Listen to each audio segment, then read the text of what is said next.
just harmless flavors and water you're vaping. Each puff is filled with toxic chemicals.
Alrighty. What is up, duelists? Sorry for the technical difficulties there, but I believe round one of the FLC has started.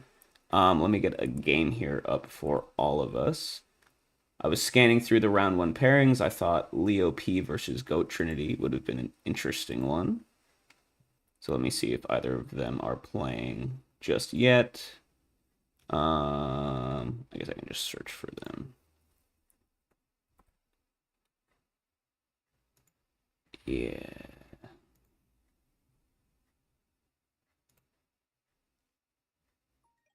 Or is this something else? Hmm.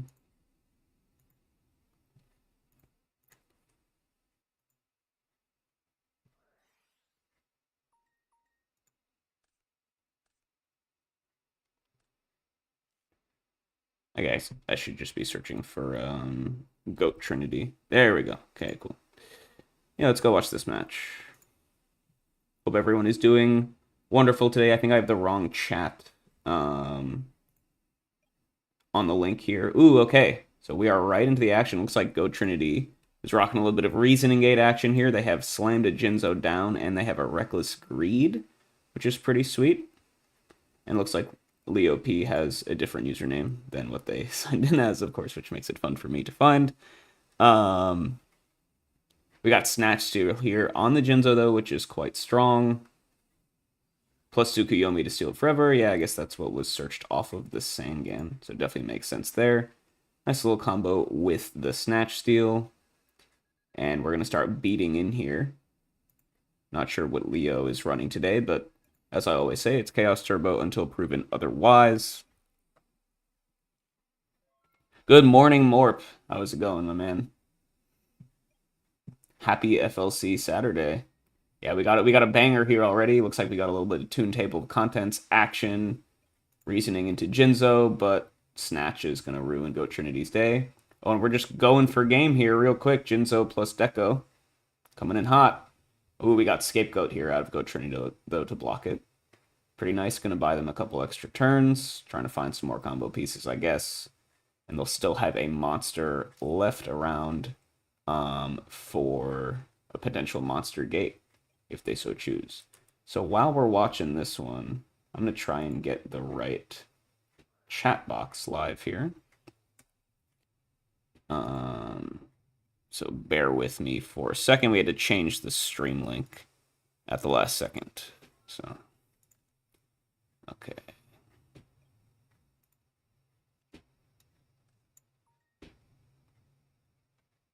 Cool, cool, cool.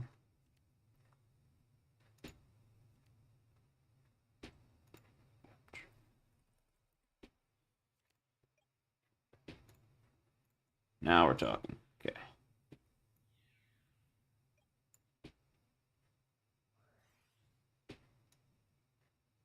You think Leo's on the CC train here? Yeah, that definitely makes sense. And they're in a pretty commanding position here, having eaten away all the goat tokens. Passing representing lethal, of course, here. Looking pretty good. Yeah, swaps giveaway for sure as well. Yeah, okay, cool. So I think that is the correct chat. Yeah, look, things are looking good. We got another reasoning here out of Goat Trinity, though, for a last-ditch effort to stabilize here. See if we flip into anything good. A lot of Trinity hitting the grave, which you hate to see, but is what it is. Looks like Leo called 8 off of this, but we're going to hit a Sacred Crane. Okay, calling 8 is interesting. I feel like I like to call... I mean, I haven't really analyzed the situation super closely, of course. But when my opponent has no monsters, I generally like to call 4 if just to keep the monster gate fodder away. But I guess it's pretty likely Go Trinity doesn't have a monster gate because they probably would have monster gated one of their goat tokens away. So I guess in that case, if the read is your opponent has no monster gate, you should just be calling for the big payoff off of reasoning. So that makes sense to me.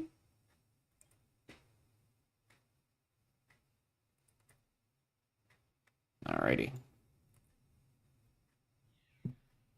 We're going to crash Crane into the Jinzo, so we're going to try and get a light engrave, so must have a Chaos Monster in hand. Definitely makes sense. I guess we don't know what either of these face downs are just yet. But show me the BLS. Yes, there he is. So Go Trinity has a little bit of play left here. Not bad. And then I guess we just banish the Jinzo here probably. Or do we banish a set monster?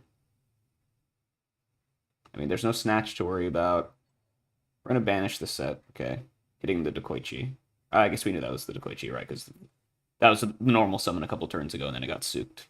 So yeah, makes sense. Interesting that we're prioing the Dekoichi there. But I guess Go Trinity would know what their set monster that got swapped was. Okay. So Jinzo lives to see another day. Not a lot of quick effect speed stuff that can deal with the BLS, so it'll probably just get banished here.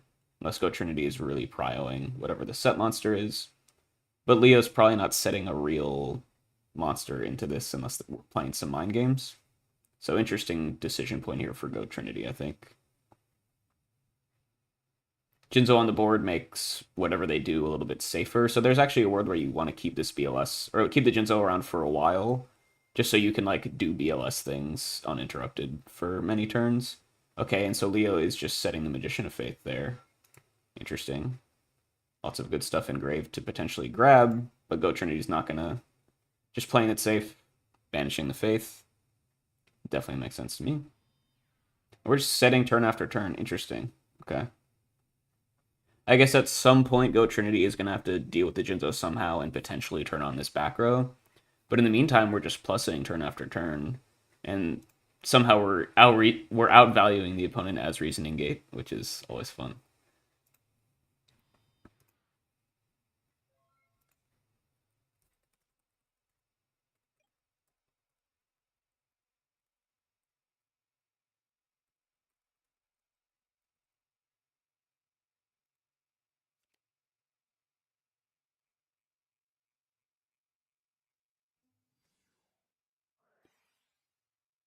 All right, what do we got here? We got Normal Summon Magician of Faith into Metamorphosis.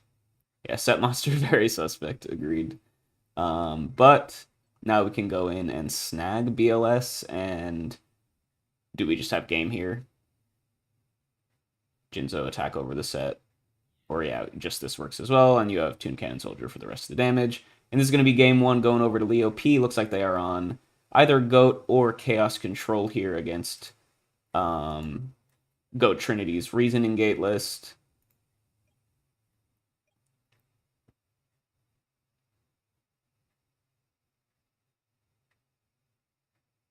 Oh, you're right. Sorry. Brain is all discombobulated here. Yes, you cannot attack. It's not relinquished. You can only attack with just the 1,000 eyes. But either way, still things are looking really good for Leo P here. Pretty massive board. They are passing with lethal, which is pretty good when Goat Trinity, doesn't really have a lot of defensive chops here. They're always on Goat Control. Fair enough. Cool. Yeah, I haven't seen too much of Leo P action. I feel like they were most active before I really got into the scene here. But yeah, if they're just always running Go Control, they're always running Go Control. Definitely makes sense. Go Trinity, trying to hang on here, just trying to put up some sort of wall, but the 1,000 Eyes threatening to beat in 4 game. Could also see a little bit Toon Cannon Soldier for some chip damage if we really need it. Can also use it to out your own Jinzo if you have some traps to use, which could be fun. Something to keep in mind.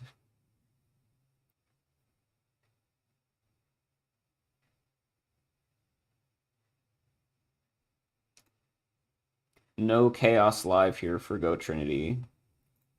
BLS gone. One Sork gone. I feel like Reasoning Gate usually plays the full triple Sork. Sometimes they run two. So maybe there's a world where you... I guess you don't have a lot of normal summonable Darks, though. Except for the Toon Cannon Soldier, which already got stolen. So... Okay, True Nade's coming out here. So that removes the threat of lethal. Because now the Thousand Eyes is back to 0 attack. And it also clears the way for a potential something coming through here. Could also just be a purely defensive True Nade to make the Thousand Eyes smaller, though. We'll have to see. Go Trinity does have a nice full grip of cards, though.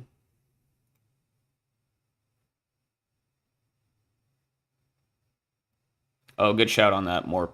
Let me reach out to Karam.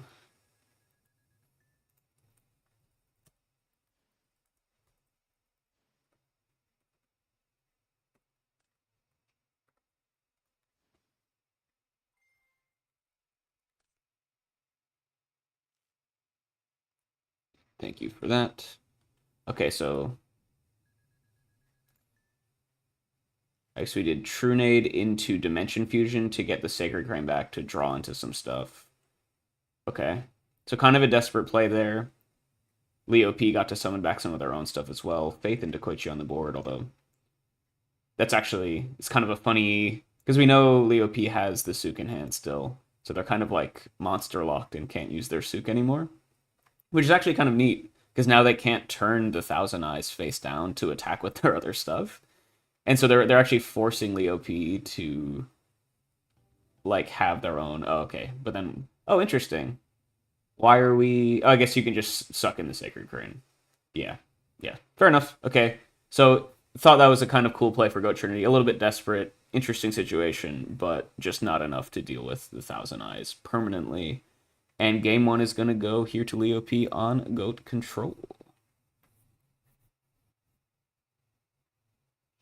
Hope everyone is doing wonderful this morning, by the way. Excited for 6 to 7 rounds of Swiss, I believe. I think we hit the 128 player count. So we get, I think that means there's going to be 4 world invites here. So I'm going to check my math there. But never do arithmetic on stream, right? It's golden rule number 1. All right. Looks like O Trinity is done siding. But yeah, really excited to have a pretty well-attended event. I think it's slightly less attended than some of the more recent FLCs, but still getting to the 128 mark is pretty impressive for the first FLC of the year. Lots of Worlds invites on the line here this weekend. Yeah, 128 exactly. I saw that.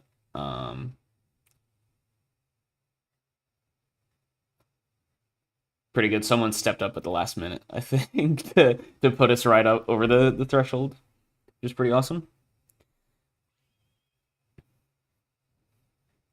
All right, game 2. Goat Trinity on Reasoning Gate will be going first.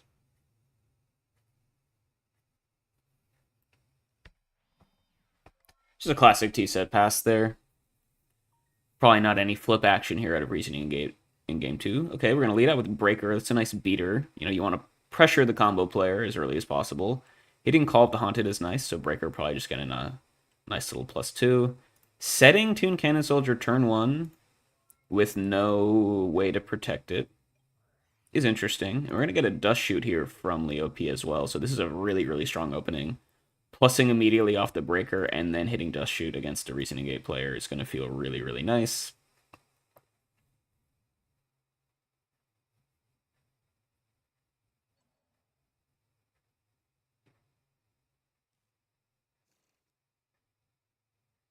Cool. Not any intel on what they sent back, but it is pretty common for Dust Shoot to actually whiff against Reasoning Gate because they're a pretty monster-light deck. So lucky for Leo P that there actually was a target to send back. But yeah, Leo P in a really, really good spot here. Just early threat, pressure the opponent, full information off that dust shoot. Can't really ask for too much more against Reasoning Gate, except for maybe some Trinity pieces, I guess, but can't have everything. All right. Let's see what this flip monster was. Okay, we're just gonna keep it set face down. So maybe it's a Night Assailant, maybe it's Sinister Serpent. I'm gonna add another set monster to the board as well. I guess we were just potentially baiting for something. Like if this is Dekoichi or something you really wanted to resolve, so I can understand baiting first with a fake set monster. Pot of Greed top deck for Leo is pretty bonkers. Yeah, this might be a quick game 2 here. Go Trinity has a lot of back row. And they're just forced to Mirror Force a tokenless breaker, which feels really, really bad. But that breaker was a 3-turn clock, so gotta do what you gotta do. Leo not flipping up either of these set monsters, so not really having any real pressure just yet. So maybe Go Trinity will be let off the hook for a little bit. Okay, we got Toon Table of Contents. Do we have another target in the deck? Probably not. It's just going to thin the deck of the other copies of the book, I guess. Hello, Rui Resende. Good morning, good evening, depending on where in the world you are. Hope you're excited for some fun GOAT format action this morning. Oh, we got Injection Fairy Lily coming through, but we're going to chain or activate Torrential Tribute. Oh, okay. Yeah, so Leo is on a little bit more aggressive of a version of Go Control, probably bringing the Gyakugire Pandos post side against Scapegoat decks, which is pretty neat. And then notably, saving the normal summon, even if the Torrential came down, they still had the Kaiku here to punish the opponent. Now, interestingly, choosing not to banish the Toon Cannon Soldier to remove potential Dimension Fusion fodder. But it does keep a Dark and Gray for potential chaos. It's kind of a double-edged sword, Kaiku against Reasoning Gate.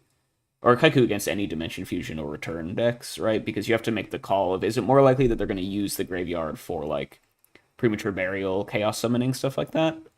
Or is it just going to be Dimension Fusion fodder? And so Leo making the call here to keep the Toon Cannon Soldier in grave. You know, Chaos not live yet, so I guess it's probably a little bit safer there.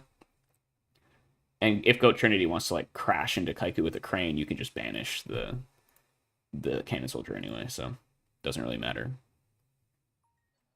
Yeah, definitely reading the dead Dimension Fusion there. Definitely makes sense to me. Duo is an absolute house here, although they do get to dump Jinzo and Grave. Now, Call is already gone, so the only threat here is Premature Burial, of course, especially with Monster Reincarnation sniped by the Duo as well. We're going to snatch back our own Acerb Priest to go for game. That's pretty funny. I like that. So creature swap our opponent, the Acerb Priest, and then snatch it back to clear the way for the Kaiku. And that is going to be the first feature match of the game, or of the tournament. Leo P on Goat Control, taking it down 2-0 against Reasoning Gate. Anytime Goat Control can win game 1 against a combo deck, they're probably in a good spot to win the match. And that is going to be that. Okay, so let's find us another match here. Not sure who is still playing. I'll do a quick scroll of all the unrated matches. Confused Ray is a Chaos Control player, so they'll probably be playing for a while. Let's see. Anyone have anyone that they really want to look at? Let's do...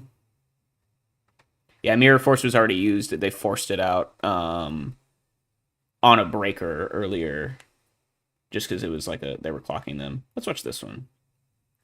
Pike Freak always plays some spicy stuff, I feel like. Yeah, they are on the Ritual Chaos stuff. That's what I was expected or hoping to see here. Looks like we're in game 3. All tied up. Pike Freak in a decent spot, though, having just resolved Faith on a Delinquent Duo. So they are about to go up. Oh, sorry, you wanted to watch Vive? Yeah, we can probably catch him after this one. Sorry. Looks like this one is close to ending, maybe, soon.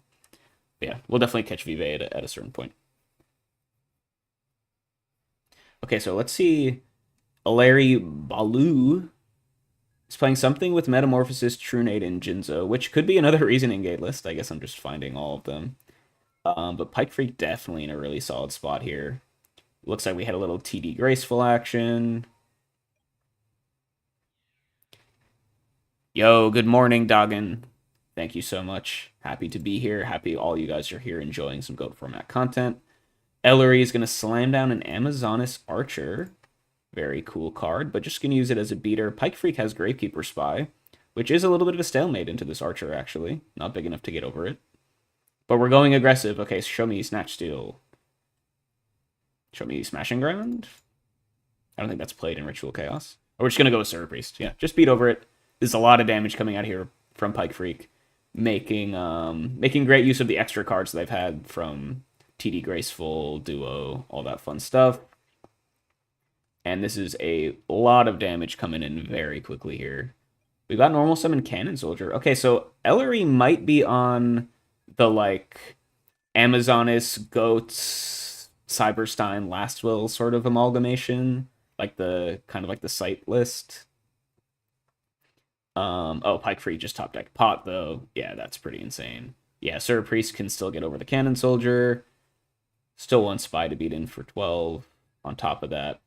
And just slowly whittling down Ellery here.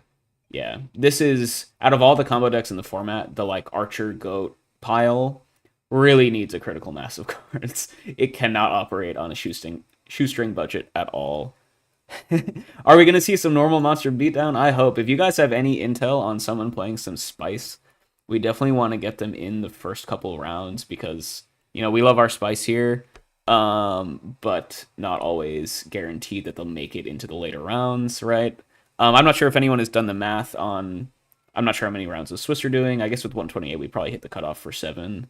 But, like, what record is probably going to make top 16?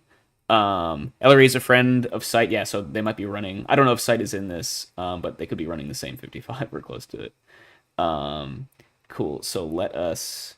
We had some calls in the house to go watch Vive Cristo, aka El Duelista, and looks like we're about to catch them going into Game 3, so very nice timing. I planned that perfectly, right? Hello there, welcome, welcome. So interested to see what both of these players are on. Vive Cristo plays pretty much every deck in the format from what I've seen. Definitely one of the most experienced players in the tournament, I would say.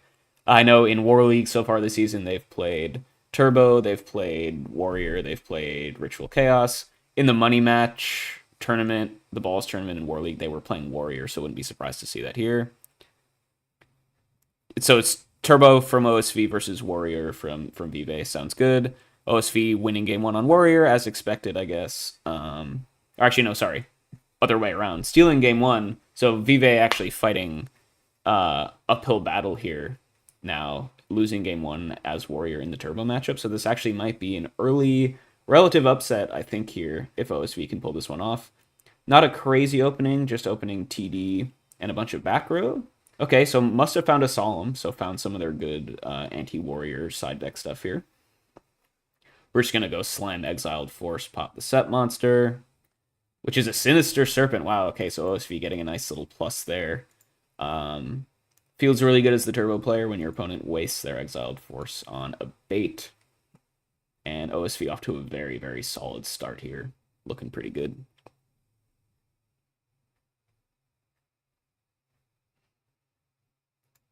Yeah, I mean, this back row could be pretty much anything. You're going to read at least one Solemn in the back row there. Probably some combo of like MST and Dust Shoot and stuff. Yeah, really, really bad start for the Warrior player here. OSV is just going to set another monster. Could be another Sinister. Could just be Sinister again, right? And Vive is going to go for a little bit more aggressive of a play here with the Blade Knight. But we got the Saku here to deal with it. Yeah, and it feels like OSV just stabilized pretty much immediately here in game 2. Still hasn't, slammed a threat or anything, but still in a very, very solid spot here. We're going to go Tribute some... Yeah, okay, so... Yeah, so Sakuing the Blade Knight is generally just a good play, but it also protected the Sinister, so you could go for Tribute Summon for Thunder Dragon. However, Thunder Dragon is not very good against Warrior, right? 1600 attack stat line is not very impressive in this matchup. And oftentimes it's just going to die to, like, every monster that Warrior has, right? And this kind of signifies to me that OSV, despite being up a good amount and a good early start, doesn't really have a lot of action going on. Because I feel like, especially when both players have a ton of cards left, Tribute for Thunder Dragon against Warrior is, like, such a desperate play. It really means you have probably nothing else going on for the most part. Yeah. So Vive here, getting another lease on life. Ooh, but okay. Never mind. Top deck pot coming in from Osphine. If you didn't have gas before, you probably have gas now. If you can deal with the Ninja Grandmaster, that's going to feel really good because you haven't, your spies haven't gotten knocked yet or anything. Oh yeah, didn't grab the Sinister as well. Not the end of the world, probably, especially if your plan is to just normal summon the Zombira for turn. Can always just grab Sinister next time. So OSV just kind of brute forcing this win at the moment, I feel like. But, Turbo is one of the best decks in the format at doing that. That's why it is arguably the best deck in the format. Yeah, if he drew into Graceful, definitely would regret it, but we're grabbing Serpent here now. Zombira here at 1900 can just continue to beat in. I feel like Vive doesn't always play the flips both side, and it's just DD Warrior Lady, okay. So Zombira getting good value here. Going +1, dealing with the Grandmaster and the DD Warrior Lady is pretty nice. And OSV is just kind of grinding this one out slowly. Vive's still in it, of course, but looking good for our Turbo player. Kaiku's going to come down. Just run into a set monster. Show me Gravekeeper Spy. Yep, there it is. Spy resolving its warrior when they're already behind is really bad, especially with their Grandmaster already in the grave. Yeah, gonna be a tough one for Vive to come back through this one. Hasn't really dealt any damage to OSV yet either, so it's not like we have any crazy like BLS ring lines readily available for game. Yeah, this is quite close to being over. Yeah, I feel like if OSV didn't top deck pot that turn, there could have been an avenue for Vive to like keep OSV on the back foot. Like if they bricked for 1 or 2 more turns, there was a window, but just slamming pot into Zombira was too much,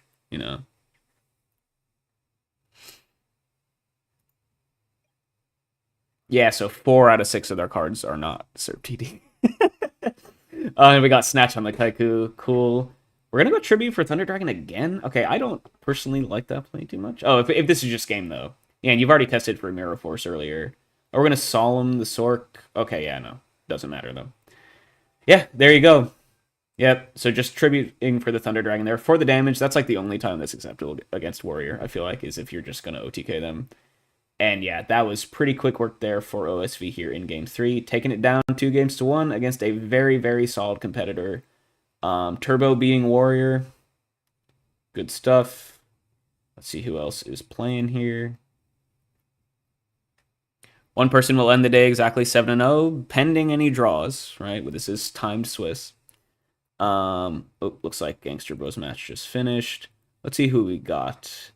Looks like anyone we're super excited about seeing. Let's watch Cape Tanicus. He's a homie. Looks like we're in Game 3 here. Cape Tanicus could be on Turbo. We got Steve versus Cape Tanicus. I'm not sure exactly what the rules here, but I do know it's timed Swiss. I'm not sure. I presume that the timed rounds are like normal. We did see a Stein deck earlier lose without Stein hitting the board. I mean, it was an assumed Stein deck. Cape Tanicus here on Ritual Chaos is pretty neat. So we got a Manju in the hand. Steve here, Turbo till proven otherwise. Dust Shoot, how do we feel about Dust Shoot against Ritual Chaos? I guess it's pretty good, because they do run Thunder Dragon, they do run Chaos Monsters. Their hand size is pretty big often. Yeah, I feel like it's probably good. Yeah, even if you just like send back a Relinquished, it's probably fine.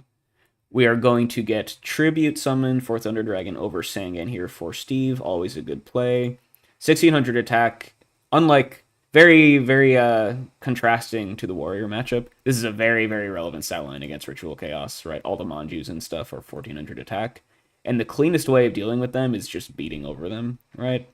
Oh, and we've got Graceful plus Sinister and the Thunder Dragon. Steve is in an insane position here now. Yeah. Looking pretty good for what I presume is another Chaos Turbo player. What is up, Wondermaker? How you doing? Happy to be here. Hope you're enjoying your Saturday. Cape Tanicus, Yeah, great player. Always run some cool stuff. They're on Ritual Chaos here today, but looking to be in a pretty bad spot here in game 3. TB Steve just doing turbo stuff. Looks like we had an early dust shoot. We had Graceful into TD Serp. And we got a threat on board. So Cape Tanicus really going to be on the back foot here. I feel like if you're Efrat, ooh, and Duo as well. Yeah, not looking great for our Ritual gamer. Duo gonna rip out the Manju that we knew about, and okay, so at least we had the Serp to stem the bleeding a little bit, but when you're up so many cards, you're totally fine getting one for one for Duo.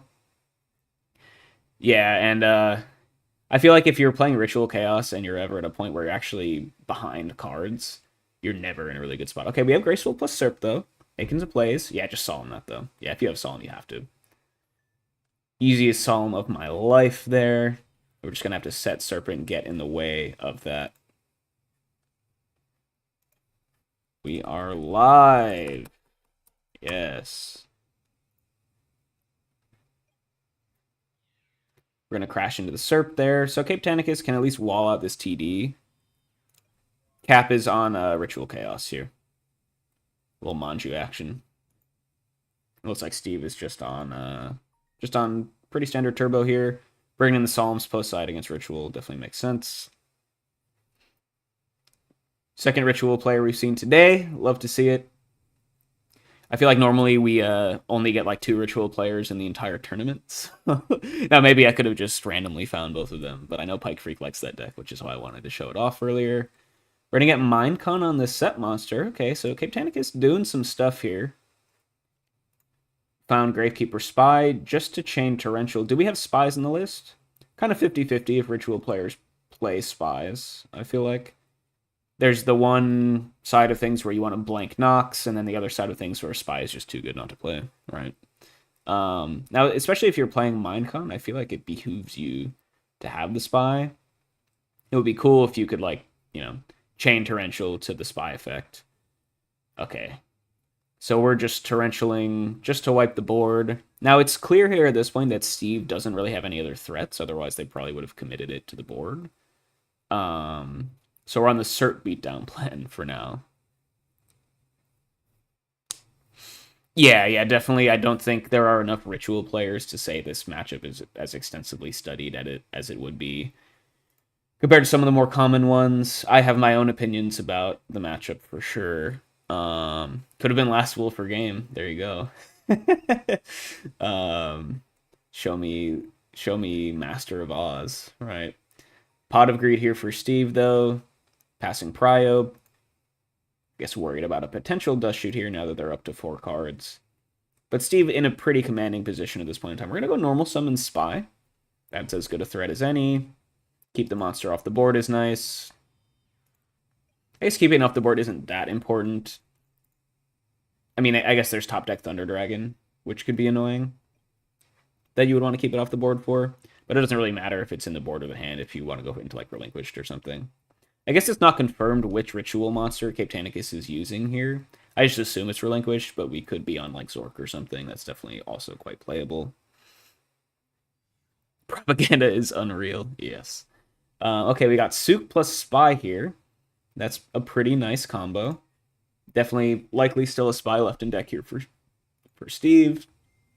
Yep, show me the third one. Set monster has to be Serpent, so not really worried about not being able to beat over this. Torrential gone, so this is relatively safe. There's still Mirror Force, but even if you get Mirror Force here, you're still super far ahead. So I think it's probably fine. I'm just going to beat in for 24 here. Pretty good. Steve in a commanding lead at this point in time. Yeah, Steve at least has been, like, bluffing another Solemn. The way he's been, like, reacting to certain things. So definitely in the range here, for sure. Top deck Manju is real. Manju, grab Ritual. Oh, we're going to grab Relinquished. I guess you need both, yeah. Doesn't really matter which one you have. We got Saku here for the Manju. Not a huge fan of Saku against this list because Manju actually just plussed here. But I guess it's good against the rare Kaiku you'll see, you know?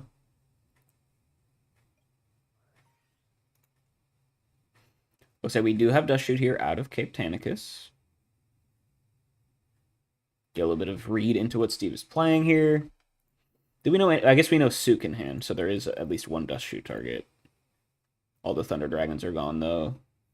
I don't think we saw Serp at any point, did we? Thank you, Karam. Happy to be here. Glad things are working, by the way. Shout out for the tech support earlier. Yeah, not sure what to side out for the Saku. Yeah, I mean, you definitely play Mirror Force, right? Mirror Force definitely makes the cut, but Saku is a little dubious, unless you're like super duper worried about Kaiku. But I feel like you have plenty of other outs to Kaiku in the deck, such that like it's not like we side in Saku against Chaos Turbo when they side in Kaikus. You know what I mean? Like we just assume Mirror Force and Spies and stuff are enough to deal with it. I guess Saku is a little bit better in terms of just reducing the aggression, but the fact that it just goes negs so frequently just feels kind of bad, you know? Okay, are we just going for game here? 24, 35. We don't have game unless we have chaos. We're in a chain ring, which makes it still game if we have chaos. It's an interesting ring. I don't think it really does much, because you're going to take 12 anyway. I mean, I guess it could buy you a turn if they don't have... Actually, I feel like the ring doesn't really do anything. Oh, I guess it's just to deal 2k to Steve. And then Breaker is just going to come down, and that is game. All right, Steve on Chaos Turbo, taking it down. 2-1 against Cape Tanicus on Ritual Chaos. Yeah, I guess that's fair. Yeah, I guess you maybe don't care as much about going minus when a lot of their real cards that they're plussing with, or a lot of the cards that they're plussing with are fake, I guess, right? So I can see it from that perspective. I could be convinced. We had some calls for Nessa Puliata earlier. Looks like we are heading into game 3 here. Nessa versus Grump. 2 long-time GOAT format players. Definitely a banger of a matchup. We've seen some fun matchups here. And you guys are now on stream. Yeah, if you're cutting knock for Sakus, that could definitely make sense. Yeah, Did we seed this tournament? Because if so, there are some crazy matches regardless. I mean, I guess there are just a lot of good GOAT format players, right? Yeah, back row removal, probably not great against Ritual Chaos as well. Yeah, so maybe Saku does make the cut. Depending on the vibes. Why is everyone watching? Yeah, you're like one of the last 2 matches. That is why you're up. Not that there's anything wrong with that. But...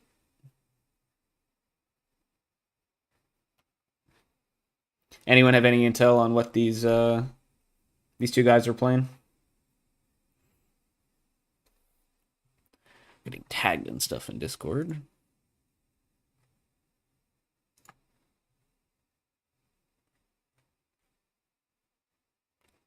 Cool. All right, we are going to game 3. Looks like Grump is going to be on the play. Probably pretty happy about that. Grump either on Turbo Return, Nessa on Burn, or CT. Sounds good. Grump with a little T-set pass, nothing crazy.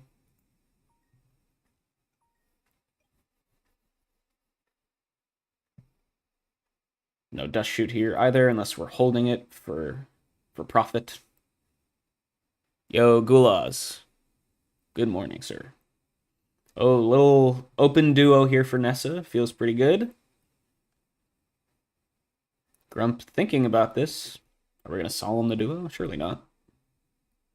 Are we going to chain Jar, potentially, to protect the hand? That could be something. Gonna let it resolve, though.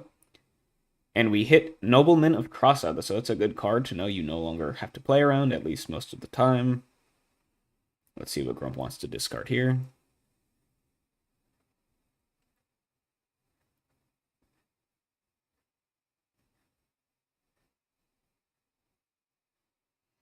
Big think here for Mr. Grump.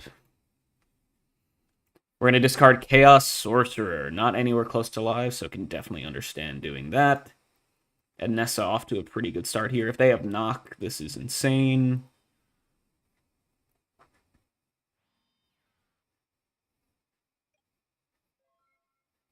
And we're just going to go a little T-set pass here, but Nessa definitely up a little bit. I mean, I guess getting hit by duo when you're going first isn't too terrible if there's no follow-up, because now you're just kind of... It basically just nullifies the player one advantage, I feel like. So it's more of like an equalizing play than it is a real like insane lead here for Nessa. So pretty much a parity for now. If Grump has like a real flip and can continue to like be up a tempo. Yeah, okay. So Grump playing well through this duo. Got the spy here. Gonna slam it down.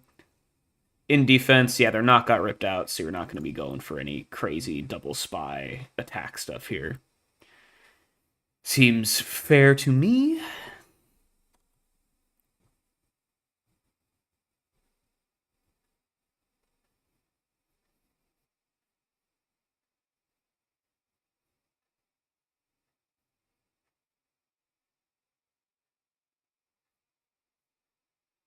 Big think here.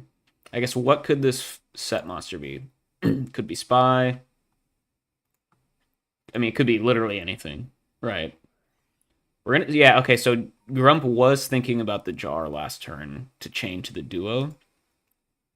Opted not to, which means that their hand probably wasn't that good. Right. We're gonna jar into upstart, so we're thinning the deck a good amount here. Excuse me.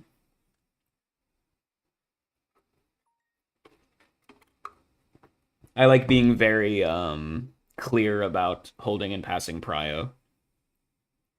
My guess is Grump probably said at the beginning of the match, like, I will hold prio at all opportunities until until I say otherwise, which definitely makes sense, especially in these major tournaments, right?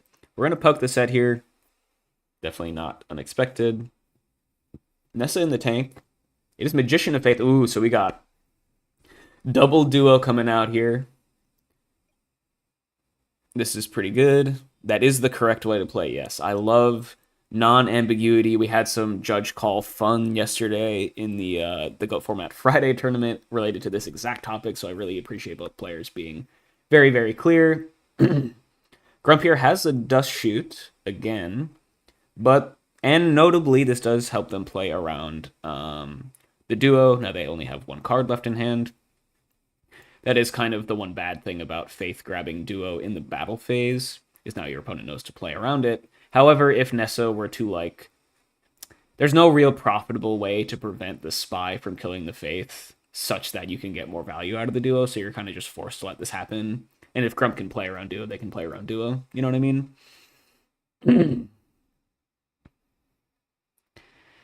Yeah, I mean, I don't know too much about how the DB judge thing works, but I feel like a lot of them are probably not GOAT format specialists. You know what I mean?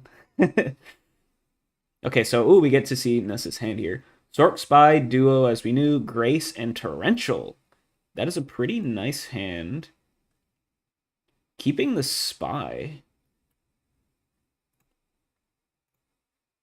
in the hand is really interesting, but maybe they drew into second knock or Minecon or something. Or maybe the set is Night of Silent to deal with it. Interesting. But the Sork was dead. So interested to see what would make Crumple want to keep the spy around. Maybe they feel like, okay, I'm behind, so if we just end up in a position where spies are walling each other out for forever, I'm not going to care. That's actually good for Grump, because they need to just draw up and... But then that also means the duo will be live sooner rather than later. Nessa here, going to fire off that Graceful. No discard fodder in the hand, I guess, but it's just good to do it post dust shoot anyway to remove kind of the known information. Yo, Asim, what is up? Welcome to the stream. Yeah, Captain Torrential here. Kind of interesting. Not a great card if this is just a Turbo Mirror. Or if Grump is playing Return. It's also not great against that. Return players are quite good against playing around Torrential nowadays. You won your first match? Nice. Cool. Maybe we will be able to see you for round 2. Duo coming in, just going for the 1-for-1. I think that's fair when it's known. Might as well. And it is kind of a plus anyway, since it was a free duo. And now Nessa might just set Spy and will be in a little bit of a stalemate. So they discarded Torrential Upstart off of Graceful. Sure.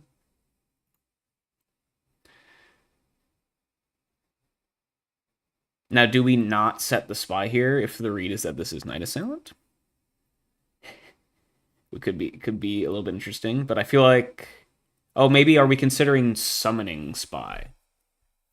Maybe there's a world where we summon Spy here. Do we know what the last card in hand is? No. Okay, so it was Tribe. So that is why we wouldn't want to use our normal summon on Spy. We're going to summon Tribe, founded off the Graceful, Spy Call, Spellcaster, and then poke the set monster, which is Dekoichi. Okay, so really interesting that Grumple sent back the Sork. That's not NA. Fair.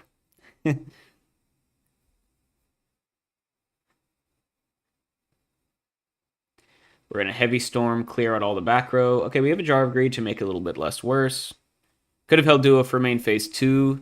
Oh, yeah, good call. Yeah, because there's a good chance that it's Faith or Deco. That's a good point. Yeah.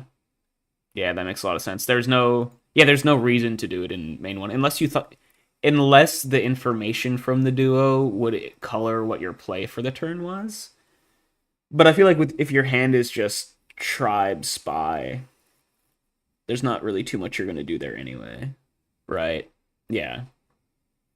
Like, maybe you get to see that they had a flip in hand, so you know a little bit more about what the face down could have been. But what the face down is probably doesn't matter too much, to your point, right? And that could be a very, very pivotal decision here in Game 3. Tribe still remains on the board. I guess Ring was the other card hit by the Heavy Storm. We're just going to go poke the set monster here. It is now the 3rd Spy in the list. So you're just going to wall out the Tribe. A little bit of a stalemate here. And Grump has done a very good job of coming back into this game. Now, we do have Tribe with the Serp discard, though. And we know Grump just has double TD in hand, so I like Nessa being a little bit aggressive here. Still in a good spot, but not as good of a spot as they were after the first couple turns, right? And we have a set monster here as well to apply even more pressure. That's pretty nice. Yeah, so I guess they drew Serp plus another monster off of the Jar plus draw for turn. Does Grump still have Charity in deck? Yes, they do. So top deck Graceful could be very good.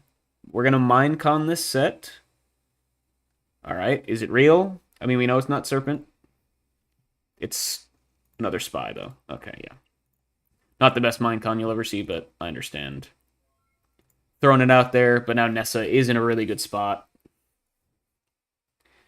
Yeah, I can start beating in, pressure the opponent when they just have a completely bricked hand.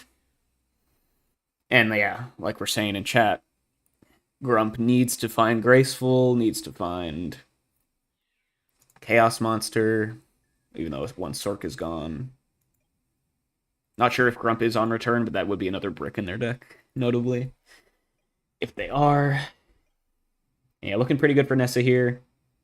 Not as commanding of a victory as it might have looked from the beginning. Ooh, Kaiku is a nice top deck, though. That's really good here. Raigeki Break would go insane, though. Or Windblast. Nessa is on the Windblast technology.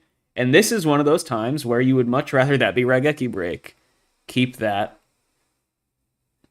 in mind. For all of my my Raigeki Break lovers out there. Thank you, Michael Gray. Much appreciated. It's not that bad to spin it, yeah, but you would rather it be RB'd, right? Unless we're just going to go for game here. Show me BLS. Nessa had a pretty insane sequence of top decks here, by the way. Just want to put that out there. And he has Chaos. Yeah. There we go. And this is lethal, right? Yeah. Sure you don't want Serp for game? Yeah, I was about to say, the math seemed like they were like 100 off, right? Grump being a homie. Yeah, I was about to say, my quick mental math was that he was off by 100 there.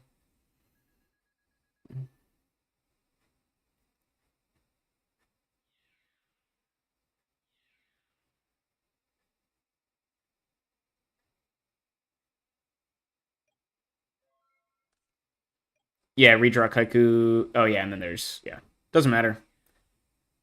Fair enough. So Wind Blast did end up working out here because they had the aggressive plays to go with it. But if you didn't have, like, exactly Chaos to go for game, you would have rather that be Raigeki Break, right? All right, cool. And that is going to be Nessa. This looks like just a Turbo Mirror, but Nessa Pugliata is going to take it down. 2-1 against Grump. Very solid player falling early here. We've seen a lot of that so far today with some pretty blockbuster round 1 matches. So it's going to be a slog here in the X and 1 bracket. And it looks like that was the last match of round 1. So let's go to the bracket here. Some insert beats Karibo. Love it. Cool. So let's check the standings here. We've got some very good players here at 1-0. World champion Anthony Alvarado here, chilling at 1-0, dueling high.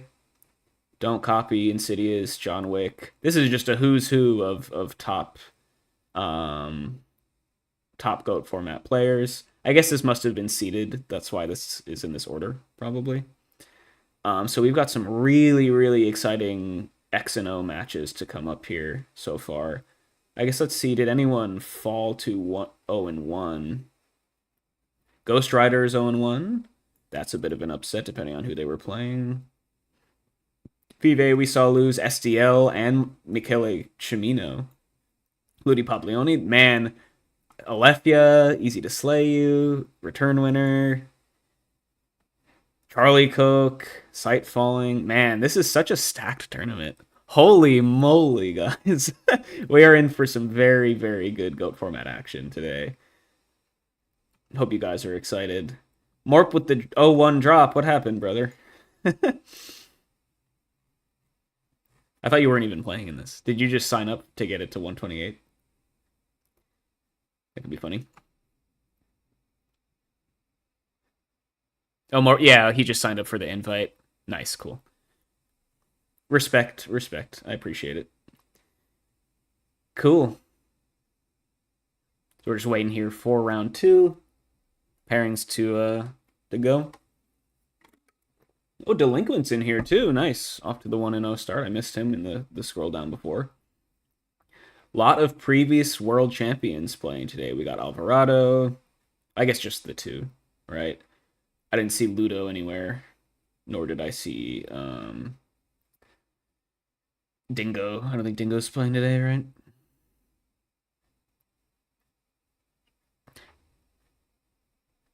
Sky. Oh, you think there's still 1 game left? Let's search for it.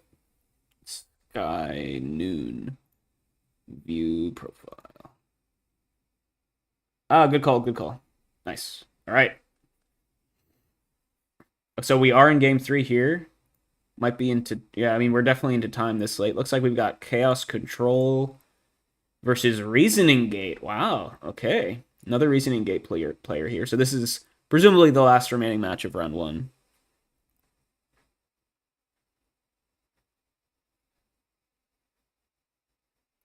And have we seen some cool stuff? We've seen 1,000 ice at the board. Looks like Sky Noon has Chaos coming down. Looks like Sky Noon just has this wrapped up. This is lethal, right? Torrential gone. Mirror Force is a card, I guess, but we're probably deep. Oh, Mirror Force. Okay. I think Sky Noon wins this unless... Well, actually, you're up life as well, too. So I think even if we are into time, looks like Sky Noon probably just has this in the bag. Yeah, RGT into time is not something you see every day. But it looks like this game 3 in particular could have been a really long one. Or they just had a really crazy reasoning flip where they milled half their deck. But yeah, Sky Noon looks to be in a pretty commanding position here. Up in life points and in cards. This late into the match.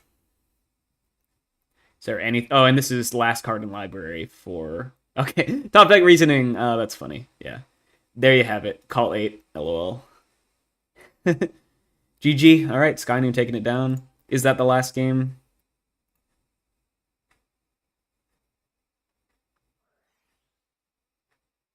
Illegal play. Can't someone give that man a warning?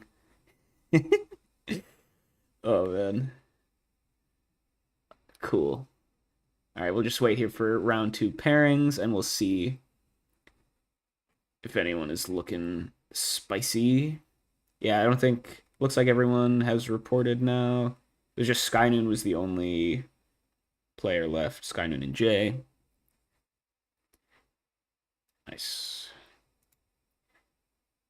How can you enter? How can you enter the tournament? I am afraid it is probably a little bit too late because round one just concluded. But in the future, yeah, this is a Format Library Championship, so it's hosted by Jazz and folks over at the Format Library Discord server and formatlibrary.com. So definitely go check them out. Join that Discord server. Absolutely stacked tournament today. Very excited to see a lot of these players and what they're bringing to the table. Just waiting here on the round. Oh, looks like we have the round two pairings ready to go. I wish it had the records of everyone next to each other. Because I would love to make sure that we can watch like a 1-in-1 match. Ooh, how about Grace versus Karam? Anyone I'm rooting for? I'm rooting for good Yu-Gi-Oh gaming, Morp. That's what I'm here for. I have to be what's it called? I have to be neutral as a commentator, right? Yeah, I'm gonna go for this Grace Karam match. That seems like a cool one. And if Grace is on his warrior stuff, yeah,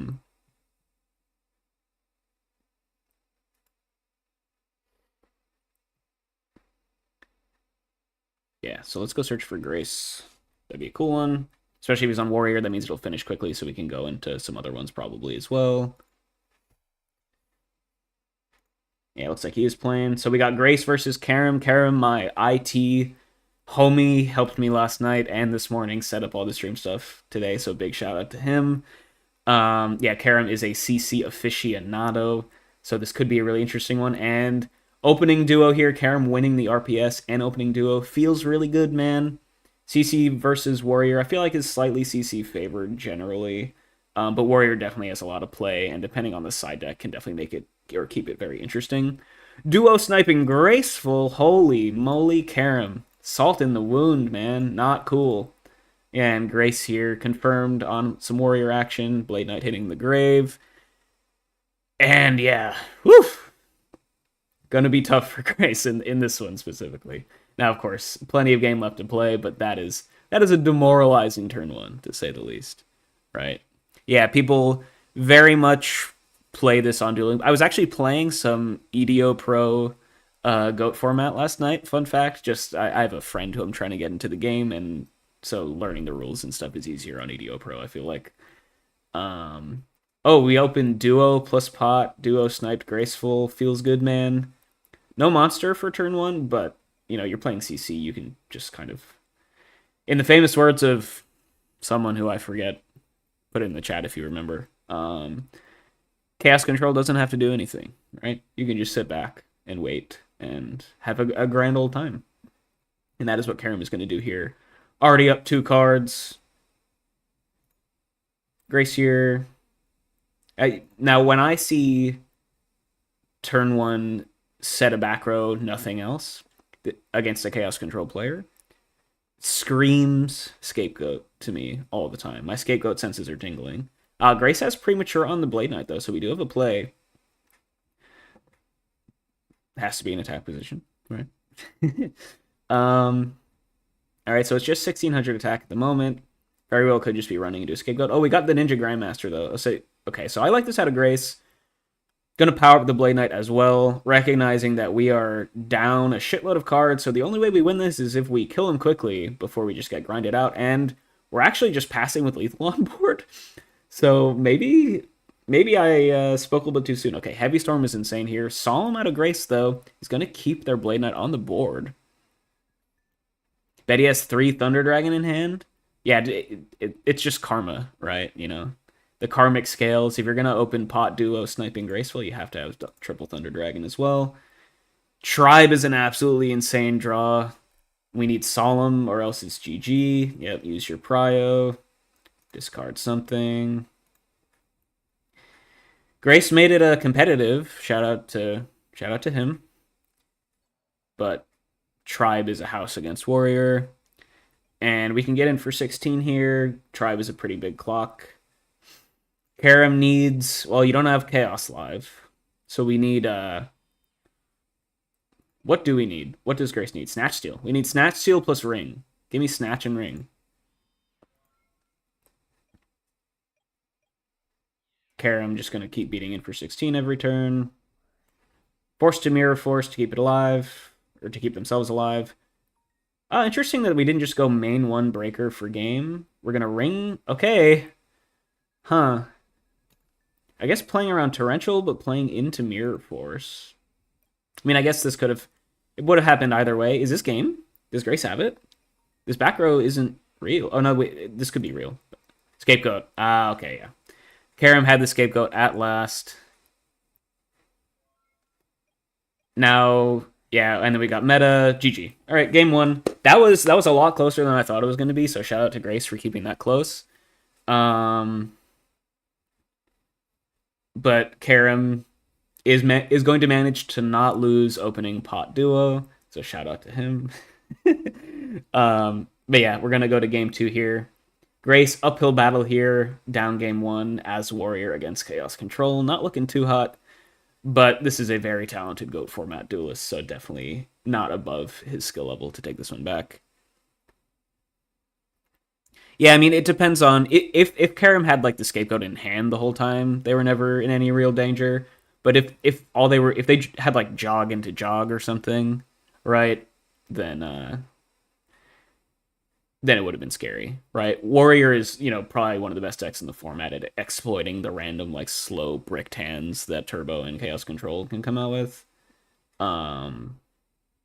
But as long as you have like some way to stabilize, you're never losing that one. And Karam had the Scapegoat to keep it safe. But yes, it was good viewing when we didn't know exactly what both players had, I will say.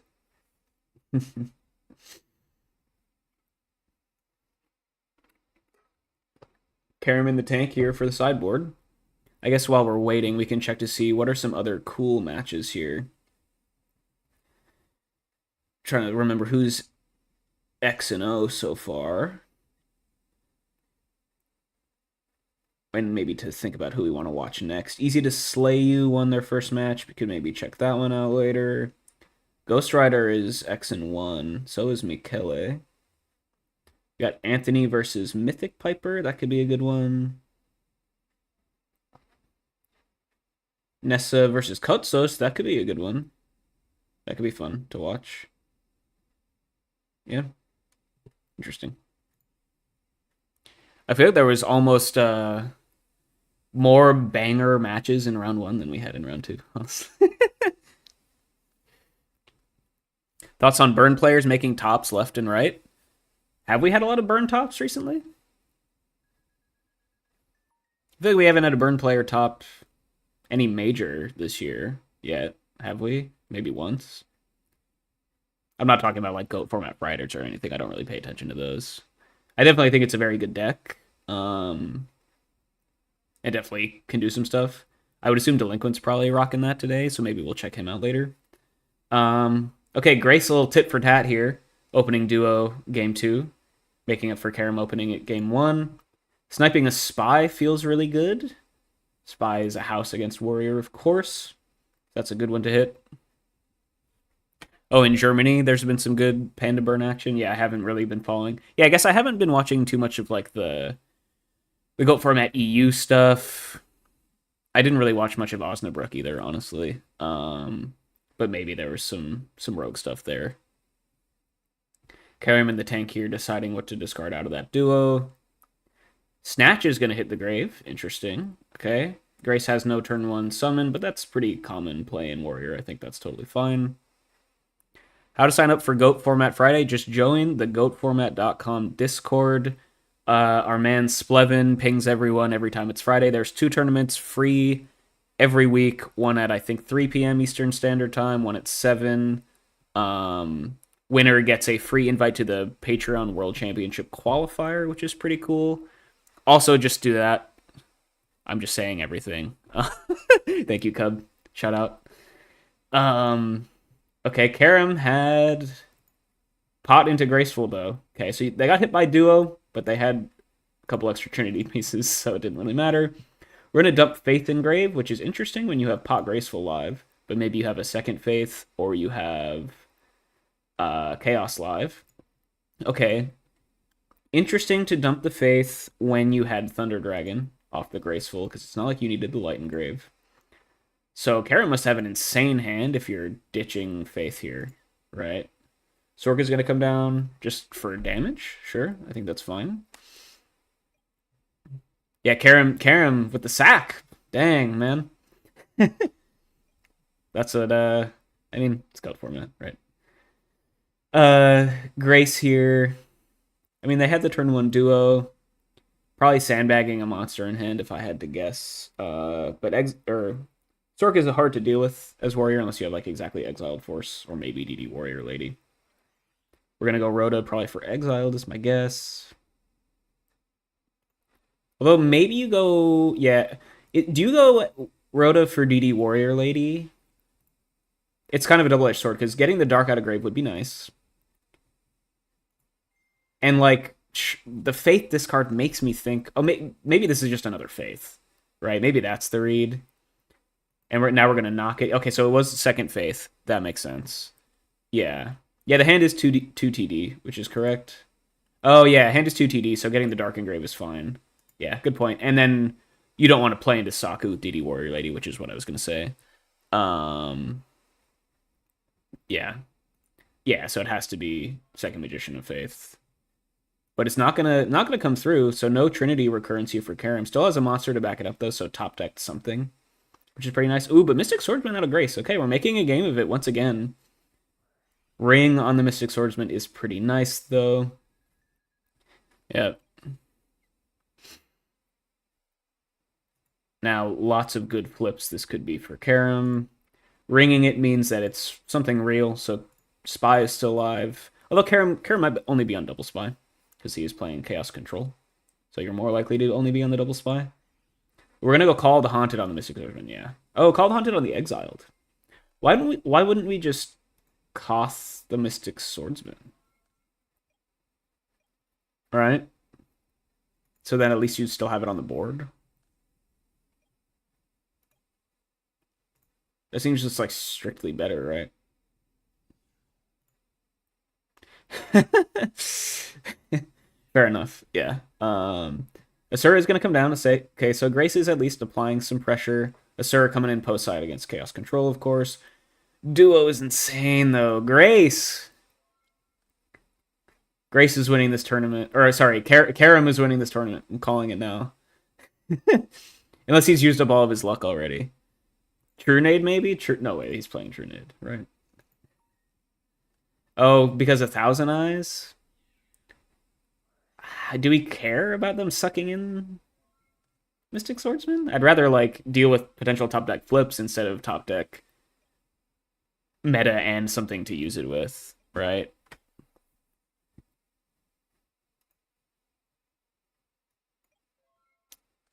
Yeah, I guess. Just seems like a little bit of like it's not a win. It's like the opposite of win more play. It's like a lose less play. You know what I mean? Like I would rather just actually have something on board to pressure the opponent's sets. I feel like, you know. Okay, Tribe gonna come down here for Karen. These players are playing really fast. I feel like I'm behind. What's going on? Karam, I guess, still just has the double TD in hand, but we've had some solid top decks just to keep things alive. Tribe just trading with DD Warrior Lady, which is nice there for Grace, but now we're kind of bricked a little bit. Karam drawing some back row. Oh, just one TD? Correct, yeah, just one TD. Sorry, yeah, definitely behind. I'm yapping too much, you know. Grace finds a monster, and as we mentioned before, is a flip warrior aficionado. So this could be Spy, this could be Faith, might even be a Dekoichi gamer. It's just gonna be a Ninja Grandmaster though, yeah. Warrior just be setting anything post side, right? We're gonna RB it, regrab Faith, which is really nice, and then probably set it with Graceful Pot Duo Engrave, so definitely makes sense to me. Grace has no Exiled, has used Mystic Swordsman, has already used a knock. Both Rotos are gone, so pretty likely that this flip is going to resolve. Yeah, fingers crossed, knock on wood, all that good stuff. seems like DB is doing pretty all right so far. Maybe once we get later into the day and more people log on, it'll be a little bit sketchy. But so far, we've been moving and grooving through the first couple rounds.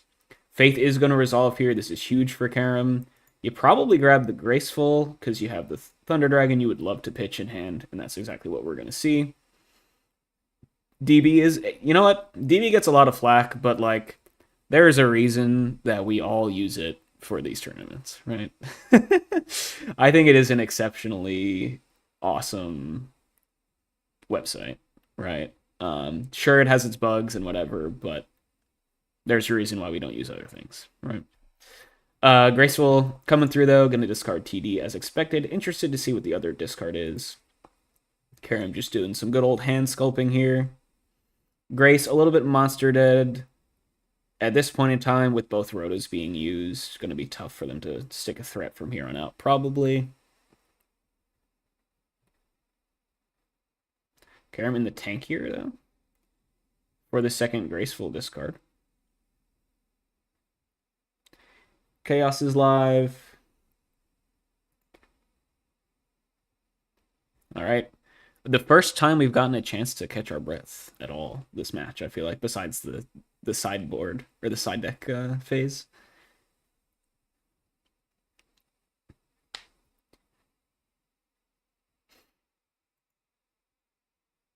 Karam's deep in the tank here. And we're going to hit discard Mirror Force. Wow. So once again, Grace probably shaking in their boots, right? If you're discarding good cards like Mirror Force, their hand must be pretty exceptional, right? Yeah, he grabbed Graceful so that he could discard the other TD. Yeah. Oh, and we kept Heavy Storm, so we're just blowing everything up. Show me BLS. There we go. Show me Sork. Yeah. Okay, so Karam was just doing some math, or I guess expecting Psalm to come through. And that's going to be a quick 2-0. Karam, very well played, exploiting the multiple Trinity opening both games in a row. Needle Sealing insane, right? But no, not coming through. And that is going to be Karam taking it down 2-0. Chaos Control versus Warrior. Let's see who else is still playing here. Let's see. Do we want to catch some 1-1s? Probably is my guess. Yeah, let's watch a seam right now. All right, we're still in game one here. Pike Freak versus Asim. Looks like Asim is running Panda. Oh, he's on the Chaos Flash, the Tommy Huta special. The Chaos Burn, as I call it, because I think that makes more sense than Chaos Flash, personally. But Pike Freak is in an interesting spot here. So we know that they were playing Ritual Chaos from before. Looks like they are trio locked here with Double Faith on board, which is kind of funny. But Asim has 500 life points to get through, which, I mean, we're through a bunch of burn cards already. We've already played triple barrel, ring, cylinder, double desserts. So, like, what burn do we have left in the deck, really?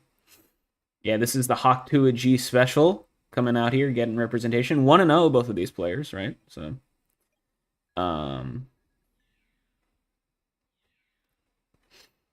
but we got double Magician of Faith beat down. It is a 3-turn clock, so very respectable at this point in time. And this is my biggest problem with the Chaos Burn deck, is burn works because you have enough burn cards to kill the opponent, right? If you dilute the burn strategy enough, such that like you can deal a lot of damage but not enough to kill them, which very often happens with this deck because it's not a pure burn deck, then it's just terrible, right? Because you have no burn cards. And burn is bad if you can't kill your opponent, right? You're just minusing everything. But Asim there does have enough burn to close it out. We have the ceasefire for game. And Chaos Burn is going to take it down game one against Ritual Chaos. Very, very close game there. Magician of Faith beat down. Did look like a nice avenue there. That was probably a pretty fun game to rewatch if someone has the replay. we are going to go to game 2. Now, if there's one thing I know from watching lots of Chaos Burn replays,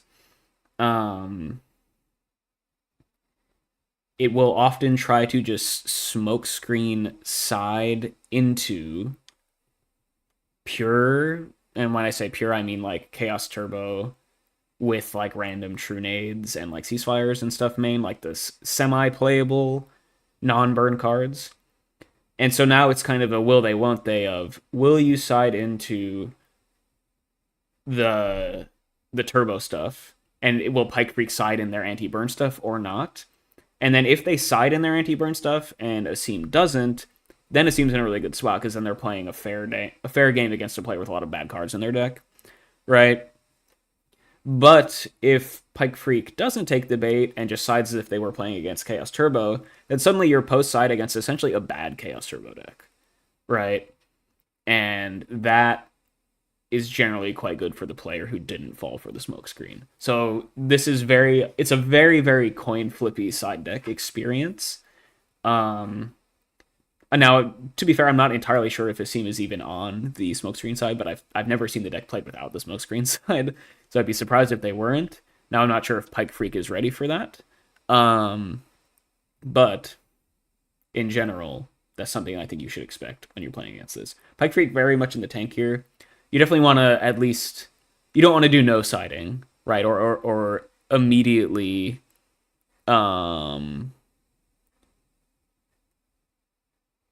yeah, you don't want to like immediately lock in your side, right? Because then your opponent will know probably that you made a decision relatively quickly. You probably want to fake think, even if you know exactly what you're doing, just to like keep it a little bit, keep either option in your range, essentially. Yeah, I think it's definitely a ladder centric deck. It's one of those. It's kind of like a one trick pony in a lot of ways. Now, especially if it loses game 1, it can just be really, really bad, but Asim was able to steal that game 1, or not steal, but was able to close out that game 1 in a very, very close match. Game 2, though, Pike Freak will be able to go first. Opening Thunder Dragon is always nice. And this is personally a matchup that I don't think I've seen before. Chaos Burn versus Ritual Chaos, so 2 interesting Chaos variants out here. TD, set a monster, and a couple back row pass. We got Dust Shoot coming out here. Yeah, so it looks like Pike Freak is keeping at least a little bit of the anti-turbo stuff, which I think is definitely a good call. And we get to see, thank you, Asim, shout out. Get to see the hand. Open Duo plus double knock plus Cyberjar, TD Spy. So now Cyberjar is one of those cards that I wonder how good it is post side if you take out all the burn stuff, So not entirely sure what is public enemy number 1 here for Pike Freak. Is it the Spy or the Cyberjar? You probably send back one and then knock the other one. For the viewers, shout out.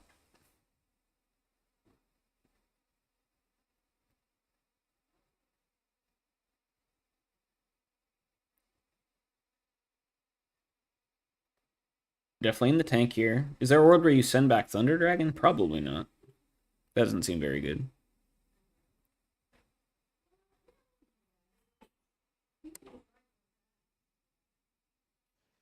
All right, we're going to send back the Cyberjar. Okay. Cool, so worried. I mean, if Asim kept in the burn stuff, then it will be pretty scary for it to have Cyberjar resolve. So it's definitely the more volatile of the 2 cards, and if Pike Freak is happy with their hand, definitely fine. And also, if you have the Dust Shoot resolved, Cyberjar is pretty annoying because then it like gets you a bunch of unknown stuff, and then the value of the Dust Shoot is basically eliminated. So I think, based on the cards that we know Pike Freak has, sending back the Cyberjar is probably better. One of those knocks is, of course, can be used. Hits a Sangan, but then we've got Duo as the follow-up. Hitting the double TD, though, I mean, I still think that's fine because Pike Freak has basically no cards at this point.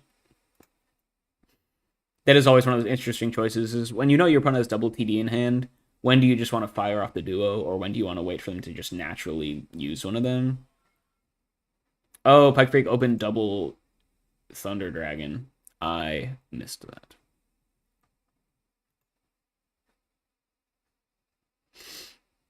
And that is not what you want to see when you're already down a game in this match. The double TD coming through. Asim has the spy, so it looks like we're just doing normal Chaos Turbo stuff here in game 2. Pike Freak has the Torrential to do with the spy. Okay, so that definitely makes sense why we send back the Cyber Jar. So we have the Torrential to clean up the spies. Asim's still in a very, very solid spot, though. Pike Freak just didn't open particularly well here in game 2. Had the duo, or had the Dust Shoot, I mean. But besides that, I guess the opening hand was Dust Shoot, Torrential, Sangan, double TD. Not great. Breaker is doing some work here. We get to Breaker, pop the Mirror Force, go plus, and start applying pressure. And we know Asim's hand has a dead knock in it. Must have drawn another monster for turn. So Pike Freak is making a game out of this for sure. Knock would go pretty crazy here. Just to keep the pressure up. Minecon, if you have it, you probably play as well. So not out of it just yet. Game state is pretty simplified at this point, though. Which probably favors Asim unless they have their burn stuff in, I guess. But it looks like they're just... We haven't seen any burn cards just yet, except for the Cyber Jar, but that's one of those borderline cards that like you're planning on keeping in post-side even if you do the smoke screen, because it's still playable in Turbo. You know what I mean? And yeah, this is a big turn for Pike Freak, I think. If you can continue to apply pressure, you're in a decent spot. But if you get walled out, it's a little tough. And we're going to fire off the Graceful just to probably try and hit a knock, I think. Or maybe hit like Chaos or something. Got plenty of lights in Grave.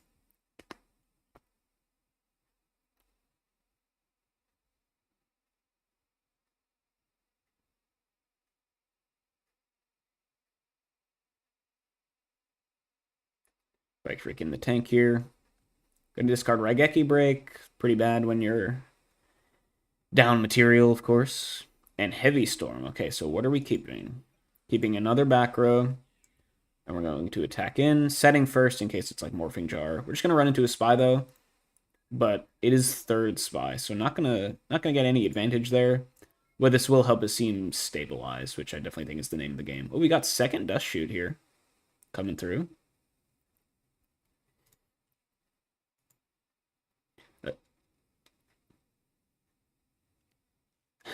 Looks like they found one card. Asim has a Jar of Greed in hand that they're going to set. Definitely good to help play around Dust Shoot, or play through Dust Shoot, I should say. And we're just going to be in a little bit of a holding pattern here for the time being. Spy doing spy things, walling out the opponent, unless Pike Freak can kind of push through at any point. Upstart to thin the deck a little bit. We're just going to pass. Okay.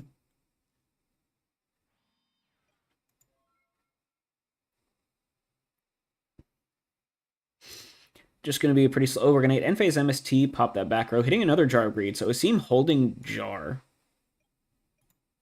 is interesting. I mean, we know it's... Pike Freak knows it's Jar, right? So surely you just use it, right?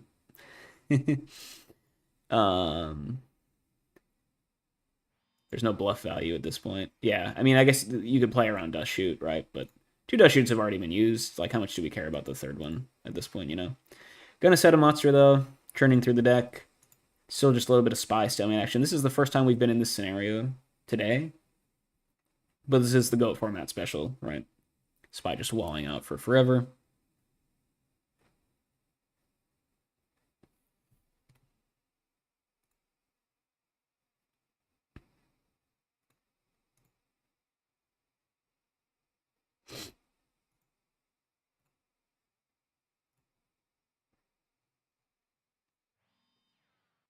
And we will continue on. Breaker can poke the new set monster.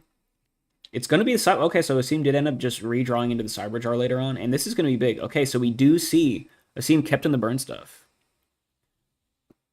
What is the best shell to support the spy package? By the spy package, do you just mean 2 to 3 Gravekeeper spies?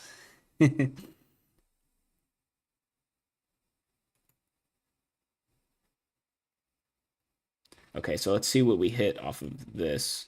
A lot of burn stuff hit for Asim. Not a single monster, so they're just going to load up their hand with burn cards. But is it enough? right? Like I feel like the jar cards aren't as good in Chaos Burn because like you still often will not have the critical mass here, right? Pike Freak hit a bunch of monsters, hit Relinquished, and then gonna get to summon a bunch of stuff here. However, hitting Manju is actually kind of bad because it won't be able to get a search, so now it's just like a crappy 1400 vanilla. Unless you have like Sook in hand to reset it. Um,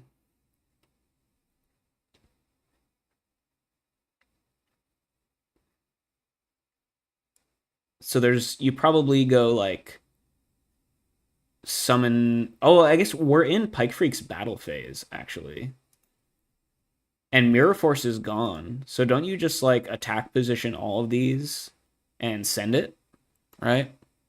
That seems correct. Okay, so what do I think is the best shell to support 3 Gravekeeper Spies?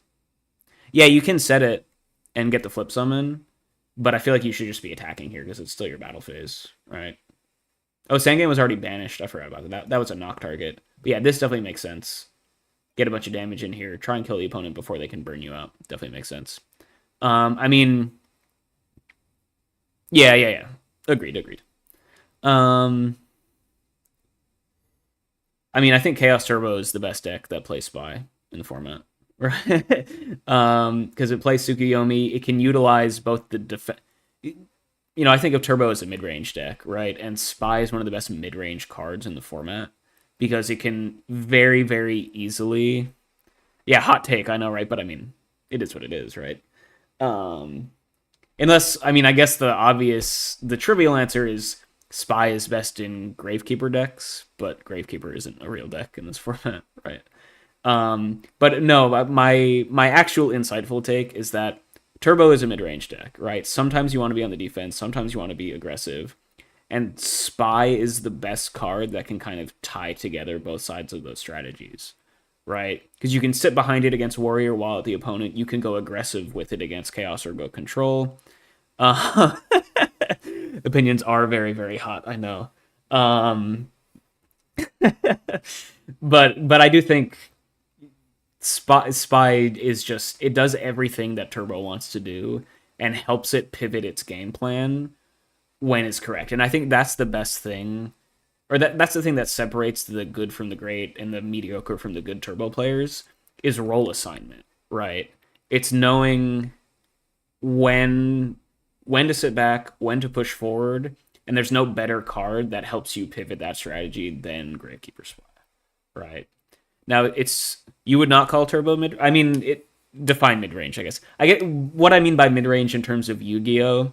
It's a deck that is in the meta pretty regularly, both the beatdown in the matchup or the control in the matchup, right? Like it's not often one or the other. Is it a control deck though?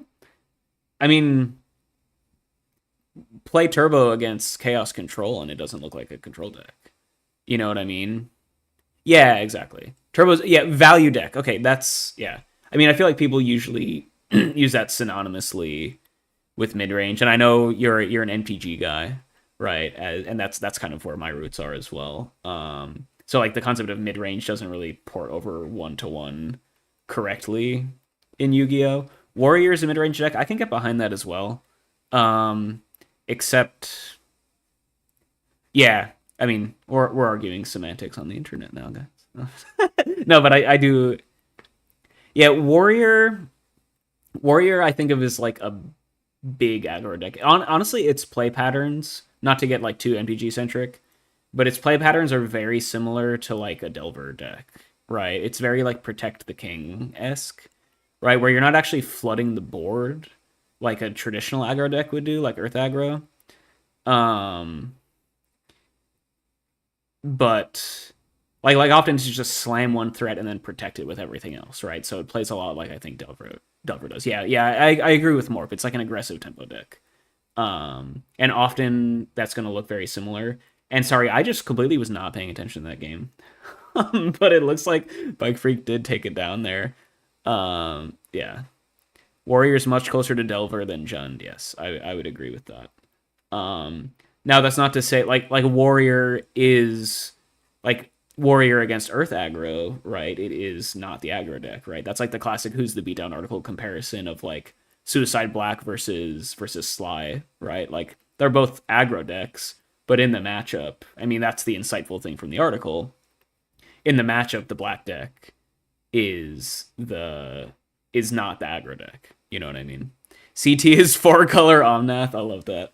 It's just the play every good card in the format. Yeah, that's actually not a bad analogy, right? Because it is just kind of like mash up all the good cards. Like it's not even turbo anymore, right? Like when it was like a card destruction Cyberjar deck, then it was like actually Chaos Turbo. But now that we're playing like spies and stuff that doesn't like immediately impact the game plan, it's just good card mashup dot deck. You know what I mean? Which is totally fine. Like that's what I like about this format is you can do stuff like that. But yeah. All right, we are going to go to game 3. So Pike Freak winning against Chaos Burn after a resolved Cyberjar. But I think what happened there was Cyberjar is a double-edged sword, especially when it resolves in your opponent's battle phase against an aggressive deck like Ritual Chaos, and they just find a bunch of monsters. They're just going to beat you down. And like I was saying before, the burn deck, or Chaos Burn, isn't like normal burn, where you're fine just getting a bunch of burn cards off of your jars, because often you don't have the critical mass of cards to actually kill them, right? Like, Asim had not been able to deal any damage to Pike Freak at any point yet. So even if you hit like Trio plus Barrel plus Desserts off of that, that's still not enough to kill the opponent. And it's basically like Cyberjar just went +4 for your opponent and did nothing for you. You know what I mean?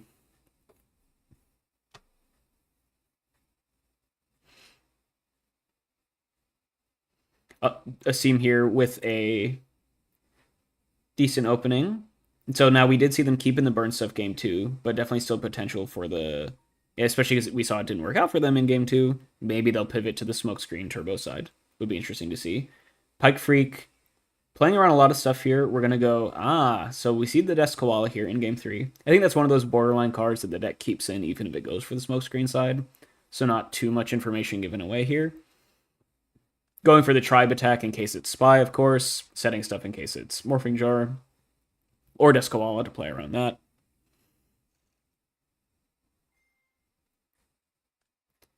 And then we're going to go Tribe, call Beast to discard Thunder Dragon. So a nice little like half plus there for Pike Freak. Off to a solid start. A little bit of solid 1,200 points of damage from Desk Koala, plus the 200 from the attack isn't terrible. And it dealt 1,400 and forced out a Thunder Dragon from the hand, so that's actually decent value, I feel like. Breaker's going to come down. Age-old question, do you kill the Tribe before or after? Ring is going to make sure that it doesn't really matter. We're just going to chain and pop the Breaker. Asim has to go and chain Secret Barrel here before the board state gets really simplified. And yeah, that... I feel like Pike Freak's in a really good spot here. Because Asim is getting some very, very below rate activation of their burn cards here. Now the opponent's down to 3,800, which maybe is fine. And maybe if we just have like Trio plus Desserts here, then it's fine. We're in a Jar of Greed. Sure. And Pike Freak has Breaker of their own. That is pretty solid. Can maybe force out some burn stuff once again at a below rate inopportune time. And this is a lot of pressure, honestly. Ceasefire is going to come through, but once again, just for 1,000 damage. These are all below rate so far. And now Pike Freak gets to pass with lethal on board. And this might be, Chaos Burn losing the way that I normally see it lose, essentially. Right, yeah, this is very good for Pike Freak here.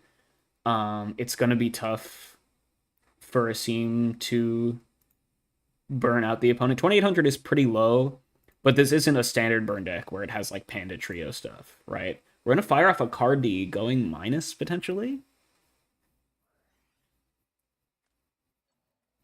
We're going to chain Wind Blast, chain Desert Sunlight. Okay, this is really interesting. Okay. Oh, and that's just GG. Okay, there you go. Well played. Okay, so let's look at this a little bit. Ah, okay. Yes. So Pike Freak just had the Wind Blast to send back the Koala. Koala was not lethal, and then these two were just going to beat in. And that is going to be 2 games to 1. Pike Freak on Ritual Chaos taking down over his Seems Chaos burn list. And that's the thing with this deck. Like, even if you draw some burn cards, it's not good. It doesn't have the stall half of the deck, unless it sees Gravekeeper Spy, to get to be able to wait to get good value out of its burn cards. You know what I mean? And so we saw Deskawala deal 1,200. We saw Secret Barrel deal 1,600. We saw Ceasefire deal 1,000. That's not enough, right, to kill the opponent. Even if you get them close, almost only counts in horseshoes and hand grenades, right, guys? And it definitely rings true in burn lists, because burn is the worst deck in the format if it doesn't kill the opponent, right? Is kind of the way I think about it, because then it's just straight minuses everywhere. But let's go head on to another game. I think someone said there was a good game. It was Danny Cassie. Oh no, AJT. Yes. Let's watch this one. Okay. This is a blockbuster matchup here. AJT looks to be on Chaos Turbo. Looks like they had a solid opening. We're in game 3 here. TD plus duo, pot. So some pretty good stuff. Looks like AJT is a little bit ahead here. Danny Cassie has played some good stuff as well. So we've traded units back and forth. And it seems like we got to a position where AJT is in a slight lead, maybe. But Danny is here on the... This is not Danny Cassie, who is... Oh, I guess it says so, right? Oh, it's Dan Lamming, Dallas GGP winner. Sorry. This is Dan, not Danny. My bad. Dan versus AJT. British Dan. Okay. So AJT, yeah. Ooh, Snatch on the Kaiku is big. We've got Sook to steal it for forever. This seems like a big turn here for AJT. What could this set monster be? It's going to be Serpent. Maybe that was known. Yeah, all the spies are gone, so this play is definitely going to work. Ooh, and then we had Kaiku to banish the spy as well. This was just a blowout turn for AJT. Yeah. Yeah, settling for sub 1,500 for Burn Trap is no bueno. Yeah, completely agree. And that's why the deck doesn't really work too well for me, honestly. I think it's cool. I appreciate the the innovation, like people trying out new stuff in Go format 20 years later is always cool to me. But the deck has some pretty like theoretical, clear like issues with the theory of it. You know what I mean? AJT, yeah, in a good spot here. Once all the spies are gone, Kaiku just becomes so much better in the Turbo Mirror, which I assume this just is. Now, Night Assailant could be annoying. But I think... Oh, we have Knock. Yeah, things are looking really good for AJT. Knock the Faith is insane. With full Trinity engraved for Dan. AJT loses both of their faiths, but at this point you don't really care. Yeah, this is looking really good for AJT. And we're going to put the opponent down to 100. Oh, cute. We're going to go for Chaos for game. Nice. Nice line there from AJT. Knock plus Tribe kill self to get a Dark Engrave to turn on Sork and attack for game. And we caught the tail end of that. Seemed like a pretty cool match, but AJT is going to continue on undefeated, I believe. Right? And that is GG. Yeah, all lights gone for Dan, unfortunately. Cool. Let's see who else is still playing. We're pretty deep into round 2 here, of course. Mr. Don, Coma. This looks like one, I think. Oh, looks like we had a draw, so we're in game 4 here. Yeah, let me see. Just look for silver. Are they, or maybe they're not playing. Or maybe Control F doesn't work well on challenge. Looks like we got Drain Burn coming out here, though, from Mr. Donald Zalug.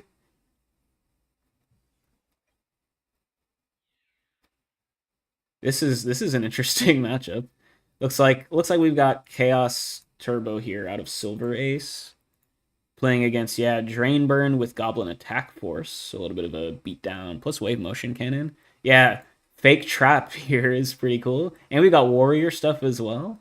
I guess if you're running Goblin Attack Force, yeah, that makes sense. You could just use Goblin Attack Force as like a burn card. Can go ahead. Just gonna summon it. Can't attack the turn that it's played, but it is a nice wall, and it can go and kill this Dekoichi next turn. Got Wave Motion Cannon. This is quite the board state, right, guys? Oh, it can because of skill drain, right? That's the whole point. So then why wouldn't we kill the Dekoichi? Oh, because we don't want it to go to defense position? We're using Goblin Attack Force defensively. No, but skill drain turns off that as well. So why wouldn't we have just killed the Dekoichi? There was no back row when he played it, right?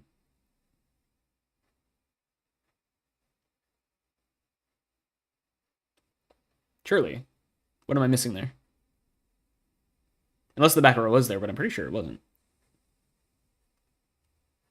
I thought of two possible reasons why you wouldn't attack with Goblin Attack Force there, and none of them matter because of skill drain. but there was no back row when the Goblin Attack Force was played, so I don't think it mattered. Like that, this is a new back row. Or maybe not. I guess maybe it wasn't. Maybe that was already there, because I guess it would have had to be if it was Regeki Break. Maybe you don't want a Darken Graveyard. Oh, okay, yeah, I can see that. I can see that. Not going to matter, because we have Suit come down. Yeah, and I guess if your win con there is just Hope Wave Motion Cannon can kill the opponent, then maybe you want to stall the opponent out. But yeah, it looks like Silver is going to take it down in 4 games. Chaos Turbo versus Skill Drain Burn. Mr. Zalug. I think these were both X and 1s, I think. None of the plays makes sense. No, maybe it does. I mean, if the plays just wall out forever so Wave Motion Cannon can win, maybe you'd want to keep your opponent off Chaos. But once again, just caught the tail end of that one. Looks like the round is coming to a close soon. Do we have any other? This is potentially... I don't think this is a tournament match. Let's see. Is anyone still playing? Looks like... Oh, here, let me... Looks like Pikatron won their second match. Oh, so we've got... Insidious is still playing. And Oops of Cow is still playing. I guess we just watched Skynoon last time, so let's watch Deso. Unless you guys feel strongly the other way. So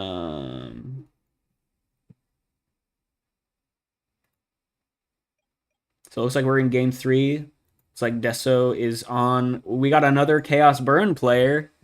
Asim, did you have anything to do with this? Versus Chaos Turbo. Cool.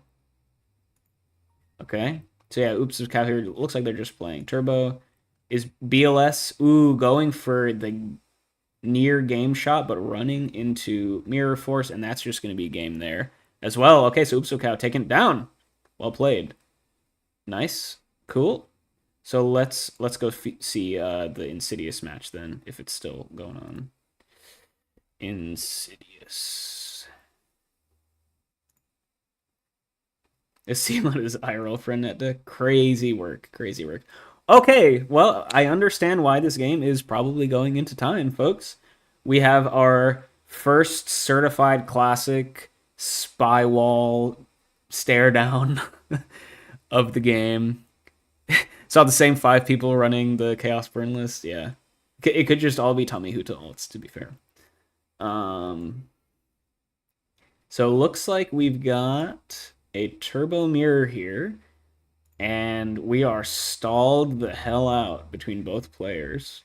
So, I mean, Insidious is a pretty much always see them running Turbo, so not surprised here. We saw Skynoon last round. And yeah, we are just straight vibing here. We're getting Tribute Summon for Thunder Dragon, most likely plays out of Skynoon to get a card out of their hand so they don't have to discard for turn. This is GOAT format at its finest, folks.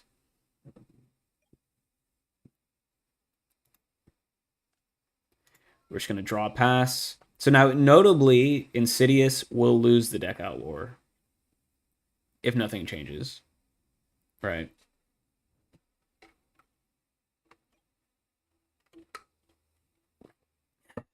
Skynoon can grab back the Serpent, probably just to see it hit the discard bin later on. Why is Insidious monster locked? I am not sure.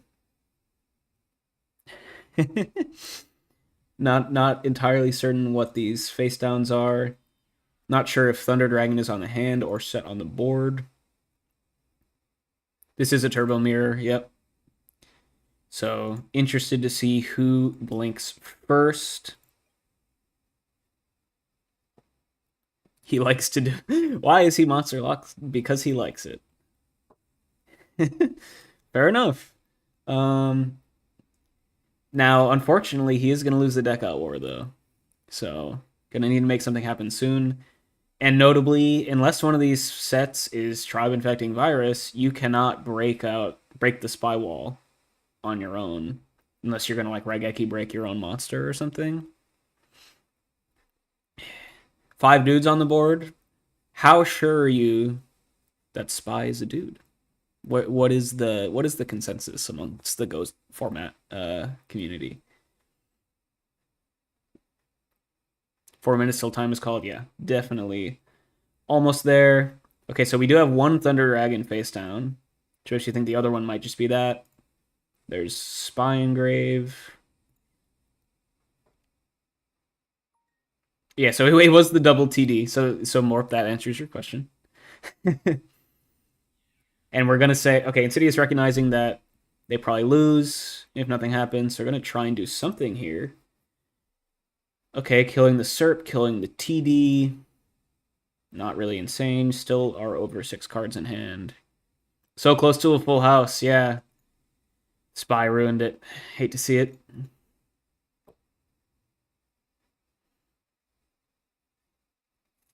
Yeah, Insidious, how do you get yourself out of this scenario? And also, notably, if this does go to time, Insidious is losing the life point battle as well. So they are in between a rock and a hard place at the moment. Monster locked, down on life, down on cards in deck.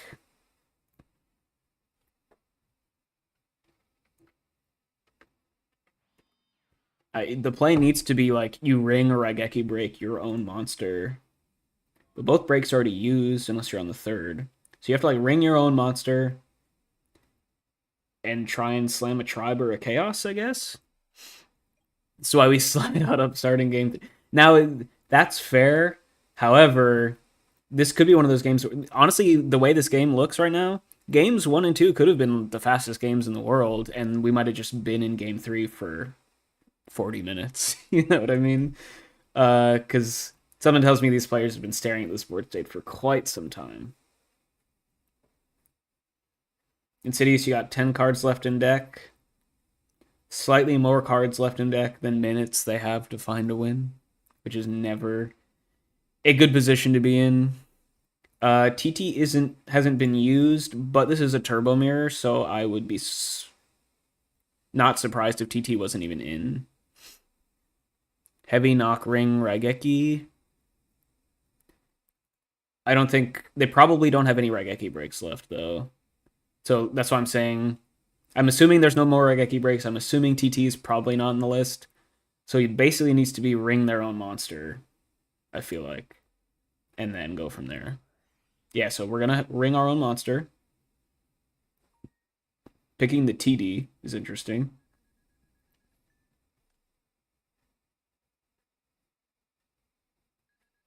Show me Tribe Infecting Virus. Chaos is live for both players, kind of expectedly. Are you putting Lightning Vortex in the CT mirror? I'm not putting Lightning Vortex in my deck. let alone in the mirror, you know. That it's not a very good card in GOAT format, unfortunately. It can see play. Oh, Tribe is in graveyard? I didn't even see that. Oh yeah. I had to scroll down. Good call. So yeah, what does Insidious have? It has to be, I guess you need Chaos. Yeah. Yeah, more. This is definitely an interesting game state, I will say. We're gonna go for Chaos here, though, as expected. That's Insidious's only path to victory at this point, is if they can like slowly banish everything with Sork turn after turn. But Skynoon has Chaos of their own live. I mean, maybe there's a world where Insidious can like get in a big attack to win the life point battle if this goes to time, but that seems unlikely.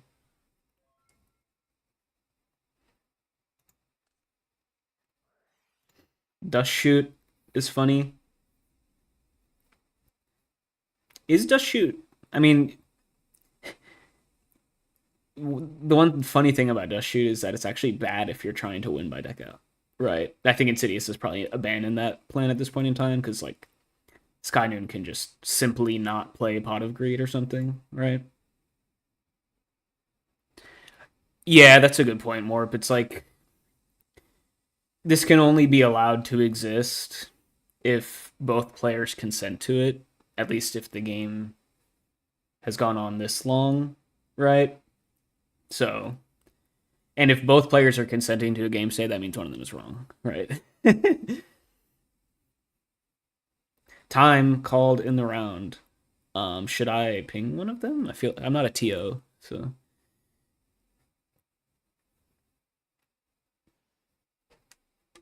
gonna send back the tribe though.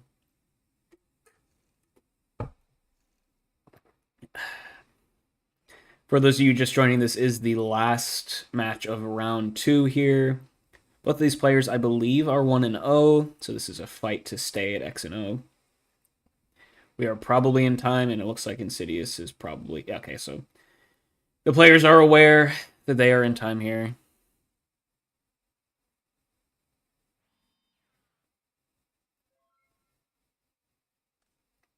Yeah, that's what I figured. That's what I've seen other streamers do in the past. Looks like they're aware of it anyway. And, you know, Insidious is a vet, so I'm sure they're very capable of handling time correctly, you know? So we are in turn 1 now, right? Insidious is turn 1. Sork banishing something means notably they won't be able to attack. I mean, there's no way Insidious wins this unless Skynoon just has 5. You know, I don't even know. 5 fake traps set, right? But we play it out. We play it out. Nothing else to watch anyway. So. Jars and Dust Tornadoes, yep. Although we probably don't have Dust Tornado in the side, in the Turbo Mirror as well, or post side. Notably, Skydoon did keep the Torrential in. I think we saw this in the first round as well. They like to play Tribute in the Turbo Mirror, which is interesting. Okay, Mirror Force is going to wipe stuff out, yeah. Skynoon had the Mirror Force. Now, we're on turn 2 here of time here with Skynoon. Yeah, Mirror Force is huge, but, I mean, did we expect anything else? Probably not. And yeah, Skynoon can just put the shields up as long as they don't take 5,000 damage this turn. It's going to be game. Hail Mary, Pot of Greed. Can we do it? Yeah, Skynoon basically just needs like 1 point of interaction. Insidious got to crunch the numbers. This is your last chance. We're going to knock, okay? Hitting Serpent, which was known. Flip up Night Assailant. Okay, so are we going to go BLS plus Sork and deal 5,000 damage? Heavy Storm. Okay. Chain Scapegoat. That should be it. Yeah, there you go. Oh, so Skynoon, I guess, was on Chaos Control, maybe? Or maybe they brought in... Maybe they knew they were going to time, so they brought in the Scapegoats, potentially. And that is going to be GG, and this is the end of round 2, so Insidious drops to 1-1. Skynoon chilling here at 2-0, I believe, so shout out to them, playing quite well so far. Insidious is on their ceasefire, patented ceasefire technology. And that is the end of round 2, guys. So let's see, who is at 2-0? Anthony, Moxies, Pike Freak, AJT, Pikatron, Herny Hog. This is just the who's who of good GOAT format players, right, guys? Oops of Cow, we saw win their match. Skynoon, of course. A lot of good potential X and O matches here for round 3. And we are trucking along here, folks. Carl is at 2-0 as well. It's like Dueling High and Don't Copy both fell down to 1-1. Same with Scrub, Leo P. So a lot of good players here at 1-1 as well. It's like STL and Michele both won their round 2 matches. John Wick lost their round 2. Cool. All right, so we've got some... Delinquent lost their round 2. All right, we've got some good ones coming up here. Show me round 3. All right, let's watch Anthony, right, guys? Surely. That seems like the move.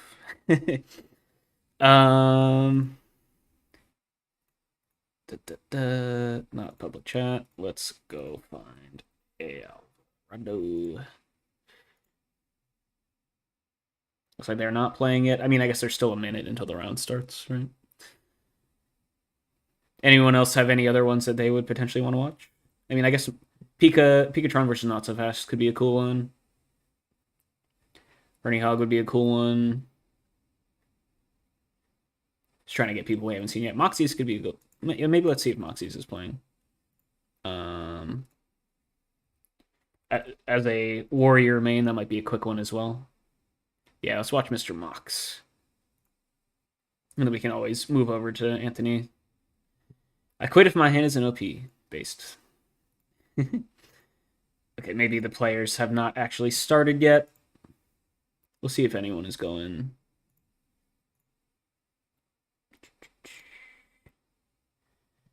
No, okay. I guess we'll watch like the first couple turns of this, and then if... I'll keep an eye out for Moxies here. Looks like they're online. Charlie Coke. So we know Charlie is generally a Chaos Control player. Kitsuko seems to be on Warrior. Turn 1 duo plus TD, so Charlie's looking good. Yeah, let's go. Let's see if Moxies is playing. Yeah, okay, Moxies is in. And they won the die roll and opened Graceful Charity. So pretty good start here for Mr. Moxies. Not too bad.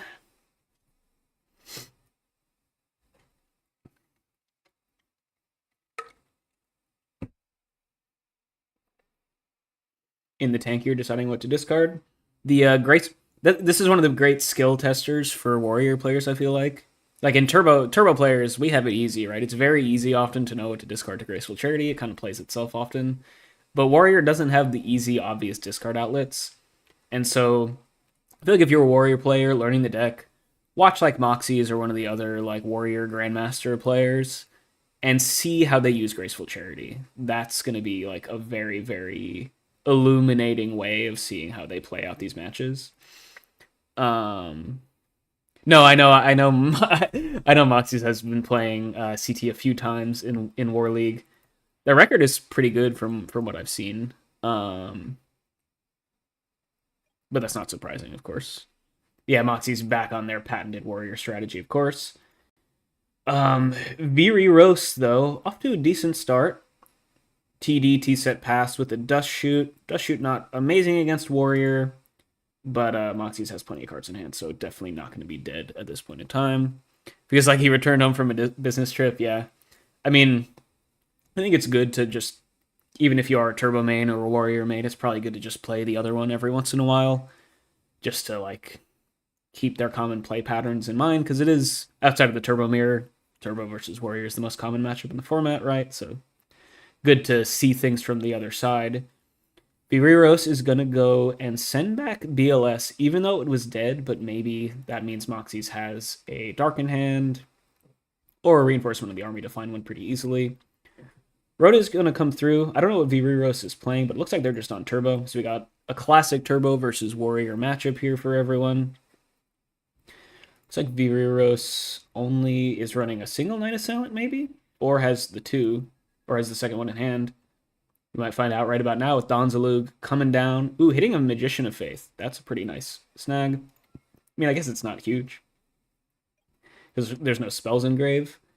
But ripping out a card with Donzalug is always nice against Turbo, and it doesn't turn Chaos on, so it's basically just free card advantage.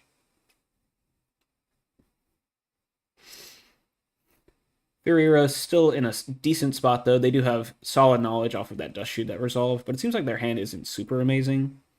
We're going to get a T-set pass here. You just want to get something in the way of this Donzalug, of course.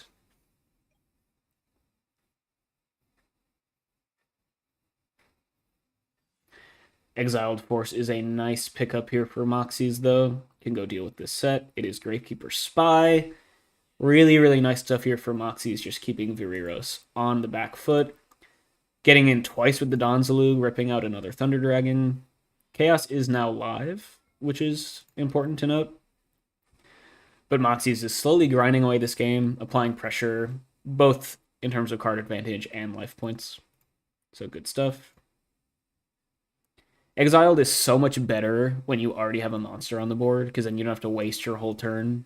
Not waste, right? But Exiled Force is, of course, a very, very good card, but it feels really bad when you have to, like, when your board is empty and you have to use your normal summon on it and then pop something. Because then it just, like, doesn't do anything. You're just sitting around. But when you have a monster that it's clearing the way out for, it's just, like, insane, right? Yeah, peak warrior gameplay is exiling stuff. Moxie's in a good spot, but there is another set monster that they have to deal with. Still multiple spies left in the deck for Viriros, probably. It's game 1, so we haven't seen any Koichis yet. Duo is a crazy top deck, though. Ooh, okay, so we did hit the second Night Assailant. So Faith or Spy gonna get bounced back here. Gonna pick the Spy. Yeah, I guess there's no way you pick the Faith here. You have no spells. But Duo, yeah, I guess not the most amazing Duo, actually. You probably would have preferred to not use it there. And notably, Moxies probably should have had the read. I mean, maybe if you're sure you're going to get in with the Donzalug this turn, yeah, fire off the Duo. So maybe this is fine. But the read is probably that there was a Night Assailant in hand, right? Because Viriros only banished one off the Night Assailant. Could obviously, of course, only be main decking one, but that's pretty rare nowadays, I feel like. You're either all aboard the double Night Ass plane or you're only playing 0, right? Donzalug is going to get in, though, and I guess we've been testing this back row turn after turn, so there's no way it's anything that can stop this Donzalug. And so because Moxie's had the premature for the Exiled, that play definitely makes sense. Just get the 1 for 1 with the Duo, even if it only hits the Thunder Dragon, because even if they had the Night Assailant, Donzalug is just going to rip that out. And Moxie's in complete control at this point. Up a bunch of cards, Donzalug just being an absolute all-star here in game 2, or game 1. That's why it's in the deck, right? It's here to beat Turbo, so doing his job. Moxie's not milling with Donzalug, definitely makes sense when you haven't seen Sinister Serpent yet. Viriros gonna go activate the Jar of Greed. So got 2 fresh cards here. Has been incapable of dealing with this Donzalug so far, though. Some people only play 1 Night Assailant. It is a ratio that some people like. Okay, we finally find Ring. Too little, too late, though, it feels like. And now Moxie's has any monster, it's GG, and yeah, that was just an absolute clinic there for Moxie's. Just keeping Turbo on the back foot the entire time and slowly whittling them away with the Donzalug. But yeah, there are definitely some single Night Assailant aficionados out there. I feel like it was it might have been Michele Cimino loaded up a single Night Assailant list in War League this season. And there are probably other players that do it pretty regularly, I would say. It can be kind of bricky, right? And especially if you still want to play Night Assailant, but you're expecting a lot of Warrior, it can be kind of like a little bit of a Warrior pre-side to only play the single Night Assailant, right? Because there are some matchups that it's just not great in, you know?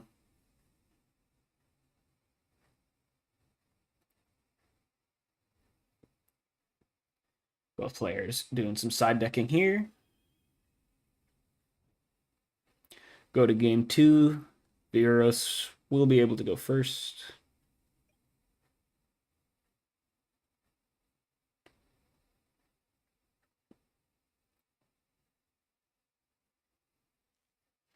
Now I'm interested to see, are they on the Zambairu, Saku, Solemn side deck plan against Warrior, or are they of the Chaos Control Smokescreen breed with the Scapegoats and the Metamorphosis?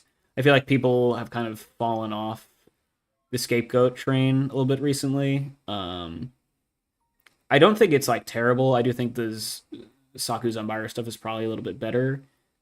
If anything, I think the my thought on the scapegoat meta stuff is that it's actually better when you expect less warriors because it still gives you like a serviceable side deck strategy against warriors without taking up as many slots as the Zambaru Saku Solemn stuff does. So it's like if you're going into a meta where you don't expect a lot of warrior players, but you still obviously want to side some stuff against warrior because it's one of your worst matchups, then it makes more sense to the scapegoat meta stuff because you still have some stuff against warrior, but you can have more slots against whatever you expect that the meta for that tournament to be. So Moxie's here firing off Graceful turn 1 and discarding the same exact 2 cards, by the way, Mystic Swordsman and Blade Knight, and this time keeping around a Kaiku, just as an 1800 vanilla at this point. No graveyard to banish, no chaos to worry about. Viriros bringing in the Dust Tornado post side against Warrior, definitely something that you can do pretty frequently. Hitting a Solemn is nice, and now you can. Now there's just a lone Kaiku here that can pretty easily be dealt with. Pot of Greed to follow it up as well, and Tsukuyomi in the hand is really nice. Very, very good card against Warrior as long as you're not under too much pressure. Because it just, it kills all of their monsters pretty much, right? It's very strong. However, because it doesn't stick around on the board, it can be kind of bad tempo-wise if the Warrior player is like, if they have like 3 monsters attacking you and all you're doing for turn is like Suking and killing one of them, like sure you're going up a card, but then the other 2 are going to attack you and you're not going to be very happy about that. But in these scenarios where you're at board parity or ahead, Tsukuyomi is insane against Warrior. So good for Viriros to find it early on before they're under too much pressure. And once again, Breaker is another monster that dies to Sook. Moxie's trying to get a little bit of value out of it first. And we're just going to chain or activate Torrential on the Breaker summon. So even though they had a way to just recoup the card advantage from the Breaker with the Sook, they valued protecting at least one of these 2 back row more. Or I guess it would also just be kind of bad if Breaker summoned and killed the Torrential, you know what I mean? So I don't hate that play. Viriros could have something else that they want to use their normal summon on other than Tsukuyomi as well, in which case this is a nice tempo play, like I was just talking about.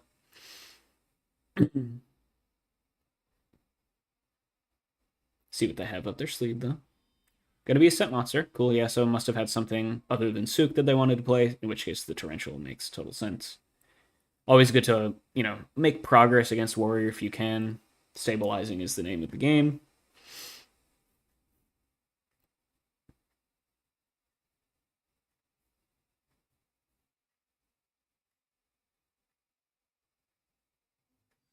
Moxie's has the Exiled Force, and now this is the scenario I was just talking about, where it doesn't feel great when you have to use your whole normal summon to do that. And sure, you hit a Magician Faith, which is great when Pot of Greed is in the grave, but you're just kind of, delaying the inevitable at this point, it feels like.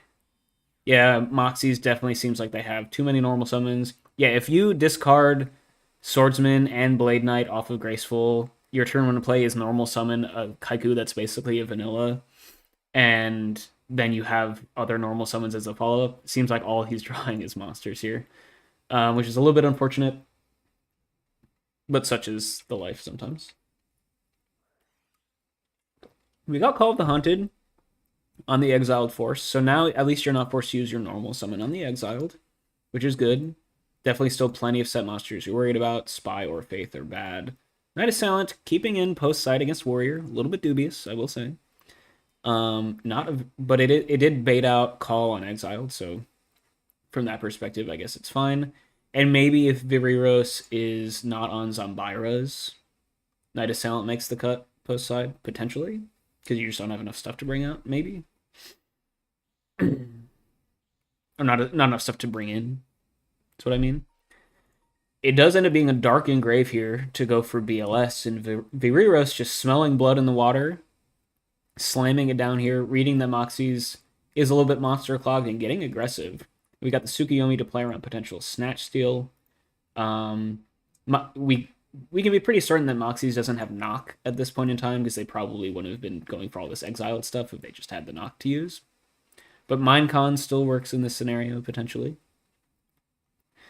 But I definitely agree with Viriros. You're more worried about Snatch than you are about Knock at this point in time. Mystic Swordsman could actually be kind of good, but Viriros likely has a Battle Trap set. So this seems pretty safe to play around Snatch Shield at this point in time.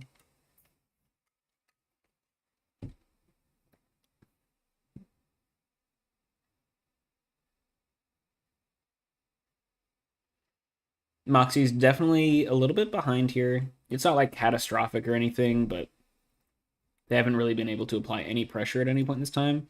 And potentially going for some sort of aggressive play here. Yeah, one of these back row was most likely Solemn. So sniping one with MST is pretty nice. So Viriros is on the Solemn plan, post side at least. Follow up with a heavy. Yeah, definitely. Okay, we're just clearing way for BLS here, but Virios has the second Solemn to negate that. They're going to drop down to 3,100, which is pretty scary. But Moxie's has, used a lot of resources on this. Ooh, Tribe is going to come down. Okay. If this set is Gravekeeper Spy, that could be pretty good.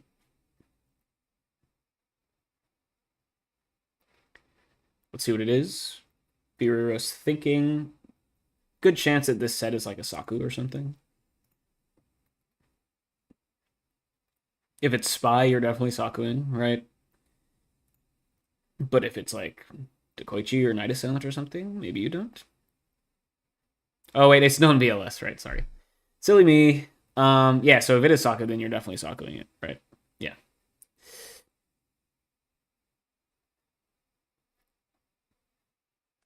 Oh, yeah. Yeah, ring it.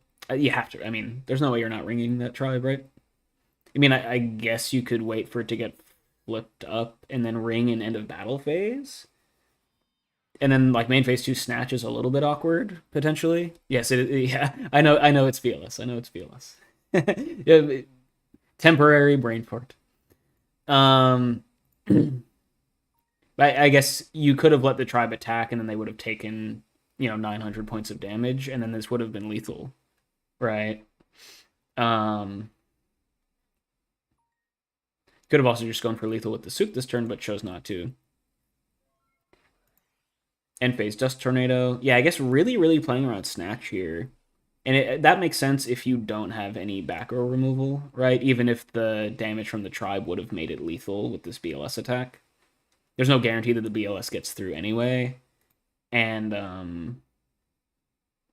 if they have Snatch, then it is what it is. Yeah, so Viro's playing that one pretty well, playing around all the potential outs that Moxie could have had, or at least most of them. And we're going to go to game 3. So tying things up, Moxies will be able to go first on Warrior here in game 3, though, which is very, very important for the more aggressive deck of the two. But this has been a pretty good match so far. Game 1 was Moxies just doing Warrior stuff, right? Just always had an answer, really utilizing the tempo advantage that going first provided very, very well to keep Viriros on the back foot. Always had an Exiled Force or a Knock or whatever to answer their set monsters so that the Donzalug could continue to get in. Here in game 2, though, Viriros, basically the opposite thing happened. They had the tempo advantage against Warrior. Moxies could never really establish any sort of aggression, and it was just like a stabilized the whole game. And then finding a good point where they figured it was safe to slam down a BLS as like a finisher, and was able to do it. Yeah, Moxies is, one of the best Warrior players. Pretty unarguable. So, yes, definitely one of the premier Warrior duelists here in GOAT format. Former FSL champion, I believe, as well.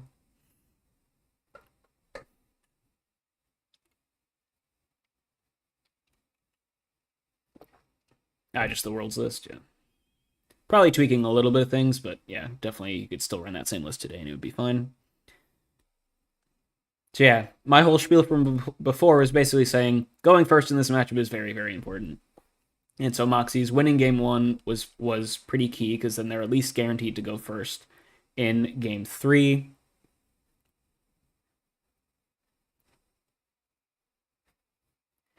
Moxie's has been around. I mean, he's been in War League this season. I'm not sure how well attended like the Patreons and stuff have been for them, but definitely still has been grinding out the games.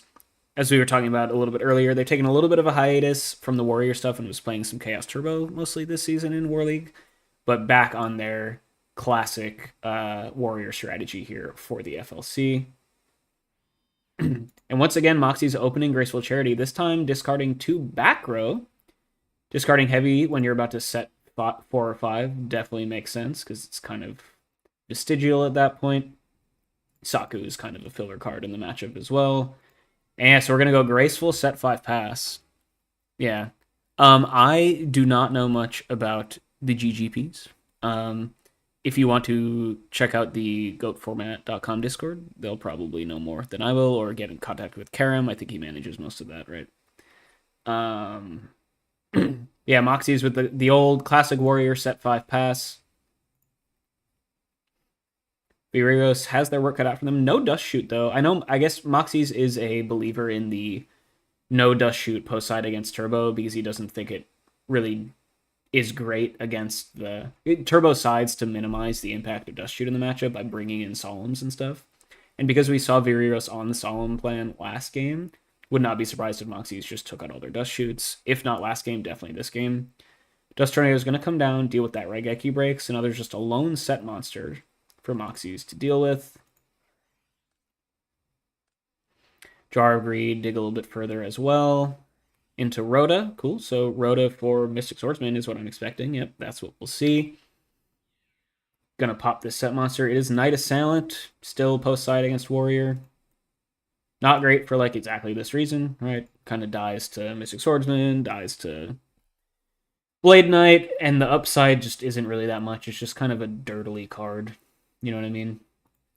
And Vireiros now definitely a little bit behind here. Once again, Moxie's using the first player advantage quite well, keeping up the tempo and the pressure.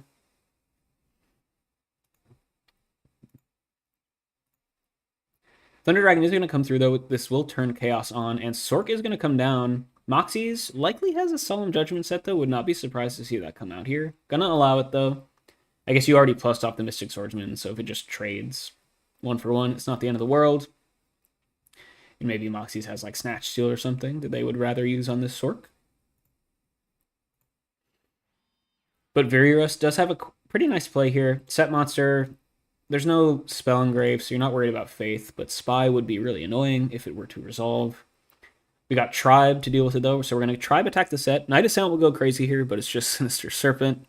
So just clearing it out, poking it in case it is Gravekeeper Spy, so that you get the most insane Tribe Infecting Virus activation of all time in main phase 2.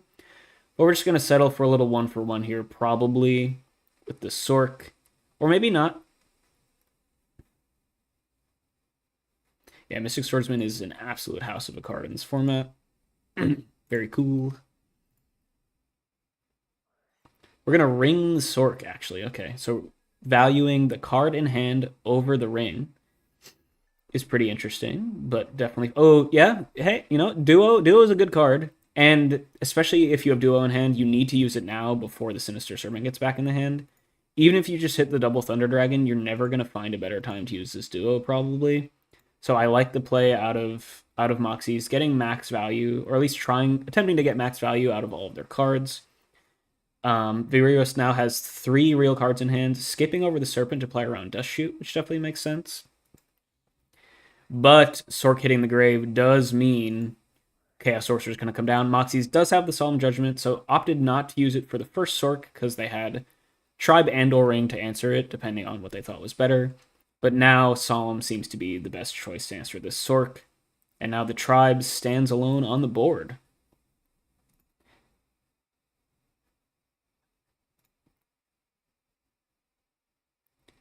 Vireiros in a little bit of a bind here.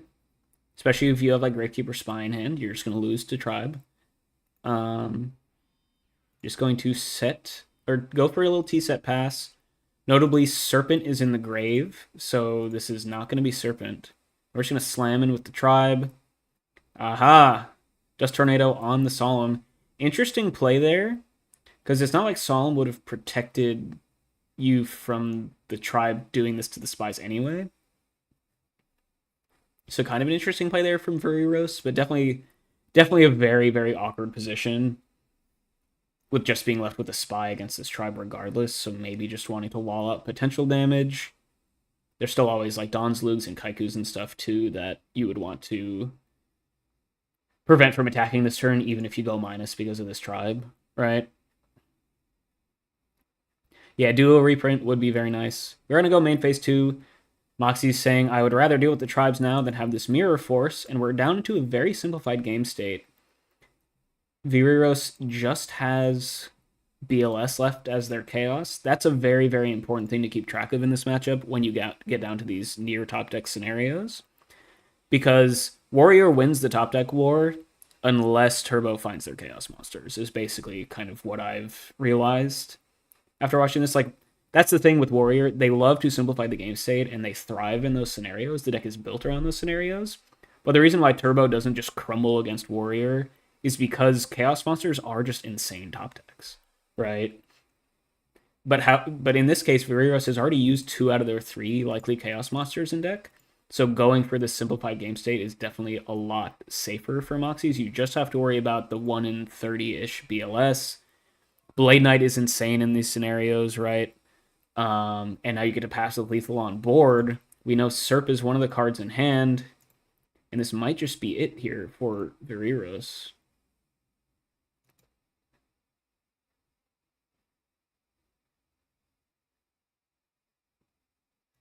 Yeah, Serp got banished off of that Kaiku, which is huge. So you don't... Actually, yeah, sorry. We don't know about Serp. Serp is not in hand. So there are 3 unknowns in hand, I think. Or maybe Asuk. I didn't see what killed the Kaiku, actually. But Serp was banished by the Kaiku at an earlier point. Okay, oh yeah, so it must have been Suk killed the Kaiku. And this was what I was talking about before. Suk is good against Warrior when you're at parity or winning on board, because then it can just plus and gain you card advantage. But when they have 2 monsters on the board that's threatening lethal, and Suk can only kill 1 and then vanishes, it's not that amazing. Now, if you have another out to this tribe, we're going to set a back row, try and do something here. Maybe, I mean, Moxie's is just going to slam in with the tribe regardless, though, surely, right? I don't think, there's no way you give credence to this back row at this point in time, I feel like. Especially because the tribe's going to die to the Suk anyway if you don't do anything with it, so you might as well just send it per game. Now, if you have another monster, there is, there's still Mirror Force, there's still Torrential to worry about. So there are things to think about. Oh, MST is insane. Oh, it is Raigeki Break. Okay. Discard the Magician of Faith. Getting Chaos online, so top deck BLS is now on the table. So the hand is Tsukuyomi and an unknown. Top deck Zambara would have gone pretty ham, yeah. Agreed. Virios is just going to set a monster. Probably just Tsukuyomi, honestly. And now Moxie is a little bit card dead. And now things are a little bit tough. Because Tsukuyomi is now decent in this position. Viriros does have top deck BLS live. It's unlikely, but it is possible. Ooh, flip summon Magician of Faith. Oh, no. There's no spells engrave. Oh, man, and Viriros just played straight into Torrential Tribute with that. Trying to go for a good poke of damage. You needed the Faith face up so that you could summon the Tsukuyomi. But playing into Torrential, and it's actually really big for Moxies just to get a little bit of advantage back. Swords is going to keep things stalled out here, though. That's actually a very, very clutch timing on the Swords of Revealing Light. A lot of back row removal already being used by Moxies. No MST, no heavy, 1 Dust Tornado already used. So you're probably going to get the full value out of the Swords, unless we have, like, Breaker off the top. However, Moxies is slowly assembling an army of units for the time the Swords does fall off, which could be interesting. And so Viriros, you got a couple turns left here to chill. I guess exactly 1 turn left, right? Or no, this should be the 2nd turn of Swords, I think, right? Back row pass. Oh, okay. I guess I miscounted. It is what it is. And now Moxie's likely has lethal. We're going to upstart here. That's actually really huge to put Moxie's at a relatively healthy life total. Double upstart. Oof. That feels pretty bad if you're Viriros to put Moxie's up to almost 4K. Now BLS on its own isn't game anymore. 2 cards in hand. Threatening lethal from Moxies. These are some pivotal turns here. Swords bought you some time, but now you gotta pay the piper, right? Got Zombira here. Okay, that is a nice wall. Pretty good. First Zombira we've seen all match. Ooh, Exile to deal with the Zombira, though. Okay. Flip up. We're just going to do it. Okay. Interesting. So...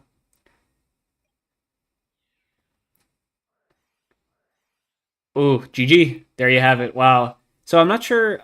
I guess we haven't seen Torrential. So I feel like shouldn't you be flipping the DD Warrior Lady before you go for the Exiled pop? Right? It didn't end up mattering here, but I guess to play around Torrential, that's probably a little bit better. But I guess you had Call of the Hunted anyway, so you didn't need to play around Torrential regardless. And Moxie's is going to have it. Viriros was just under so much pressure early on, and then had the swords to stall out. But Moxie's with the little Call of the Haunted for gameplay there. And Moxie's is going to go up to 3-0 in the tournament. Very solid gameplay out of them. Let's see who else is still playing. Let me see. So we were going to watch Anthony earlier. Let's see if they're still playing. Looks like we are. Cool. So let's watch this. So this is another 2-0 match. Looks like we've got Alvarado on his patented Chaos Turbo. So it looks like we got another good old Chaos Turbo mirror here. Anthony in a solid spot, though, applying a lot of pressure. We got the Spy beatdown plan coming in. Smelling blood in the water. Evans top decks Thunder Dragon for turn, turning on Chaos, which is pretty important. If the last remaining card that they have in hand is, in fact, a Chaos monster.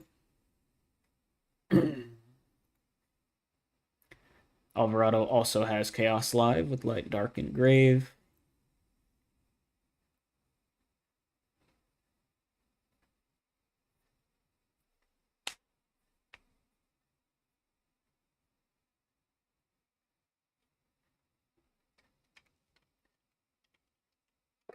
This is lethal on board, so Evans has to be very, very careful here. Otherwise, this might just be the game. Saying can't do anything. Gonna Heavy Storm, potentially going minus. Ooh, Jar of Greed is insane. Okay, so it's just a -1 thanks to that heavy. And Evans just has to set a back row pass. Is this just gonna be game? Ooh, Not So Fast is on zombies. Ooh, we're definitely gonna see them next round then. That's pretty sweet. Mirror Force is huge to keep Evans back in this game. But Anthony's still in a really, really good spot. We know there's double TD in hand for Evans, so not really too much going on. I guess single TD in hand for Alvarado, but still up cards. Mirror Force is going to delay this a little bit longer, but Anthony's still in a very solid spot. Pretty clutch, though. Be crazy if they top decked, or if they drew Mirror Force off that Jar of Greed that they chained to the Heavy Storm. That would have been pretty wild. See if Anthony has a normal summon for the turn. That would be pretty important. Looks like they don't. So Evans has a chance to kind of stabilize here, get back into the game a little bit, not down too much just yet, now that they're not really under any pressure. Gonna go set a couple back row pass for Evans. So both players a little bit low on monsters besides the Dead Thunder Dragons in hand, of course. So we know Evans' hand is just double TD. Alvarado, let's see what we got. Would love to find a threat here, of course. Breaker would be really good. The Koichi would be pretty nice. All the spies are gone. Sork is also pretty good. That is a lot of damage. This is a 2-turn clock.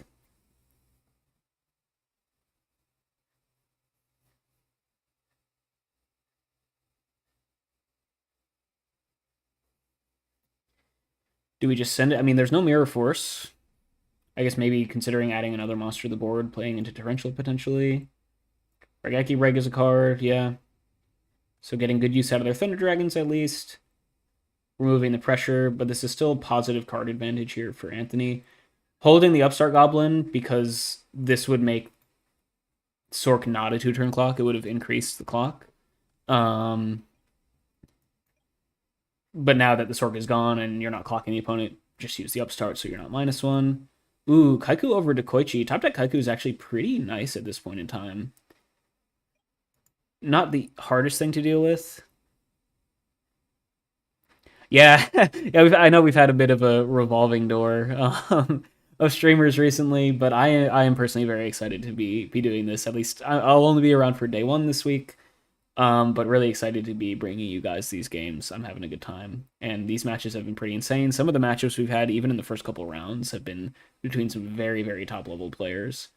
We got some really cool players still undefeated. Looks like Anthony in a really good spot here, reigning world champion. Very likely to be going up to 3-0 here. Ahead quite far here in game 3. We just saw Moxies go up to 3-0 as well, playing Warrior. I heard Not So Fast is 3-0 undefeated so far, playing Zombies, which is cool. I'll try to check them out next round for sure. And now Tribe is going to crash into Tribe, and if you're Anthony, you're probably pretty happy with that. Oh, or we could just keep the 2-turn clock on board as well. Yeah, Heavy kind of a brick at this point in time, so definitely would rather keep the monster on board. We're going to MST pop a back row, but Tribe will still get in for 16. Not sure why we needed to MST there, but it is what it is. Hitting Torrential, I guess, is fine. And Evans, you're once again facing lethal on board. You no longer have Mirror Force to save you. Oh, for the ring? Oh, okay, fair enough. Fair enough. Yes. And then we have Knock per game. There you go, all right. Anthony Alvarado moving up to 3-0. Evans will drop down to 2-1, but definitely still plenty of tournament left for them to play. X-1 still a respectable record at this point. And yeah, let's see who else is playing. Solid dub there for the reigning world champ. I guess we haven't seen John Wick play just yet, so let's maybe go move into that. Yeah, MST to try and snipe the ring. Definitely makes sense. Yep. All right, so what do we have here? John Wick. Looks like they are playing Chaos Control. Sork on board, Scapegoat Engrave, Meta Engrave. And Meji here is playing, ooh, something spicy. Got TD, BrainCon, Jinzo, Karibo, Tribe, Ceasefire. Is this like Return? This could be like Return, maybe. We're going to slam down Sork. Sork banish Sork, a classic. We are in game 3 here. Set a monster, or pass. So John Wick definitely seems to be in a very, very solid spot here. Up 1,000,000 cards. Looks like Meji is on some spice, though, which is pretty cool. How many people do we expect to not drop after round 3? Well, I presume all the X and 2s are probably going to drop for the most part. And that has to be roughly like a third of the players.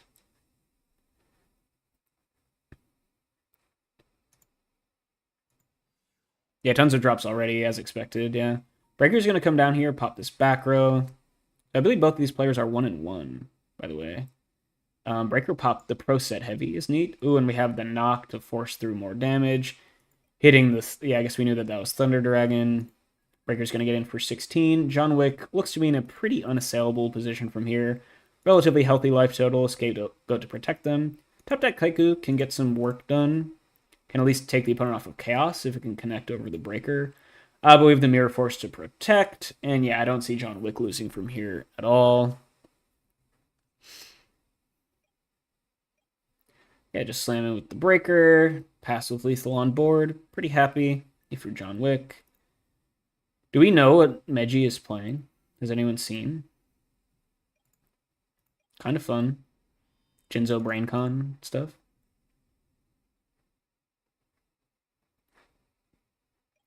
And is this just game? Breaker for game? Gonna be Jar of Greed, yep. There we go. John Wick, I believe, goes up to 2-1 here. Oh, it's Chaos Control with Karibo main. Cool. And so he's just on some fun Jinzo stuff. Neat. Love it. All right, so I believe Majestuous is going to drop down to 1 and 2. Still potentially could make the top, I think, if you win out, but tiebreakers might be tough. It is top 16, though, so some of the bubble records definitely are more likely to make it in than top 8. John Wick goes up to 2 and 1, though. Let's see who else is still playing at this point in time. Looks like we've got Mr. Big Noodle. We watched Karam already, so yeah, let's watch these guys. It's like we're in game 3 here. Mr. Big Noodle might be on Chaos Control, might be Chaos Warrior, potentially. Not sure if anyone has the intel there. Pot the Master. Looks like standard turbo so far. And here in game 3, looks like we're pretty even so far.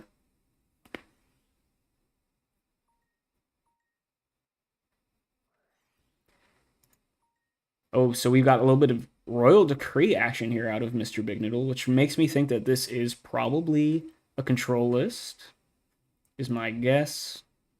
So probably CC with Decree main, or Decree somewhere in the 55. Resolving Pot is pretty nice. Looks like we're in for an interesting one here. I mean, Morp and Ivan's lists are pretty similar. Yeah, I guess there were just a couple side deck tweaks, but yeah, I mean that's just pretty standard Chaos Turbo. You definitely can't go wrong with loading that up. Ladder, tourneys, Go Format Fridays, anything like that. Turbo is just a very good deck. Interesting matchup here. This is the first Decree we've seen of the day here out of Mr. Big Noodle. Ooh, Stein. Okay, really fun. So we're just going to get normal summon Cyberstein. Whoever was asking for Cyberstein earlier, well, here you go. Ask and you shall receive. Totally planned it. Let's see what we're going to Stein into. Gatling Dragon definitely comes to mind for me immediately with a lot of stuff on the board to potentially pop. Could also maybe see like King Dragoon would be kind of nice. I think the board state's a little bit too complicated to just go for Master of Oz here. Yeah, Crash Magician of Faith into BLS. You get the Light Engrave. That's a classic play. That's why we summon our BLSs in defense position, folks. Unless they were like attacking you or something. But that is always something to keep in mind. That's why you see Chaos Monsters summoned in defense a lot, is to prevent exactly stuff like that from happening. Mr. Big Noodle, viewing that extra deck. I love the Slam Stein activate it before knowing what you're going to summon off of it, by the way. Not to say that it's the wrong play or anything. It's just usually you would think you would want to know what you're going to summon before you do it. Yeah, Gatling Dragon, I think, was kind of the expected monster. That's usually what you see summoned off Stein nowadays. Could be lag too, for sure. Are we going to get triple tails? Okay, we got a single heads. That's pretty good. Popping Magician of Faith is nice with double Trin Engrave. It's pretty nice. And now Gatling Dragon and Stein can start beating in. This is a 3-turn clock, the two of them, right? Not too bad.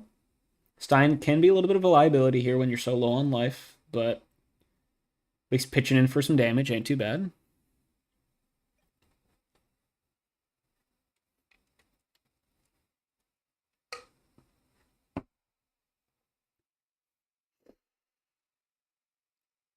And now Mr. Big Noodle is kind of all in on this play at this point in time.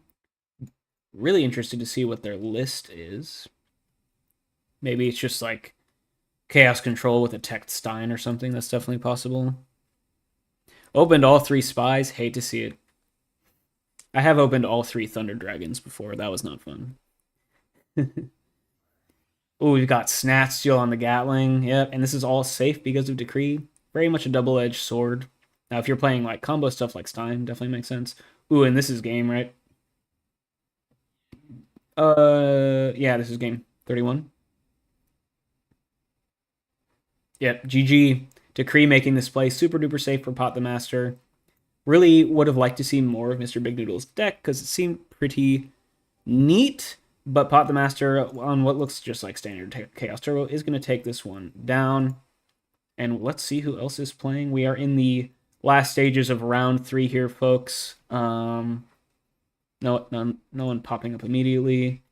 That match was finished. Oh, so Karam is still playing, it looks like. Cool.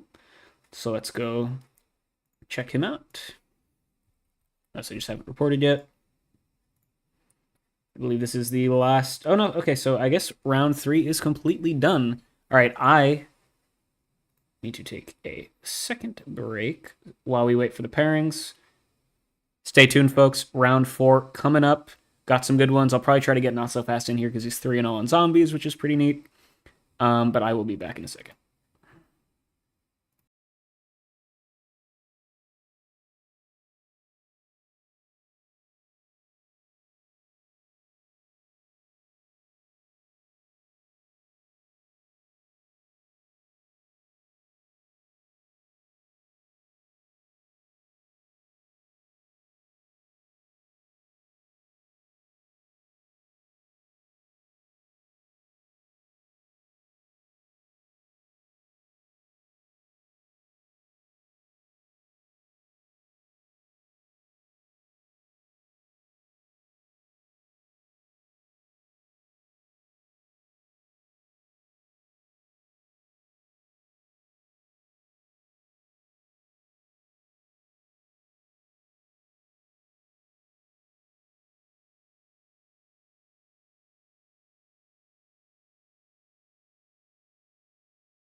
Alrighty.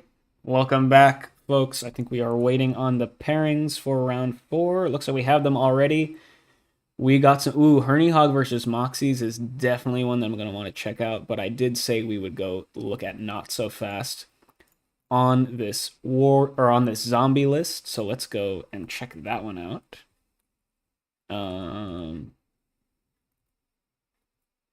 What is there? Let's see. Fancy Diesel. Fancy Diesel. Let's go check this out. Looks like they haven't started playing yet. Okay, so maybe... I mean, I guess round 3 actually ended pretty quickly. It's pretty nice. I feel like we're moving really fast. So shout out to Jazz and the TOs and the Format League and the GoatFormat.com staff, because I feel like this tourney's been moving on pretty quickly. Let's go check out that Herney Hog match if they're playing.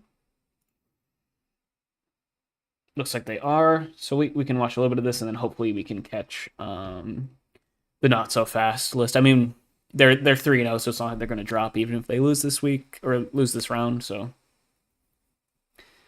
cool. So it looks like Moxies won the RPS, always important for the success of a Warrior Duelist, but their opening play is just going to be Summon DD Warrior Lady Pass. Now, Warrior, I feel like, is infamous for some of the most unimpressive turn 1s in the format. But that's it doesn't really need a strong turn 1 to do particularly well. It's not very reliant on Trinity like some of the other decks kind of built around those cards are. And oftentimes, you don't even want to summon stuff turn 1 because you would rather wait until you're guaranteed to attack with them. Now, DD Warrior Lady is a very safe turn 1 summon because it has built-in protection. So definitely understand Moxie's going for that. Now, you summon this instead of set this because game 1, they're still going to have their knocks and stuff in. So you don't want to just give them something to use the knock on for free. Herney Hog here, opening Graceful Charity. Going to discard the Minecon, which is not great against Warrior, of course. Looks like Herny Hog a little bit pre-siding for Chaos Turbo, which is, I mean, this is a big open tournament, so kind of an interesting decision, but Turbo is fine. So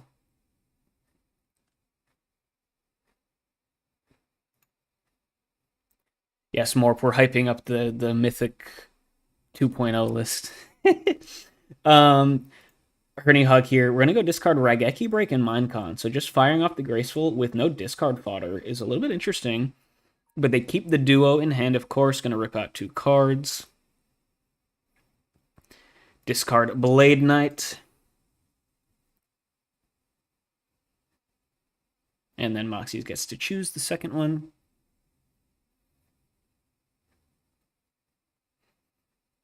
Yeah, I was watching Ivan's YouTube video coverage of the cash tournament in War League last night, just for some inspiration going into today. So yeah, duo hits Blade Knight and then Kaiku. So Moxie's setting up Chaos, but then Herny Hog has, so we had Graceful into duo TD pot is what it looked like. That's an insane Graceful Charity. Holy moly. Yeah, because you do that in that order, right? Maybe you Graceful before duo if you have both in hand, if you want to like find Dust Shoot or something. But I'm pretty sure Herny Hog just went Graceful drawn to duo pot Thunder Dragon, which is pretty bonkers. Yeah, Canadian team kill. Cash tournament is the Balls Tournament 2.0. There's been some coverage. If you check out Ivan Rossido's YouTube channel, he's doing some coverage of it. If you're in the War League Discord, it's in the Cash Tournaments channel. It's asynchronous, I'm pretty sure. So like the rounds last like 48 hours or something, and people just play on their own terms. Kind of similar to War League. Herny Hog has Dust Shoot here as well. Crazy. Send back BLS, which Moxies seem to probably intentionally set up for here with the Kaiku Blade Knight off the duo. So Dust Shoot, send that back definitely makes sense. We discarded a Thunder Dragon for the DD Warrior Lady to kill with the Tribe. Yeah, Herny had a pretty insane opener here, but Moxies does have the reinforcement to pretty easily deal with this Tribe, which is nice. Yeah, I thought it was $55 buy-in, so pretty chunky. We have a back row to set to power up this Blade Knight, get over the Tribe. So Moxie's here, definitely quite far behind, but landed a pretty strong threat. So if Herny Hog doesn't have an immediate answer to this, Moxies could definitely find their way back into this game. No Chaos Live for Herny Hog, so definitely potential for some brickage here. We know there's a single Thunder Dragon in hand, no Chaos Live. We're also game 1 against Warrior, so the deck will just naturally have a lot of bricks in it anyway, like Nox and stuff like that. And we know Herny's on Minecon in the main, so they have even extra bricks than you would normally in this matchup game 1. Yeah, Minecon is very much like I expect to play a lot of Chaos Turbo this tournament. I think that's totally a fine read, especially seeing how stacked this tournament was. Like when you have when it's a top heavy tournament in terms of skill, the best players can go from at 10 to play Chaos Turbo. So yeah. Okay, we're gonna normal summon Sangan. That's pretty funny.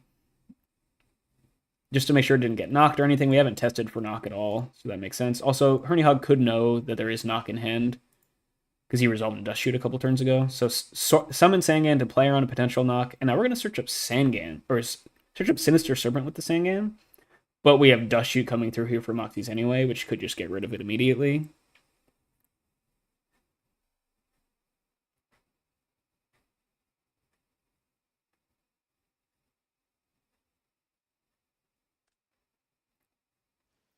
Gonna rip out Chaos Sorcerer, which was live now that the Sangan had hit the grave. So yeah, very, very important for Herny Hog, actually, that they were able to get the Sangan in grave.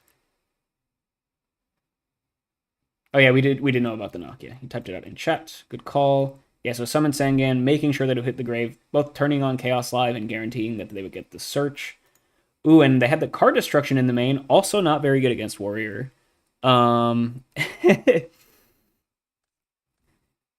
But we have the card D for free, cashing in the Serpent and the Thunder Dragon to get a nice full grip of 4 cards. This is probably one of the best card destructions I've ever seen against Warrior.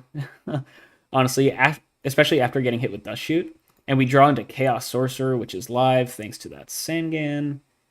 Yeah, some mid cards we discarded. Dekoichi, not great versus Warrior. Breaker is good, but getting rid of the other stuff is definitely better. And yeah, Sork gonna do a lot of work here. Yeah, you're fine to just attack over the Blade Knight. I guess we know the back row is Dust Tornado, right? And then Herney can set a monster pass. So Herney Hug here in a pretty good position, finding a good time to resolve a card destruction against Warrior, which is very impressive. And now they're in a really, really good spot. Definitely some back row to worry about here. Playing under Dust Shoot. Oh, actually, just going to grab the Serpent, so potential Dust Shoot to come through. Moxie is going to let it go. Maybe doesn't have it. Upstart Goblin. Dig a little bit further as well. Now, if you had the Upstart, maybe there's a world you don't grab the Sinister. Because you could draw into something good, maybe. But honestly, maybe you would rather, like, know that the new back row was Trap Dust Shoot, right? Ooh, Heavy Storm is insane anyway. Okay. Moxies, do we Solemn it? Yeah, Solemn the Heavy. So keep around in Unknown and the Dust Tornado. That was a pretty good draw from Herney Hog, though. The double Upstart was a little bit awkward because you're trying to be aggressive and clock the opponent. But then you can just force out the Solemn and it'll do half your work for you, literally, right? So now Sork is back to being a 2-turn clock. Moxie's wanting to protect this Unknown back row. But we still don't know what this flip or what this face down is. I guess it could just be Sinister Serpent, right? Sork's going to get in for 23. Moxies, do you have an out? Mirror Force. Okay, so Solemning the Heavy Storm to play around, or to keep the Mirror Force online to deal with this Sork. Dealing with the aggression for now, but Moxie's, of course, not in a very good position either way. They do have Chaos Live. Herney Hog gonna set another monster and a back row pass. Playing into that Dust Tornado, but now you can set up for some better, flip, or some better back row later on. Jar trading for Dust Tornado, I think, is totally fine there. Moxie's with the top deck BLS, though. Heyo! There we go. Summoning it in defense, I think is fine. Oh no, we're doing it in attack. Yeah, might as well. We're gonna go banish the new set. Makes sense. It is Knight Assailant. And so, yeah, the read is that this is probably the Sinister Serpent because it didn't flip last turn. Moxie's finding the one card in the deck that would really do anything in the scenario, it feels like. I mean, I guess Blade Knight would have been good, too. Herney Hog, can you out the BLS? Otherwise, you might be in trouble. Pretty crazy top deck for Moxies, but not too bad. Herney Hog has Chaos Live of their own, of course. I don't think we know anything in hand, do we? We know there's a Sinister somewhere in the rotation, right? It's just setting something else. Just trying to delay. We're just feeding cards to the BLS to protect our life points. So that was the Sinister. Okay, so what is this then, if it didn't flip? Is it... It's not Sangan. It's not Knight Assailant. That would flip. Is it Sook? Could be Spy, but... Yeah, I guess maybe Spy wouldn't have... Yeah, because if you wanted to play around Mirror Force, you wouldn't flip Spy then. But now it...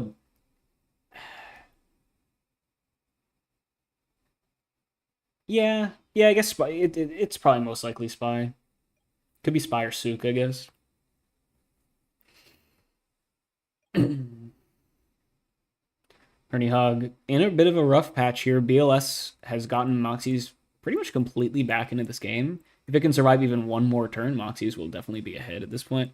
Yeah, so it is Spy. Yeah, definitely. There is definitely... It's not always going to be Spy there, because there are some times where you want to flip Spy.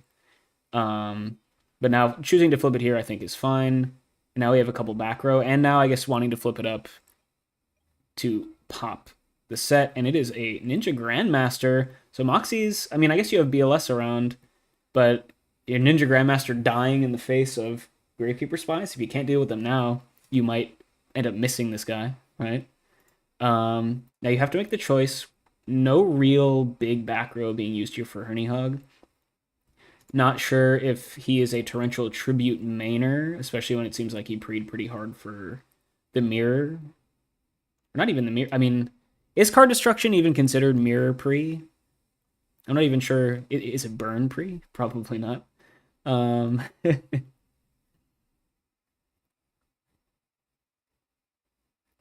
yeah, I mean, I think because you haven't seen Mirror Force yet, there's probably you probably just want to play around it because this is the only like if your BLS dies, you don't like you're at 4,000 life points with spies here, so I definitely like playing it slow. Jar is going to draw in. It's not like you could have killed that turn anyway with the BLS if you attacked, so you're not really giving up too much by doing this. Ooh, looks like Herney was able to draw into Chaos of their own, though. Sork's going to come down. And yeah, Moxie's had a good little run there with BLS, keeping them in the game, but eventually Herney Hog is able to draw into some stuff, and you get to hit him for 24 this turn, and pass with lethal on board. So looking pretty good here. No more BLS to bail out Moxies anymore, and that will be game one in favor of Herney Hog in a classic Chaos Turbo versus Warrior matchup. Now, I do know that Herney Hog has in the past been a Chaos Control smoke screener for the Warrior matchup. I'm not sure if he's still on it for this tournament. You are just plowing through your matches, man. Yeah, we're still in game one here. They were just one of the first people to actually start playing, I think. So this is where we're at. Herney Hog definitely thinking about their sideboard here. Definitely interested to see if they're on the Zombira strategy or the Scapegoat strategy. Interesting main deck out of Herney Hog too, with main deck Minecon and main deck Card Destruction, which are two. I mean, there are always like a couple flex spots in Turbo, so it's not weird to see them, but it's definitely uncommon a lot of the time. Minecon is kind of normal at this point, at least in War League, I feel like. But in a big open tournament like this, the main deck Minecon is an interesting choice, I think. Yeah, that's the standard. That's the standard Turbo side versus Warrior. That's like the Ivan strat, right? Well, I don't know if he made that strat, but that's what he prefers, right? But I do know Herney Hog has in the past dabbled with the Scapegoat Metamorphosis side strategy against Warrior, so I wouldn't be surprised to see it here. Moxies gets to go first here in game two. Did go first in game one, but Herney opened triple Trinity, right? So okay, Moxies lead out here. Still no Trin in the opening, but we're gonna go Blade Knight back row. So just a 1600 Blade Knight, but that's a relevant set line against Turbo for sure. Herney Hog, a lot of options here most likely. Upstart Goblin, just thin the deck a little bit.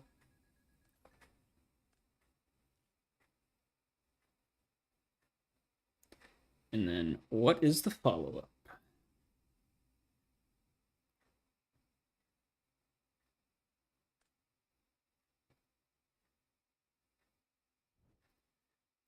Upstart into TD, a classic. Must have drawn the Thunder Dragon off of the Upstart, of course. Yeah, Solemn is a very good card. It's a little bit unintuitive, right? Because Warrior is a very aggressive deck. They're threatening your life points, so you think Solemn wouldn't be that good. But for two reasons, it's very good in my opinion. One is, of course, because it lets you play around Trap Dust Shoot very easily, because you can set your hand without having to worry about Heavy Storm. And then the other one is that, like I was saying before, Warrior isn't really a traditional aggro deck in that they like to summon a bunch of monsters and continuously apply pressures with normal summon turn after turn after turn, like Earth aggro does. Oftentimes, they really only have like one or two threats, and they try to play like Protect the King, right?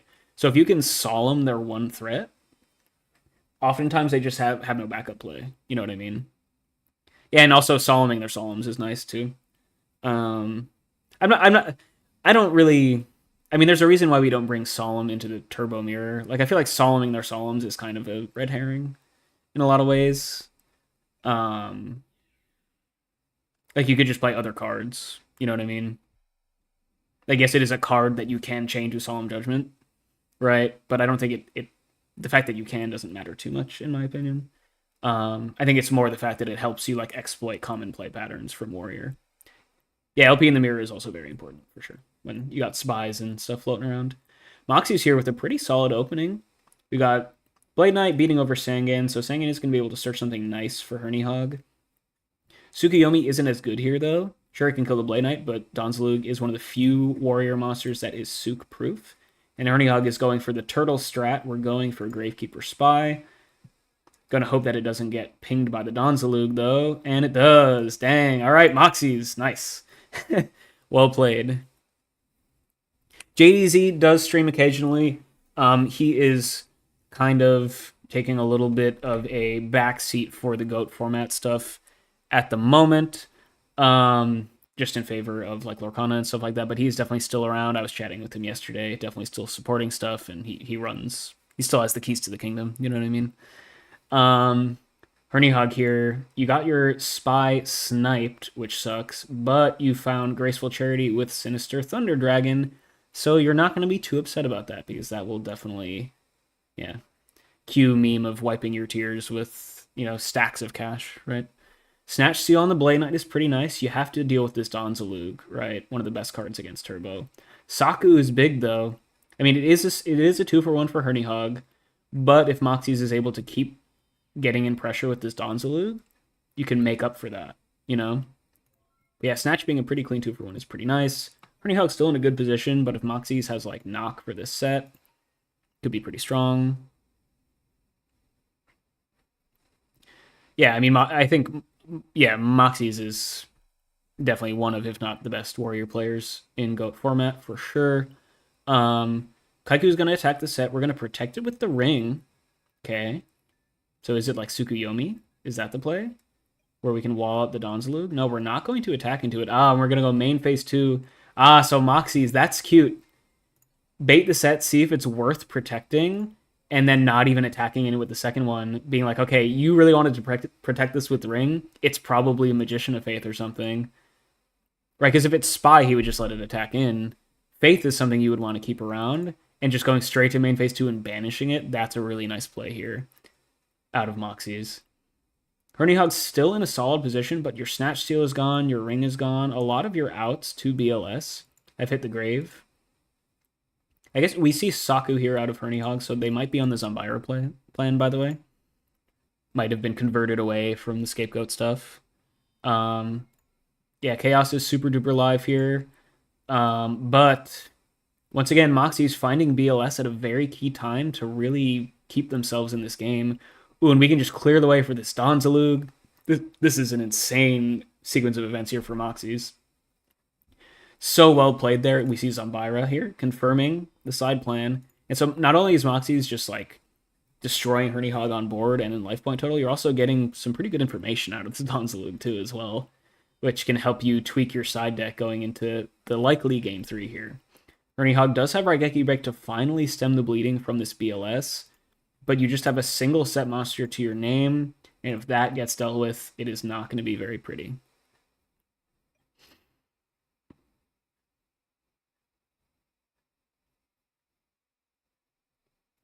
Yeah, I guess that's a good point. Saku is probably standard with the goats as well. You could also play a single... Oh yeah, it is Serpent. Yes, right. Oh, normal summon Morphing Jar. That's fun. That's cute. So Moxies is on the Morphing Jar tech. That's a relatively new development in the Warrior metagame, I feel like. Just using it as a normal summon beater feels like I'm playing the Sacred Cards. Herny with the top deck pot, though. Okay. Still not out of it. We just went Donzalug, Morphing Jar beatdown, I guess. Interested to see what this set monster is as well. Herny Hog putting the shields up. That pot was really, really clutch. Set Serpent, couple back row. Didn't mill. Yeah, I guess you could have milled there, right? Because Chaos was live and Serpent's already in the rotation. Heavy Storm is ooh. Nice play there out of Moxies. Wow, that was a very, very well played game there by Moxies. Behind from pretty early on, but was able to claw back with the BLS, got aggro there with the Donzalug, and we're going to game 3. Yeah, I don't think milling is. I'm just saying that is a scenario where milling is an option because you've already seen Sinister and they already have Chaos Live, right? Kind of like the two checks for definitely don't know. I'm not sure if it's correct there or not. Yeah. Um, I think it really almost doesn't matter, right? I guess. Do you think the additional information favors you or the turbo player? You know what I mean? Not sure if did Moxie's play Morphine Jar on the side at Worlds. He might have. I'm not sure. I don't have the list on hand.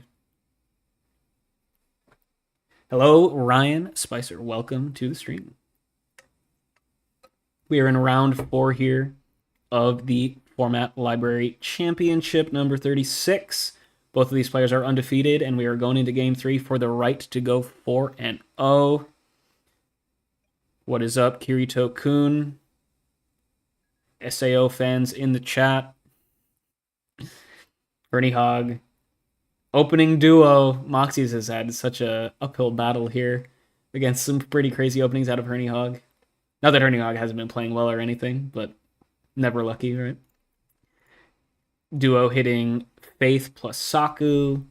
Follow up with Upstart Goblin. And we're going to go T-set pass. Or set a monster, set a bunch pass. So Ernie Hogg, good opening here with the duo. Pretty solid. Yeah, so Moxie's could be on the same 55. I would be surprised if it was the exact same 55. I feel like most top players will do some tweaking.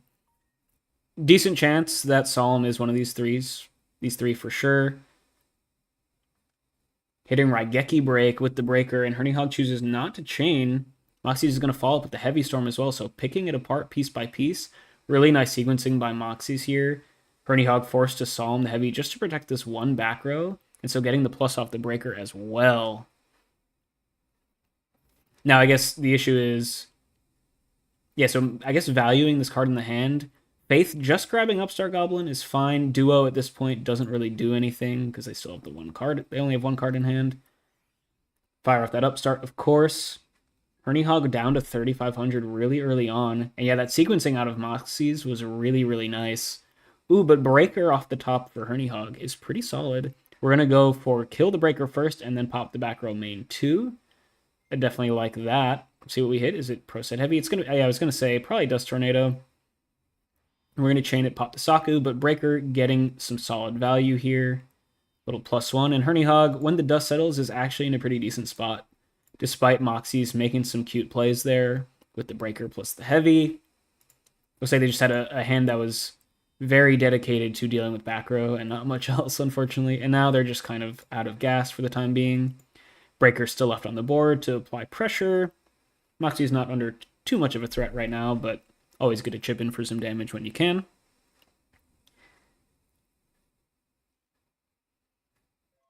Moxie's just going to pass. Breaker probably going to get in for a little bit.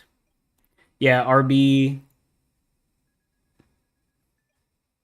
was not the best hit, I guess. Especially if Ernie Hogg's saying, like, I don't even care about RBing the breaker. Kaiku's going to come down. That is bigger than breaker, so that's pretty nice. But Ernie Hogg... Oh, we're just going to torrential. Okay. Not a straight 2-for-1, because breaker already got some value, of course. But a little bit awkward. But if the breaker's going to die anyway, of course you torrential there. You know what I mean? I feel that signifies that Ernie Hogg doesn't have a battle trap set, though. Because if one of these was Saku or Mirror Force, you're probably just going to Saku the Kaiku. Ooh, and then we just have... That must have been top deck Zombira, probably. Ooh, Tribe from Moxie's is nice to get over the Zombira. And Ernie Hogg was in a decent spot, but they're low on life from that Solemn activation. And like I said, yeah, there's no battle trap, I'm pretty sure.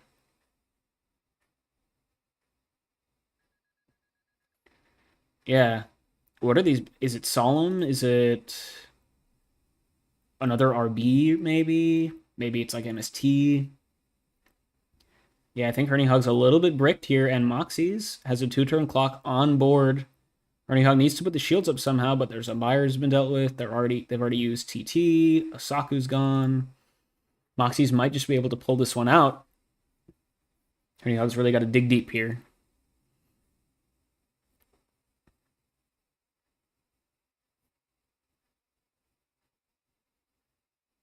This is a pivotal turn, I feel like. Do we know anything in Herney's hand?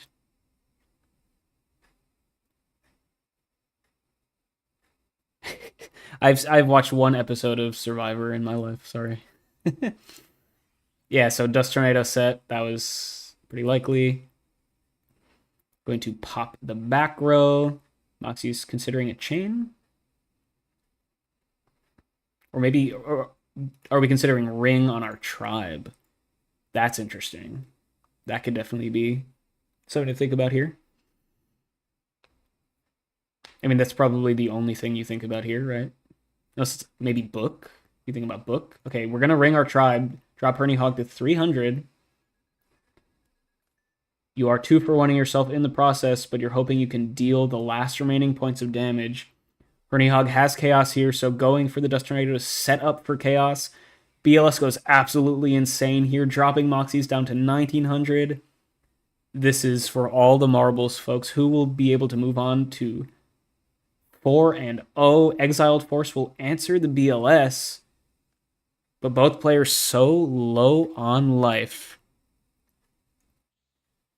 Oh, and then we just have a Sork. That was already in hand, too. He didn't shovel his hand, so that was already in the bank. And the back-to-back chaos there. Herney Hog saying, yeah, a little bit of a sack there, but, you know, Turbo is built to sack. You take it as it comes. Both players still definitely in the tournament. Herney Hog moves up to 4-0. Moxie's still at the very respectable 3-1. We'll definitely be seeing more of those players the rest of this tournament. Let's see who else is still playing. I would love to see Not So Fast if they still are. Yeah, let's go check them out. Nope, maybe their match is already over. Kind of a bummer. Let's see who else is still playing. Bike Freak is still playing. Oh, we haven't seen HNVB or Aiko, so let's maybe go check that one out. Unless you guys have any suggestions here. Yeah, no. I mean, I feel when you have 2 top players like that, they're like you know when you sack the opponent, right? I think that was pretty pretty fair. HNVB. Yeah, let's go watch these guys. There are some other top warrior players in the tournament. Dueling High is here. STL Killa is here. I don't think their records were as good, but they were definitely still in the mix. So here we've got HNVB versus Aiko77. We haven't seen either of these players just yet, so I wanted to check them out. Definitely 2 very respectable players in their own right. Looks like we've got ourselves a Turbo Mirror here. Thank you, Nova Ethos. Very much appreciate that. Pike Freak up a game, but it looks like it's heading to a game 3. Cool, so maybe we'll check that one out after this one because we are in game 3 here. We've seen Pike Freak a couple times today as well, but they are rocking the Ritual Chaos, which is always fun to show off, so it would be cool to see that. HNVB, we're going to go Tribute Summon for Thunder Dragon, but Aiko is going to chain the Torrential, killing a Tribe and Thunder Dragon, so that is a pretty high value Torrential there. Aiko definitely hanging on for deal life here, but they do have the life total advantage at this point in time. So really anyone's game here at this point. We're going to get end phase MST, pop one of these back row, hitting Scapegoat. Okay, so HNVB is running Chaos Control today. That's cool. Aiko seems to just be on Turbo. Drew a Monster of Return, set it. No, Pike Freak is definitely running Ritual Chaos. We've seen him a couple of times. He's got Manjus and stuff. Knock is going to come out on the SERP. Cool. Not the end of the world. Thoughts on TT in GOAT? You mean the format or the deck? Yeah, Aiko is a Turbo player for sure. Draw, set, pass. Looks like we're in near top deck mode for both players. And guess what's really, really good in a near top deck situation? Kaiku, the Ghost Destroyer. We can go and take Aiko off of Light Dark. And yeah, that might be just enough. All HNVB was missing at this point in time was a threat. And if you have Kaiku that can stick down and connect, it's going to bode really well for you, equalizing the life point advantage almost, taking the opponent off of Chaos. Aiko has the Jar to draw a little bit further. I think Torrential is total. I mean, I think it's a very good card, right? It's not good against Chaos Turbo generally, right? Because what are you TTing? You know what I mean? But it's definitely good against most decks in the format. You know what I mean? HMVB has to Solemn this Breaker, keep this Kaiku around. Yeah, exactly. Morph. That's my thought as well. It's like it can be very very awkward with a lot of the common play patterns that you see that Turbo has. You know what I mean? Like how often is your board just like random leftover flip monsters and stuff that stuck around after getting use, and you don't really want it to you don't really want to torrential those away. Like Turbo makes its money by like flipping Deco and going plus, and then still having a 1400 body left around. And sometimes they just stick around for forever, and you don't want to just be killing them, you know.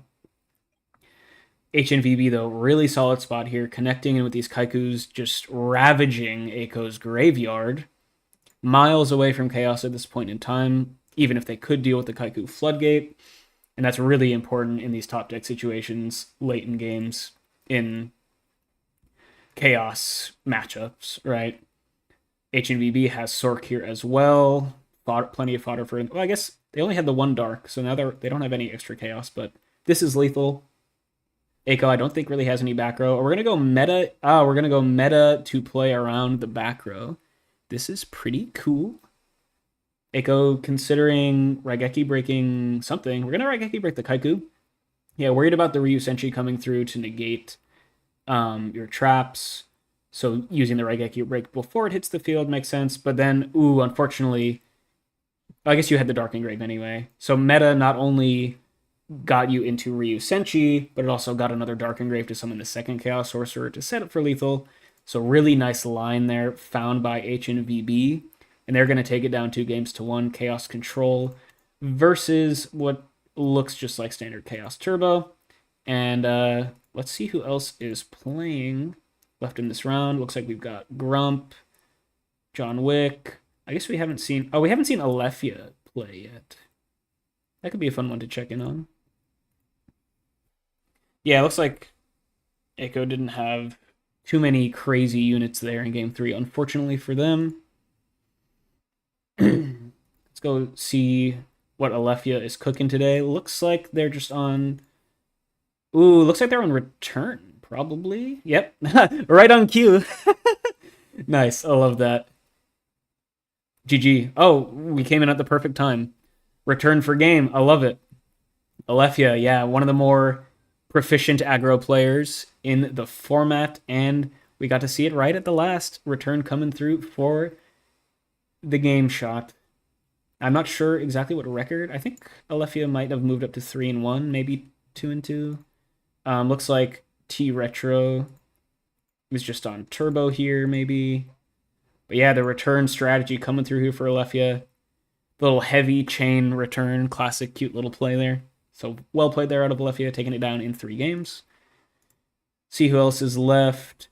Oh yeah, I said we were going to watch Pike Freak. Right, let's go check that one out.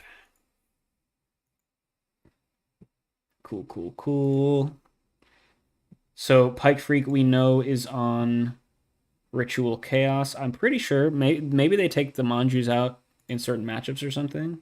Oh, no, sorry. I thought Pike Freak was the top. Yeah. So Pike Freak we know is on Ritual Chaos here. Manju on the board confirms that. Steve here. Yeah, Zambira is crazy good against Ritual Chaos, I feel like. That is... I know we were talking earlier about, like, no one's figured out exactly how to side for that matchup just yet. But I feel like Zambira is just a house, right? And on the balance, we've got a... It looks like Steve is decently ahead here in Game 2, Morp, like you were saying.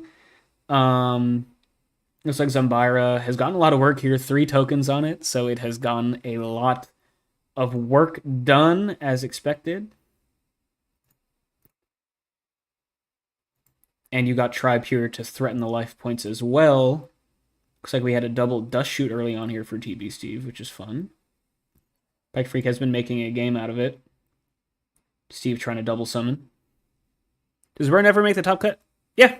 I mean, Burn is Burn is super playable. It's definitely like you're hoping people are kind of unprepared for it, you know what I mean? But it definitely has legs. It definitely is very respectable. Like it's one of those decks, unfortunately, that it makes its money on people being unprepared, but people are generally prepared for it because it's one of the more common like rogue tier strategies. You know what I mean?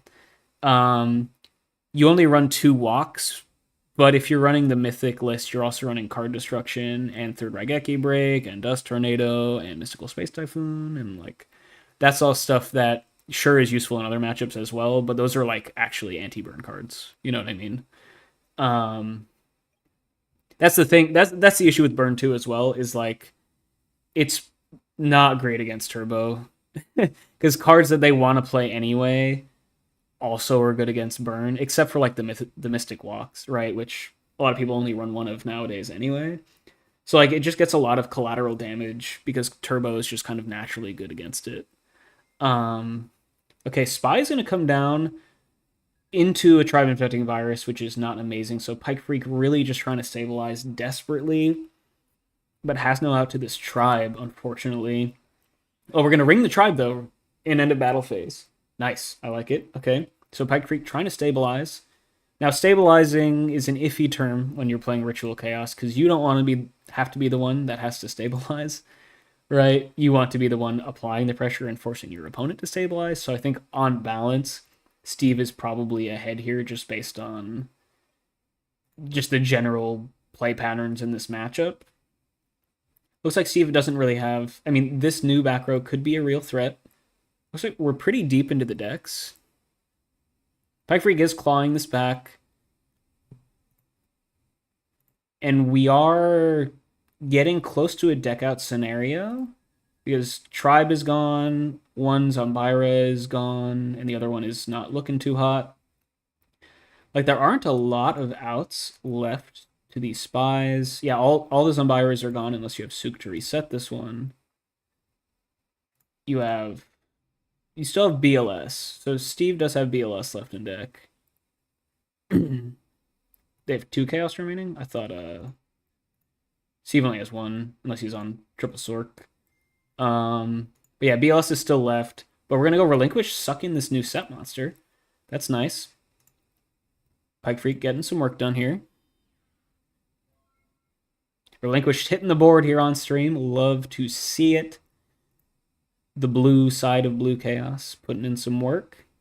Just trying to cling on. I mean, if you're Pike Freak, do you try to win the game? Or like by damage? Or do you just try to stall out? Like if you have Solemn for BLS, it could be a little tricky. Right? Yeah, I mean, Ritual is one of those up-and-coming decks, I feel like. There's not a lot of people that play it, but it definitely has legs and can definitely do some cool stuff. We're going to MST the Spy. Cute. To make the Relinquished weaker. Oh, and that way you can beat over it and it'll die, and you won't just sacrifice the... So that's kind of funny. That's very card advantage negative, I feel like, right? I mean, I guess it's not terrible.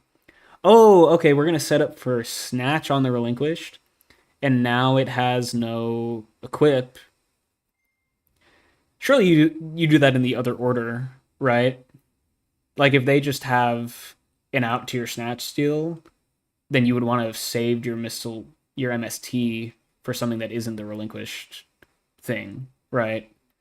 But looks like this is just going to be game. Steve's going to take down game 2, pushing through the last amount of damage. Snatch Steal on the Relinquished to punch through the Spy. I was thinking it was going to be tough for them to get through those Spies with how little answers they had left in deck, but they just had Snatch Steal to steal one of Pike Freak's answers.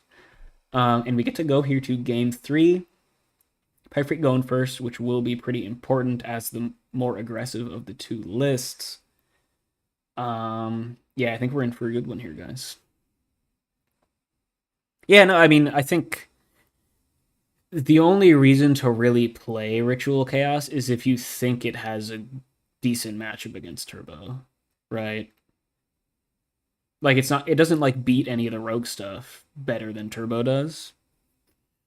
So it's kind of like a mini warrior in that, like, it's probably a meta call. Yeah, I mean, they play mostly the same cards, right? But the the play style is a little bit different, right? And so like basically I think of it as like it makes sense if it's just like you think it's kind of preed for the mirror in a way, weirdly. You know what I mean? Um yeah, exactly. They try to blank Nox most of the time unless they're like on a spy list, which they can be, to go a little bit more aggressive and like it's basically like an interesting like tempo-ish sort of deck, I think. Yeah.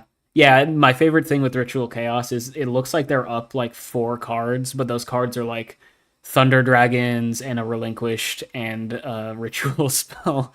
So they float a bunch, but you really need your discard traps and your graceful charities or stuff. Otherwise, you can be +4, but actually like -4. You know, that's an exaggeration, but um, like you can it looks on board just at first glance like you're so far ahead, but none of your cards ever do anything. You know what I mean? Yeah, and then yeah, well, you can be more aggressive with Ritual Chaos because you have if you can force trades aggressively with like Raigeki Break and stuff with your fake card advantage, then it actually works, right? And Manjus in general are just like very annoying. They're basically like extra Sangans. You know what I mean? Oh, we got an exciting. No, not the triple TD. Steve, no. Oh no. Oh, you hate to see it. Be a homie. Send back a Thunder Dragon.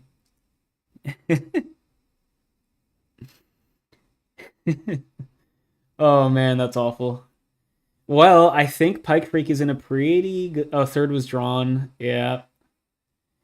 Yeah. So it sounds like Pike Freak is in a pretty good spot here. um, and yeah, we're gonna set shoot pass end phase Jar of Greed.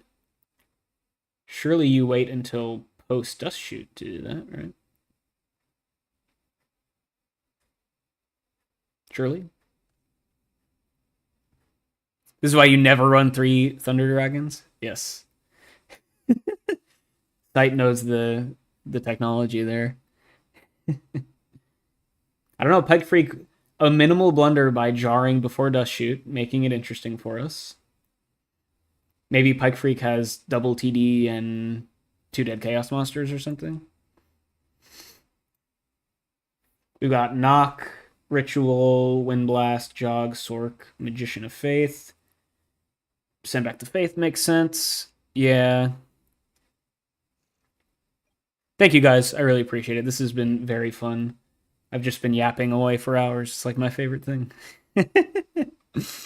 um, what was I gonna say? Oh, here's my hot take. I actually don't think this is a hot take because I think other people agree with me. But I think, contrary to intuition, Ritual Chaos is not a Windblast deck. I think it's a Raigeki Break deck. Because, like, the stuff that beats you are beaters that can answer your Manjus easily, right? And Windblast doesn't deal with those. You know what I mean? Like, that's the one weakness the deck has. That's the big weakness the deck has compared to, like, a standard turbo list, is, like, Zombiras and Kaikus and Breakers and things like that. And so Windblast just makes that a lot worse for you. You know what I mean? Like, you actually want to permanently deal with the stuff that you lose against in this matchup. Even though it's, like, an aggressive deck, so you think Windblast would make more sense, I think because of the things I said, it's actually not a Windblast deck. All right, Steve with the top deck duo is going to go ahead and snipe a Thunder Dragon, and then the Ritual gets discarded. So to be fair, it's not like Pike Freak had that amazing of a hand, right? They have a dead Sork. Now that their Magician of Faith is gone, they really don't have anything. You know what I mean? Yeah, exactly. So both players, we are in an epic brick off at the moment. Yeah, if Steve can win this, this will be one for the ages for sure. But Pike Freak's giving him a run for their money. You know what I mean? Yeah, agree with Steve here. Not a fan of the jog pre-shoot. Not sure why you would do that, you know? This could be garbage. Yeah. I mean, if Pike Freak just needs to like draw a Manju or something though and get things kickstarted. I'm not sure if Pike Freak. Oh, okay, Steve. He's doing it. He's doing it. Don't you get up more. Don't you get up.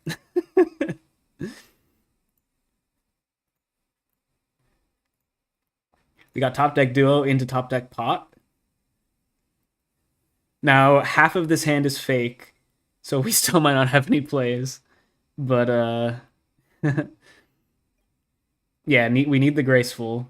But it's better to have half of your hand be fake than 3/4 of your hand be fake, I guess. And once again, it's not like Pike Freak is doing anything. I think whoever draws Graceful Charity first is going to win the game. Hot take. Graceful good.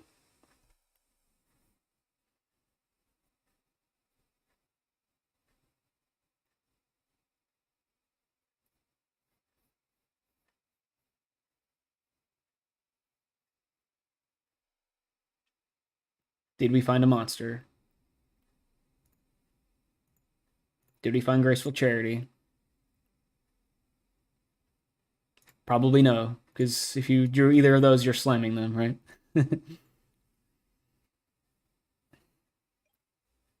Maybe, oh, if you drew like Tribe, it's an interesting point. Like, do you just summon the Tribe and start beating down? Maybe. That would be like one of the few cards in the deck that would really make me think this hard, I feel like.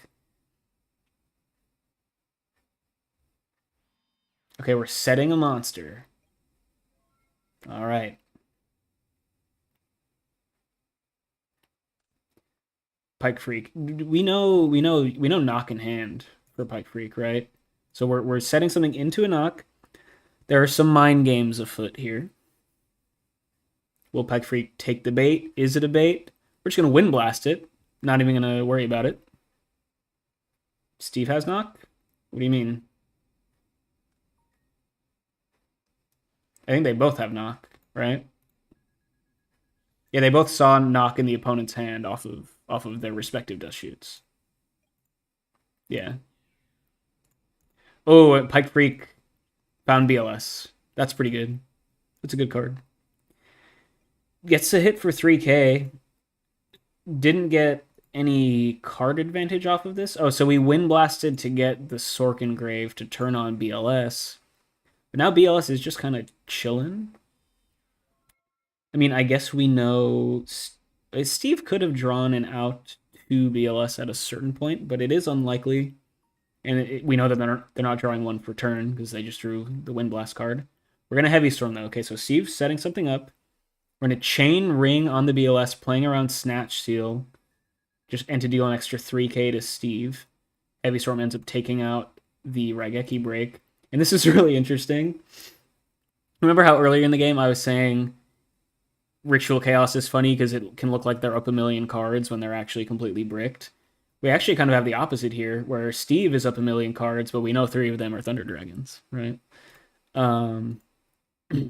However, normal summon Spy is actually pretty decent. Once again, playing around the no knock. Can get in for 12 here. Decent clock. It's a 4-turn clock. Not amazing. Steve is down to 2k, and they have 3 Thunder Dragons in hand. But they at least are applying pressure. So Pike Freak is not completely out of the woods. What do we know left in? We know knock in hand. I think that's all we know, right? Because the Ritual, the Wind Blast, and the Sork are all gone. Yeah.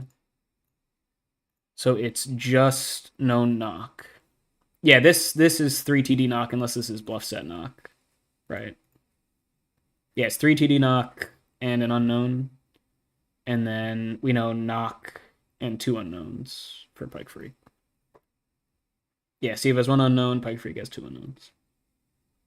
I'm pretty sure.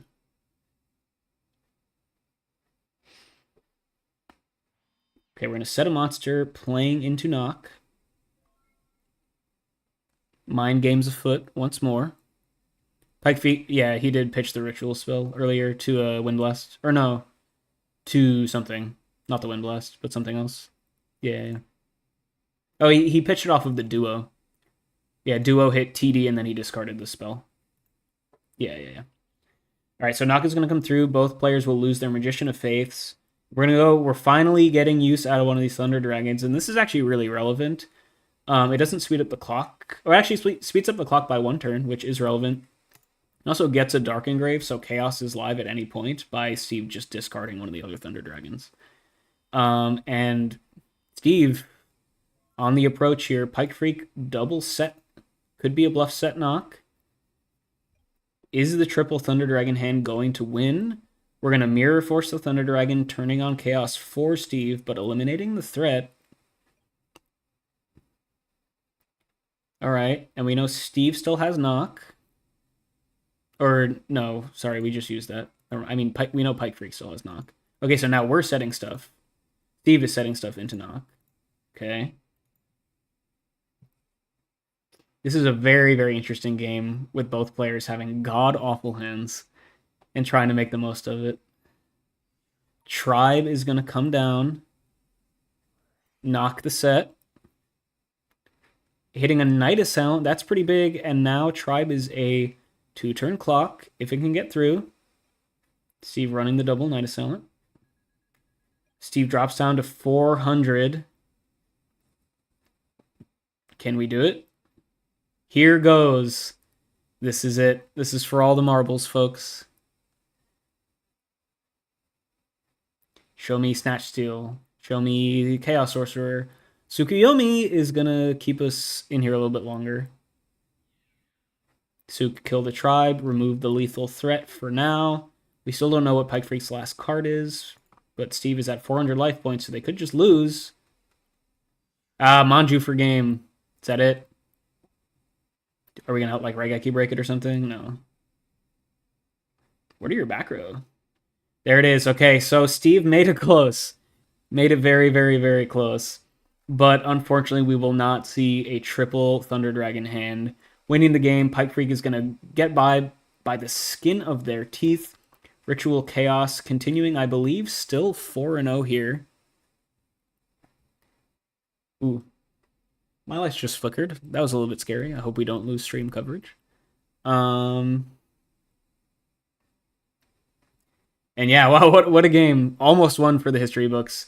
But now we will just remember that Pike Freak did not lose to a triple Thunder Dragon opening. So I wonder, that was a pretty late game 3. Okay, we still have Carl versus Nessa here. So let's check this one out. Okay, there we go. Cool. So this is the last match here of round 4. We are in game 4. These guys are probably in time yet, right? Because this round started early. Like, it didn't start on the hour like the other rounds. So Nessa here, looks like they sell a duo, which is nice. Looks like we're pretty early on in this game. Ooh, Carl with Graceful Serp plus Pot. But yeah, we're definitely pretty early on. I wonder if... Are we just in time straight from the beginning? I wonder if anyone knows.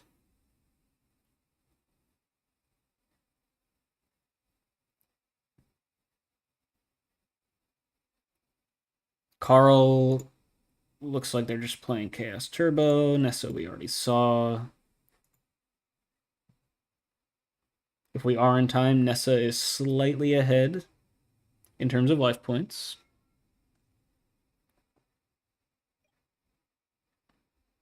Okay, so Carl is in turn 1 here. So slight advantage to Nessa here, being up life points. Carl still has plenty to play for, though. Only 600 life points behind. Jar to go up to 4 cards. No dust shoot to worry about, so this is safe. Serpent known in hand, we saw.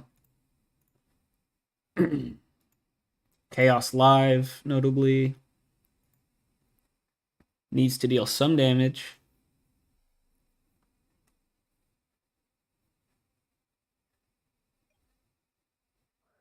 We're going to Minecon the set. I'm not sure if it's known or not.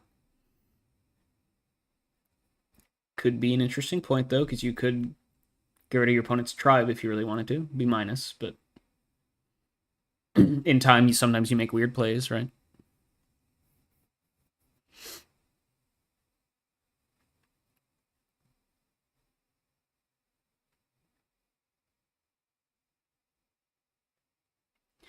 So are we?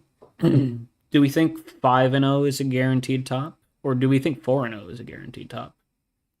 So we mind Conda Sook. That's unfortunate. So Carl wasting a card there, pretty much. It will force the Sook back to hand, but not the end of the world.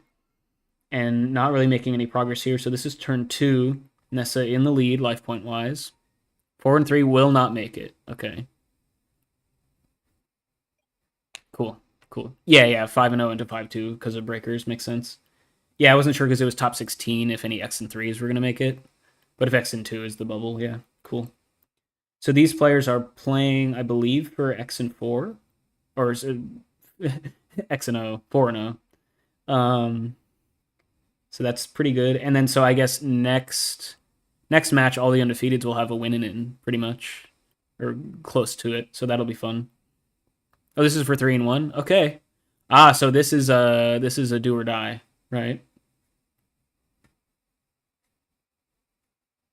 Yeah, that makes sense. Cool. Thank you, guys. Yeah, so turn 2 here. This is 4, 3, and 1. So this is very, very pivotal here. In game 4, Nessa could just decide to wall up here and preserve their slim but decisive life point advantage. Gonna flip someone that tribe that we knew about. Yeah, I guess you're not out at X and 2.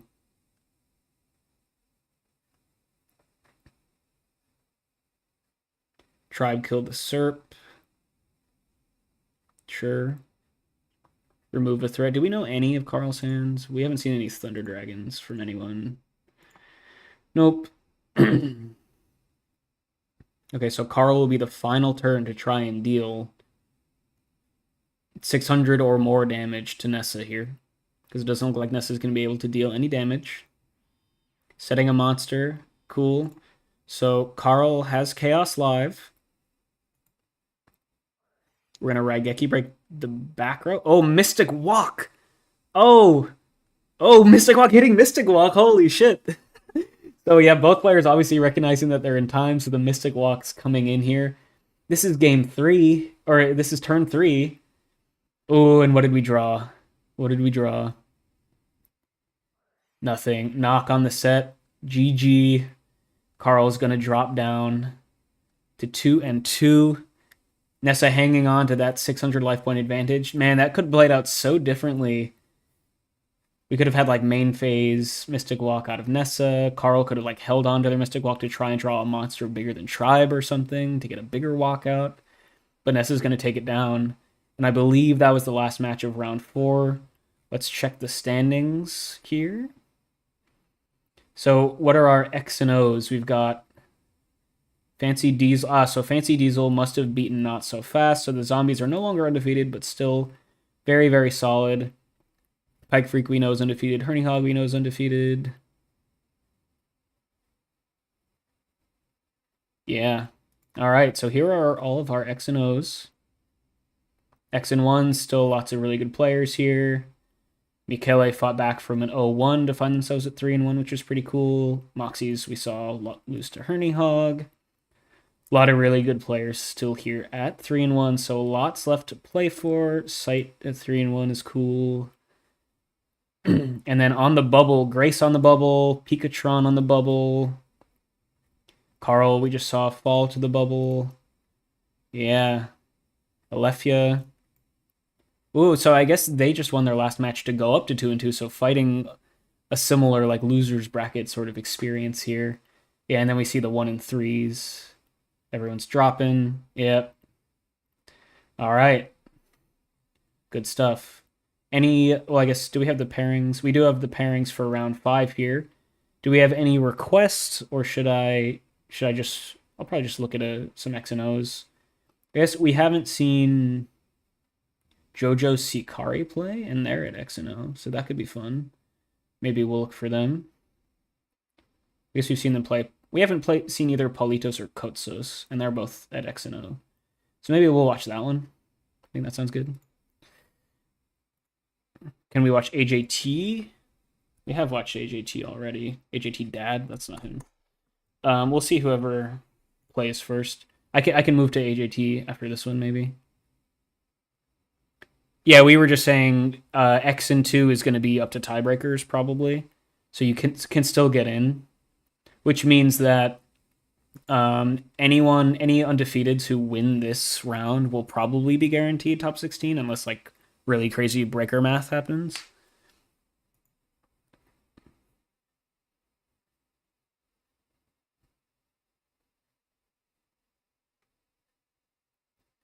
Yeah, waiting to see someone load up. Oh, do we have a team kill here? No, Sight versus Ellery. Are they both playing the swag list? Yeah, I was gonna try and see Palitos. Was my plan. Just waiting for their match to start. That's not him, right?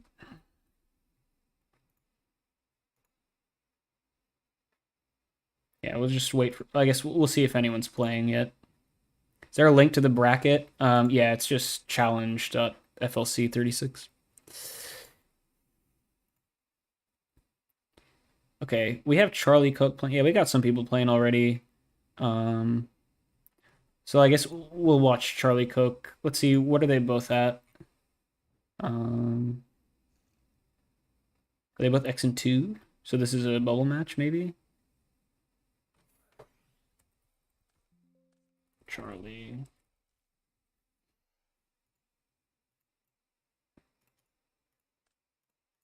Want to see it in the standings, please. 3-1. So this is a 3-1 matchup. Oops, sorry. So we got Charlie Cook here versus Gangster Bro. Haven't seen either of these players, but I know Charlie Cook is generally a Chaos Control player. Gangster Bro here seems like they're off to a pretty solid start. We had TD into Graceful plus Graceful discarding Night Assailant and a flip, presumably. And then we got Duo here as well. So really, really solid start here for Gangster Bro. Sniping a Sangan. And Creature Swap's going to hit the bin, yeah. So Charlie Cook playing some control stuff as expected. Gangster Bro going to go T-set pass after going up a couple cards. Really solid start here for Gangster Bro. See if Charlie Cook can claw this one back, though. Not out of it just yet, of course. T-set pass. They insta-discarded that Creature Swap, so they must not have any sort of card to go with it. Probably no Spirit Monsters, no Serp, no Scapegoat, maybe. Unless maybe you just had double swap in hand, which is a possibility. Gangster Bro is going to flip up Spy, so using this turn 1 tempo advantage quite well. And attack mode Spy means some out to the set monster. We're going to go Wind Blast. So Gangster Bro on a Wind Blast, maybe Turbo list here. And we're going to start beating in for 2,400. So applying pressure here knows you're up against a control player, so you want to get as aggressive as possible very early on. And then I'm going to follow with another set monster and a back row. Charlie Cook probably setting whatever they just drew off of the Wind Blast. Do we have another out to it? We have the Fabled Wind Blast plus Knock. Oh, that's just going to be GG. Okay, fair enough. All right, very quick game 1 there. Charlie Cook saying, I've had enough. Triple Trin early on is too much to handle. And we're just going to go straight to game 2.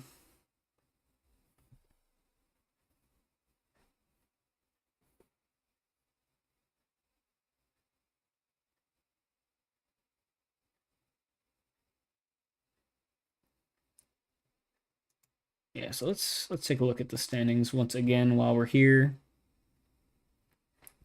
Yeah, so Charlie Cook a little bit in the hole.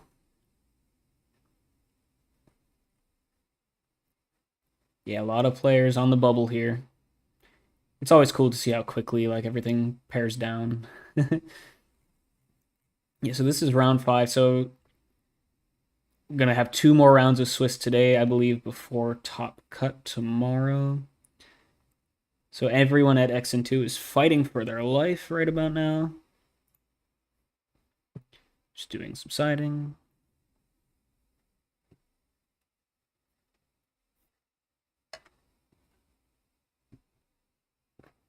Hope everyone is enjoying their Saturday afternoon / evening.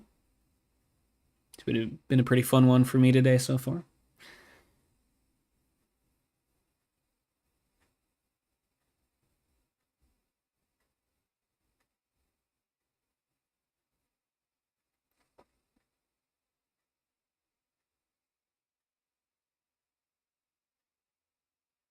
Yeah, thank you, Morp. Yes, you can. Yeah, I mean, in the Format Library Discord as well, you can also just probably find all the links to everything. Things have been running pretty smooth today so far, which is great.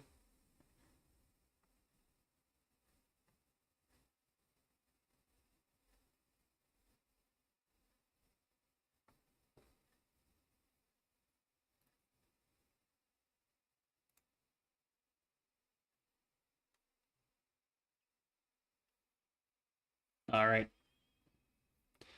Heading off to game 2.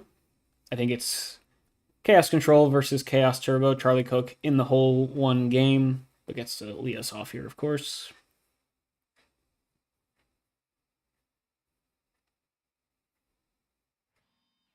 Just going to be set monster pass, nothing crazy. Gangster Bro, do we have multiple Trin opening like we saw last game? Knock is a good start. Not Trinity, but quite good. Knocking a Kaiku, so Charlie Cook getting a little bit cute there, baiting out a knock. Maybe we'll see them set up for like a spy or something.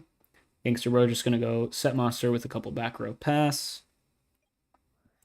Insta Dust Shoot in the standby phase. So this is a nice opening here for Gangster Bro. Basically stealing away the entire tempo advantage that Charlie Cook had by going first. Serp gets sent back. Interesting choice. Must mean they have some sort of... Maybe we have like Graceful or something that they need a discard fodder for.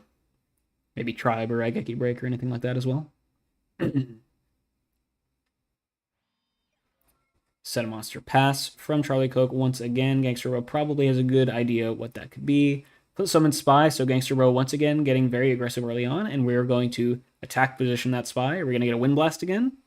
We're going to get second knock, maybe a Mindcon. Second knock coming through. Eating the Spy. This is really nice play here from Gangster Bro. Gets to thin their deck of the third copy of Spy while making sure the two that they have get to beat in for damage. So immense pressure applied very early on here. Jar of Greed after thinning the deck. Optimal play there. Jar into Pot is insane. Gangster Bro, really, really solid spot here. Might just be a quick 2-0, unless Charlie can pull this one back, but not looking good so far. Yeah, I presume they set Kaiku instead of Spy. Ooh, and we have another Dust Shoot. Dude. Gangster Bro just opened in... I mean, not even... Yeah, I mean, this is just crazy. Really, really solid. Charlie Cook just can't breathe.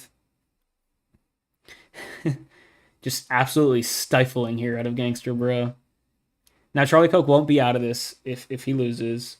These are both X and 1s, so you can still make it in at X and 2. But yeah, this is 2 games in a row. Some pretty crazy openings for Gangster Bro. But hey, sometimes that's how the cookie crumbles, right? And executing on this very well. Optimizing all of the sequencing, quite nice. Flip Spy before knock, and then into Jar, then into Pot. We're going to send back Magician of Faith, okay? And then once again, Gangster Bro can play with perfect information. Mind Control on the new set. Let's see what it is. It's going to be Dekoichi, okay? So, nice play there out of Charlie Cook. No. But gets to dig another card, and that's an unknown card in their hand, which is pretty important. Post-Dust Shoot.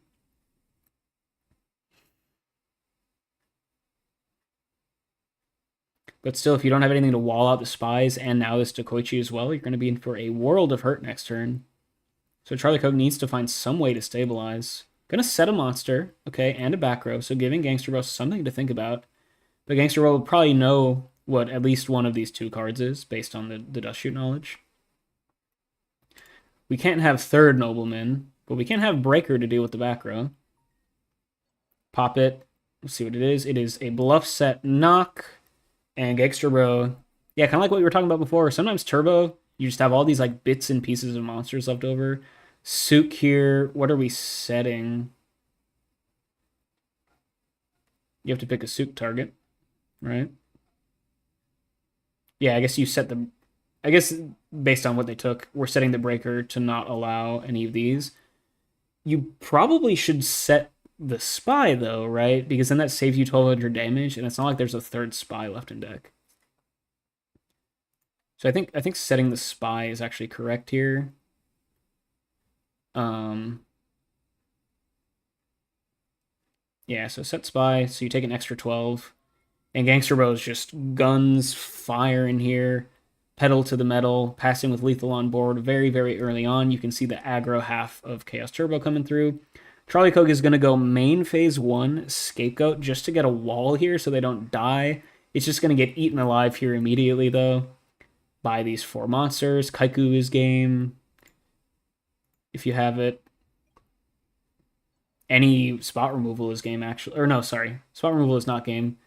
But yeah, so Charlie Coke, in case you're wondering, we're going main phase 1 Scapegoat to play around set like Raigeki Break or MST or something, just to buy them a turn. And the bot turn drew them into Pot of Greed, so was pretty nice. Passing Prio, though, do we have Dust Shoot again? 3rd Dust Shoot! Holy moly, Chaos Sorcerer gets sent back. Not that it was live anyway.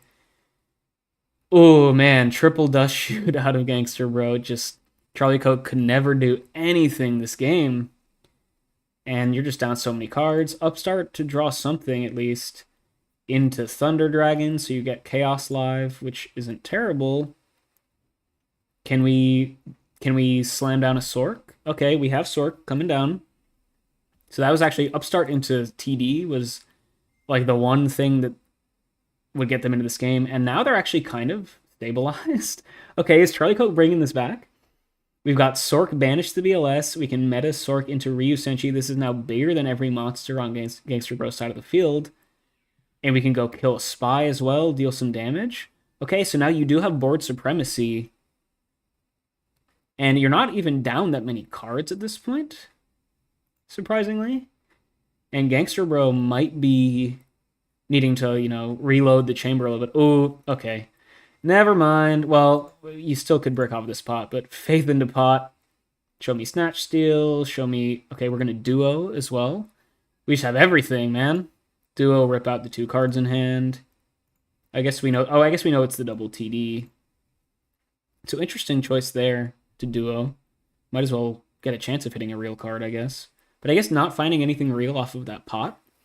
And Ryu Senshi is going to be the lone soldier here for Charlie Coke, keeping them into this game, it seems like. So Gangster Bro's going to have to try and rebuild from here. Or just try and draw out to the Ryu Senshi, I guess. So to back row. Now, notably, Ryu Senshi is... It does cost 1,000 life to negate the trap effects. So you can only use it once. Which is pretty relevant. It's not the most powerful Ryu Senshi you'll ever see. Oh, wait, sorry. I said Snatch Steal, by the way. You can't Snatch Ryu Senshi. My bad. Chaos is not live for Gangster Bro just yet. There aren't a lot of non-Chaos answers to Ryu Senshi in the list, probably. We're going to turn it to defense, set a monster pass. So now you can just kill it with the Dekoichi. That's interesting. Surely you at least keep it in attack position. Yeah, I think Charlie Coke immediately realizing what they just did. And now Dekoichi can kill it for free. Sure. We're in a jar, draw a card. I guess we're just trying to find a way to close out this game. You do have this set monster, which could be annoying. Oh, yeah, I guess the idea is you don't want them to crash the Magician of Faith so that they turn Chaos line. But do we even know that Chaos is in the hand? You're not 100% guaranteed that that's the case, right? Deco's going to kill it, though. We're going to Wind Blast. This isn't game, though. Okay, that wasn't game, though. All right, Charlie Coke just conceding. But there was still some gameplay there. Charlie Coke not out of it just yet. Yeah, let's go to a different game. That was a quick one, at least, so we can still see some other ones. We were going to try and watch Palito if they're still playing. Maybe not. Or Kotsos, right? Let's see if Kotsos is still playing. Looks like yes. Cool. So this is a 4-0 match. So winner of this is almost guaranteed a top cut play here. Looks like we are in game 3. We've got warrior versus something. And we've got a Blade Knight here, but it is Kotsos's turn. We got gonna fire off Graceful Charity. That's pretty good. No TDs in hand. Well, we're gonna Solemn the Graceful though, so no card thinning or deck thinning allowed. No hand filtration allowed. We'll see how far back that sets Kotsos. Gonna set a couple back row pass. Try and wall out this Blade Knight, I guess. Ooh, and a set monster. Okay. Now, Blade Knight is the only monster on the field, so it can negate the flip effects. Mystic Swordsman is insane as well. Valtinos, Politos, I guess, is applying lots of pressure here. Mirror Force is super clutch for Kotsos, though. Nice little 2-for-1 there. You're still behind in cards. Not sure who went... Actually, not necessarily, because I'm not sure who went first here. Ooh, we got Call the Haunted on the Blade Knight, though. Choosing the Blade Knight over the Mystic Swordsman, because it's a bigger body. But if this is like Gravekeeper Spy, this could be kind of bad. Ooh, Saku on the Blade Knight. So the rare double battle trap set here for Kotsos, and it's actually coming in clutch. Mirror Force to wipe the board, and then Sakuretsu Armor to pick up the scraps. We're going to Solemn the Sakuretsu. Oh, and you could have just Solemn the Mirror Force, right? We're going to Solemn the Solemn. Okay, so the game state is getting very, very simplified here. Kotsos clinging on to this last remaining monster that they have. But now Politos is down to 2250 life points. Could just be game. Spy is game. Assuming this back row is fake. It's going to be Dekoichi, so not game on its own. But resolving Dekoichi is going to be pretty nice. Get to draw a new card. Almost any monster in the deck is lethal here. Show me normal summon Dekoichi. Normal summon Spy, Breaker. This is me just assuming Kotsos is on turbo, by the way.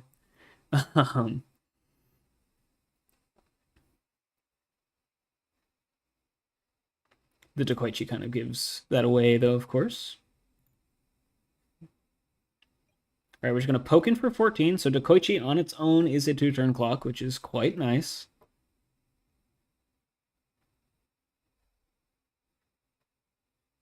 Not sure what we're thinking about here. Maybe just some lag, probably. Standby, of course. And Politos will take the 14. Kotsos might just be lagging out here a little bit, unfortunately. But we are very, very close to game here. Kotsos passing with lethal on board, most likely. Card advantage is roughly similar between both players, but life point advantage pretty important here.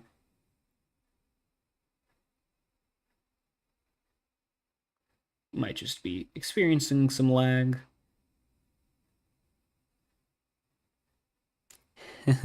Let's go, Charlie. Hey, Charlie's still in it. They dropped a 3 and 2, but definitely still could be making top cut tomorrow.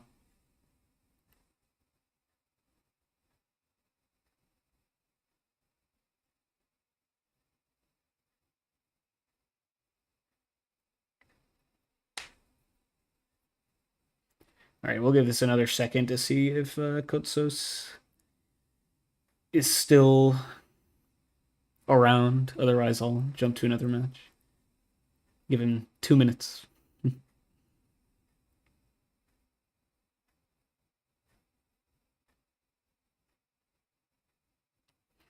And we're still very early on in this game, too, right? Yes, yeah, Kotsos had their Graceful Solemned. Not sure how badly... So, Valtinos Politos here had no idea what was in Kotsos' hand. So I wonder... I mean, I guess because you had the second Solemn, maybe you thought it was... You could spare the Solemn on the Graceful. Because you still had the second one for, like, any board impacting card. But I wonder how necessary that was. And unfortunately for them, the double Solemn put them down so low, such that double Dekoichi is just going to be a 2-turn clock now. All right, looks like we're having some connection issues there, so let's hop to another game. You guys are asking for Addend. I don't know who that is. / their name isn't here.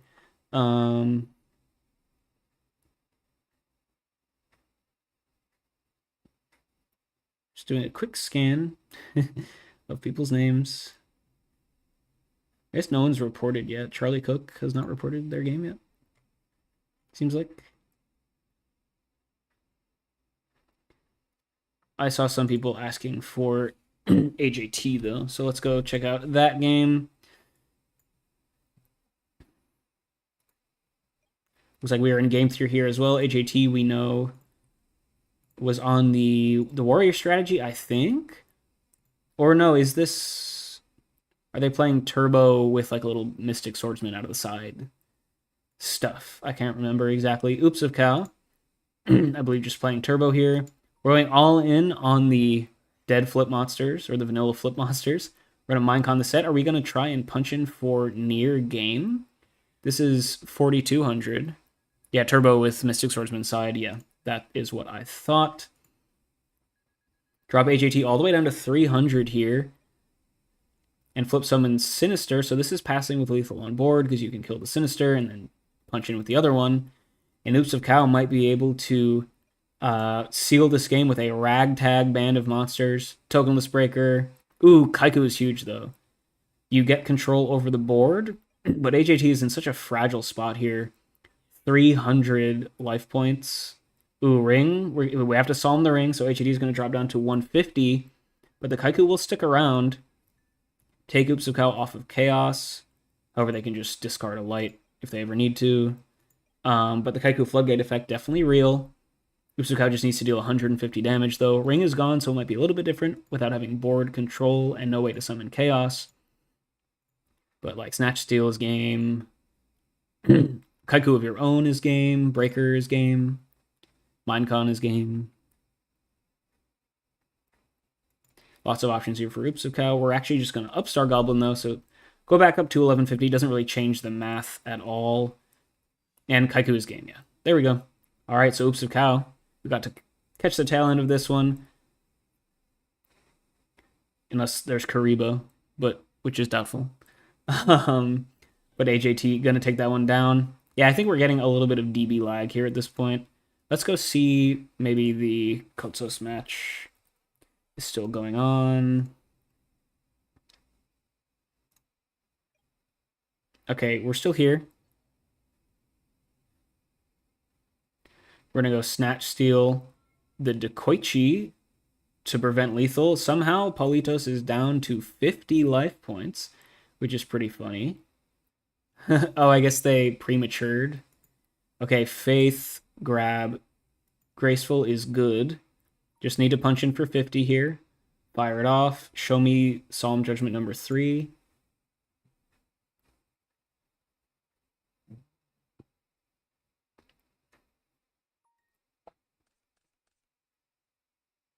Faith represents lethal if you can get around this Dekoichi. Discard TD. The last remaining one. So gonna have to think about the second one. No obvious choices, probably. Just gotta think, how can I deal 50 damage this turn? Not sure what this back row could be. So we were away for a couple turns. Zambira would have been lethal. Oh, we're just gonna Heavy Storm for game. There you go, and Kotsos is gonna take this game down 2-1. Looks like Turbo versus Warrior. Paulitos with the BLS stuck in hand. And Kotsos is going to go up to 5-0. Likely going to be qualifying for top 16. So congrats to them. Paulitos, of course, still in this one. Lot left to play. But cool to see our first player guaranteed. Or near guaranteed atop, right? Okay, so one... Let's see who else is still playing, of course. Any other requests from folks? Ernie Hog versus Fancy Diesel is a good one.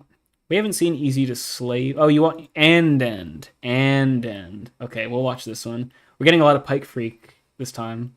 Looks like Pike Freak is up a game here. But... And we're pretty even here so far. Looks like End has snatched a Tribe-Infecting Virus.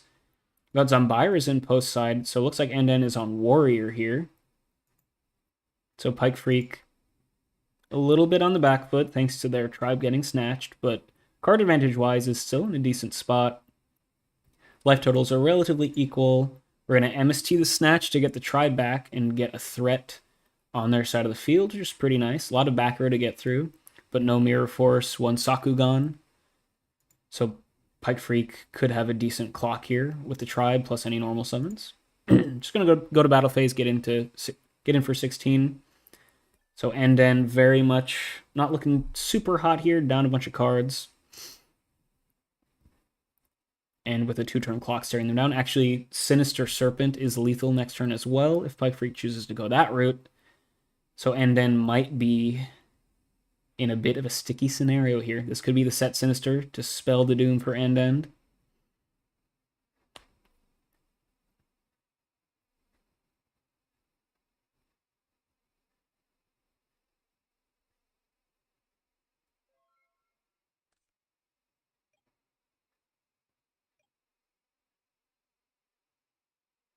All right, we need to out this tribe.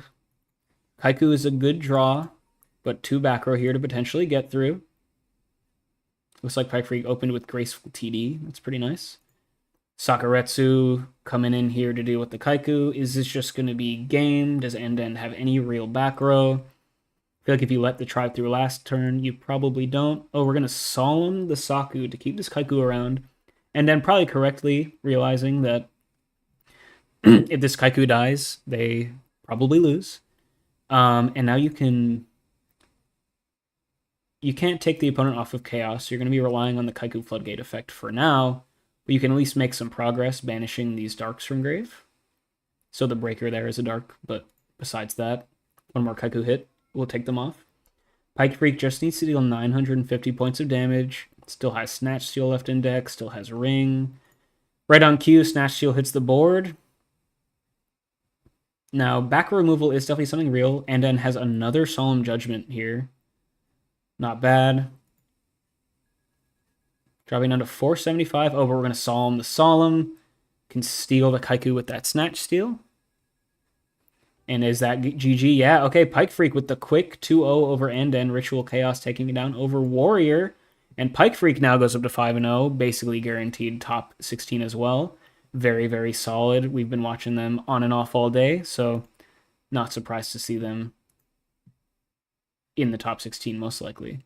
We have not seen Easy to Slay You at all so far today, so I would be interested to watch that one. We have seen Steve a little bit.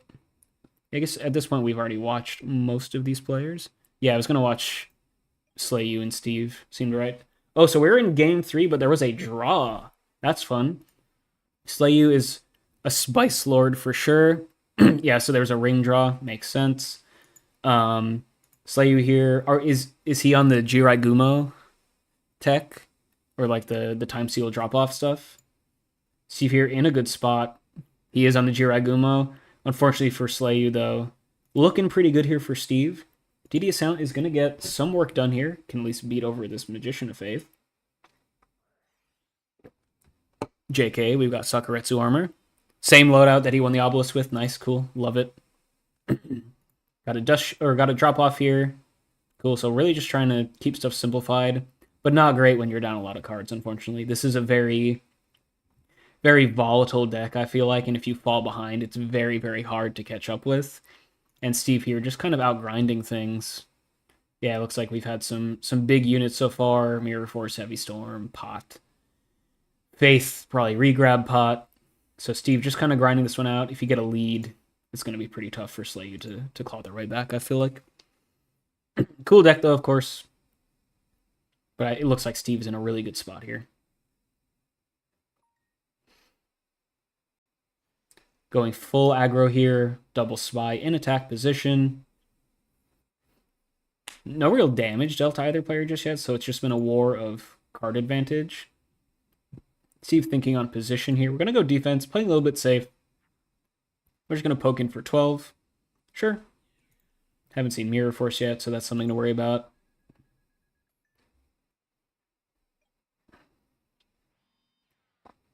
Steve will set a back row pass. Excuse me. Slay You very much on the back foot here.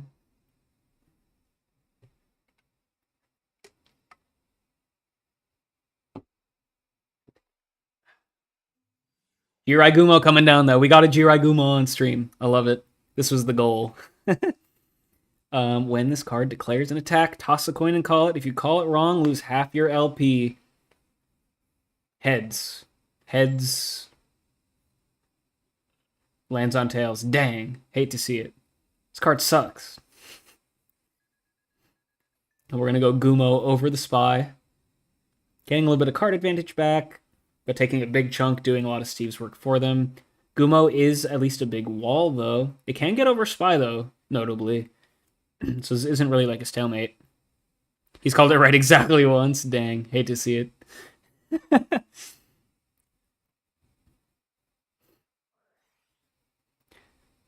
Jar of Greed here. Safe from Dust Shoot, up to 3 cards in hand. Steve has to be careful.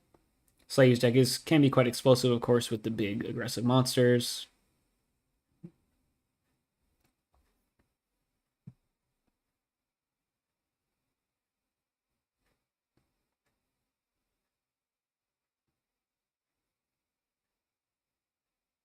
In the tank here, has to figure out how to out the big spider.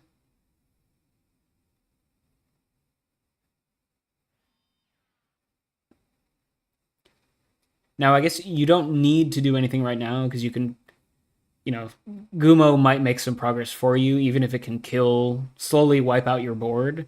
They're going to be taking, on average a quarter of their life points every time they attack.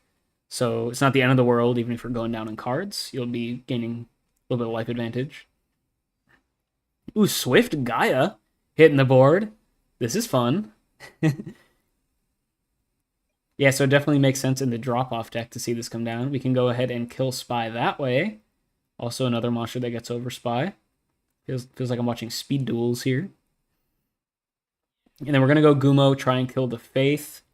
We calling heads. All right, can we do it? Tails. Oh my lord. For the love of God. Feels bad. Down to 1875. Gumo will maybe kill the Magician of Fate, though. And yet, live by the Gumo, die by the Gumo, right? Steve only has to get through 1875 points of damage. Up a bunch of cards, but facing down a lot of damage here from Easy to Slay You. Great deck, yeah, top tier. Love it. Hey, it's one more events than I have this year, right? So Steve here, what can we do? Facing down 2 beefy boys.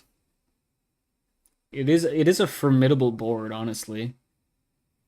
I feel like Swift Gaia has some legs, right?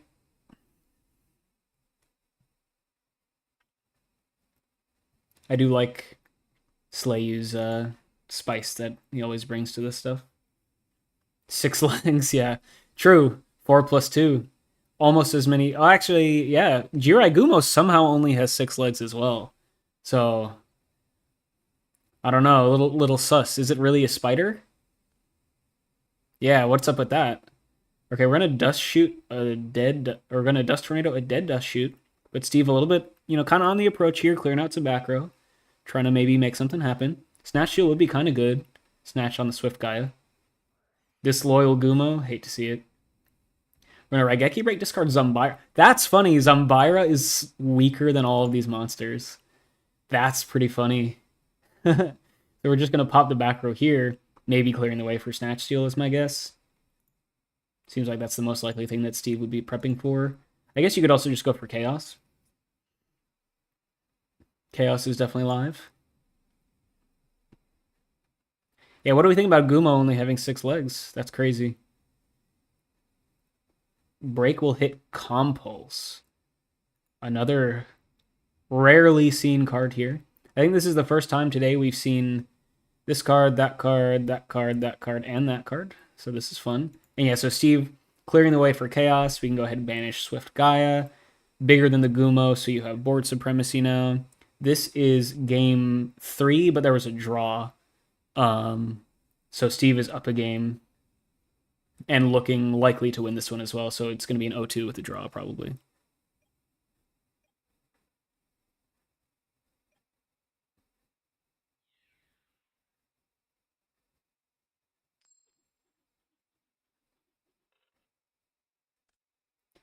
We're gonna Gumo attack the set. It's gonna get over a spy, which is nice. I do not know how to raid people on YouTube.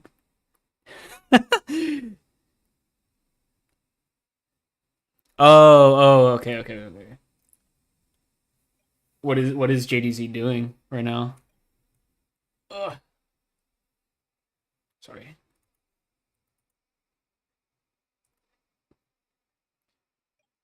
We're just gonna go Sork over the Gumo. Let's see what is JDZ up to. Oh, okay.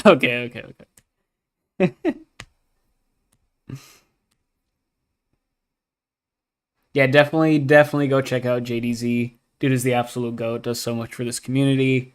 Definitely go check out his Twitch.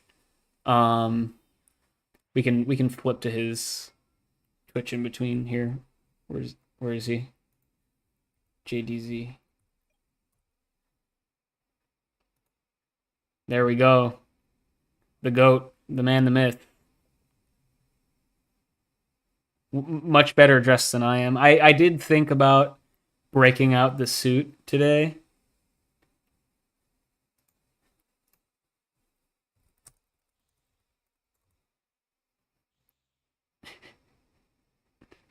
But I didn't want to do too much to cop JDZ's swag, you know what I mean?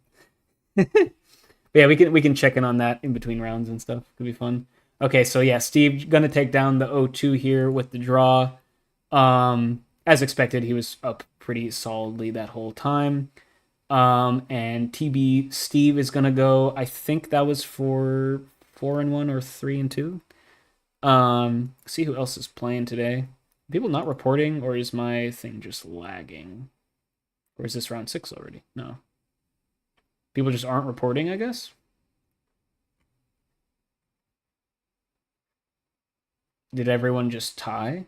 What happened here? Did something break with the submissions or something? I did just refresh. Yeah, it looks like everyone has a tie somehow.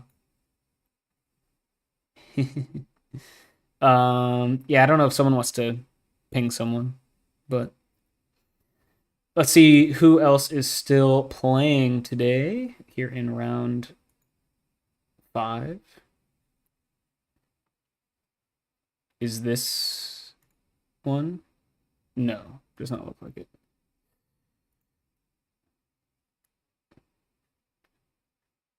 We still got Sight versus Ellie, the team kill here. Okay, we are in for some shenanigans now, guys. So Ellery was on like some Last Will.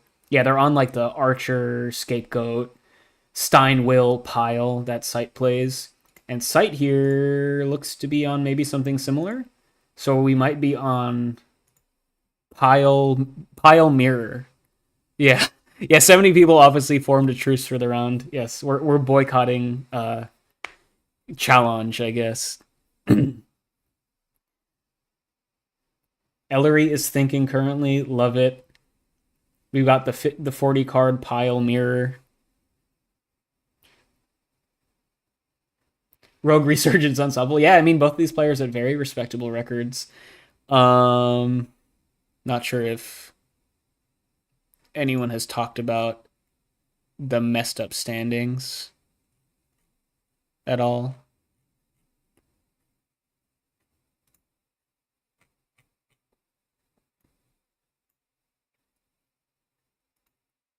I'll just put it in the Discord. Challenge is borked.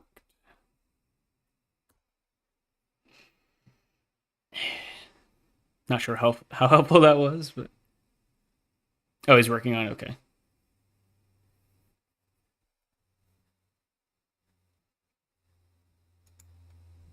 Cool. All right. So let's do some game state eval. We've got Heavy Storm starting here. We've got a chain Secret Barrel. Call of the Haunted. I'm not sure if it's connected to anything. We're gonna chain Mirror Force to the Secret Barrel.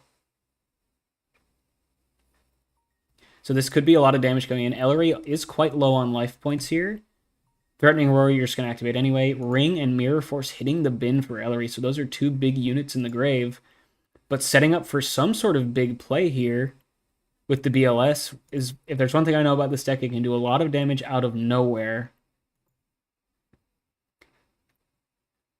Barrel damage would have done 2, 4, 6, 8, 10, 12, 16, or 14, 16. Yeah, 16 seems right. Yeah. Chain Mirror Force, classic.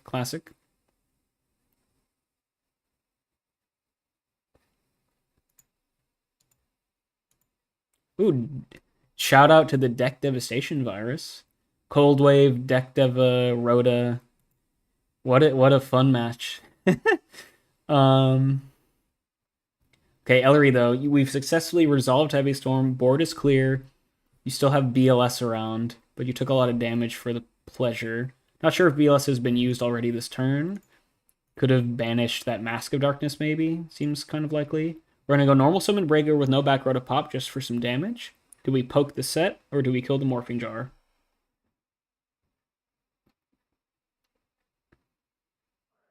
We're going to Premature Burial. What are the targets? Jinzo hitting the board. Yeah, Lily is dead.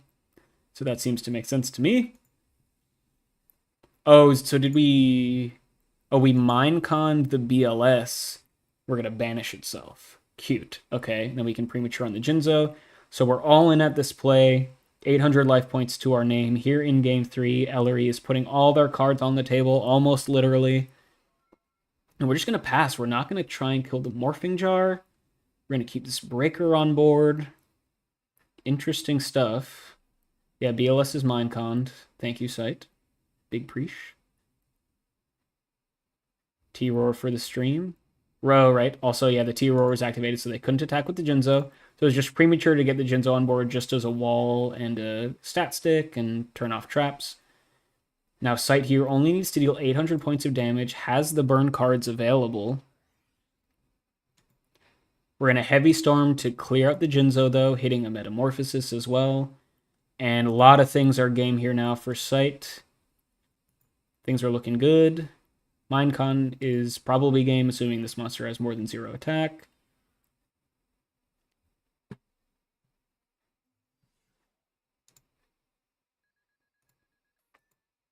We're just going to go normal Deskoala, and Blade, or flip Deskoala and activate Blade Knight, or summon Blade Knight, and that is going to be game. Sight 2 games to 1 in the pile mirror match. Love to see it. Some really fun decks. We'll try to catch Sight later on in this tournament as well. Let's go see who else is playing. I guess the challenge is still borked here, but we'll go and try and see if anyone's still playing. I think Loger was still playing. They were at 1 and 3, but might as well. Looks like all rated stuff. This was not a tourney match. Oh, I guess these two players are actually still gaming here, right? So we are in Game 3 here. Looks like early on. Looks like turn 1 of Game 3. Not sure how close to time we are. My internal clock is all messed up because some of the rounds started early. But John Wick here looks like we opened Thunder Dragon and Pot of Greed, so got to be pretty happy about that one. Off to a solid start. Sky Noon, I believe, is also on Turbo. We saw them in that very long game against Insidious earlier, winning in time. Yeah, the side deck is really fun. I have it saved on my Dueling Book account for posterity. All right, we're going to get an Insta Dust Shoot here as well. So John Wick opening TD Pot Dust Shoot is pretty solid. Going to get a nice little peek into Sky Noon's hand. Rip out Thunder Dragon. Not bad. Wonder if Sky Noon has Graceful in hand or anything akin to that.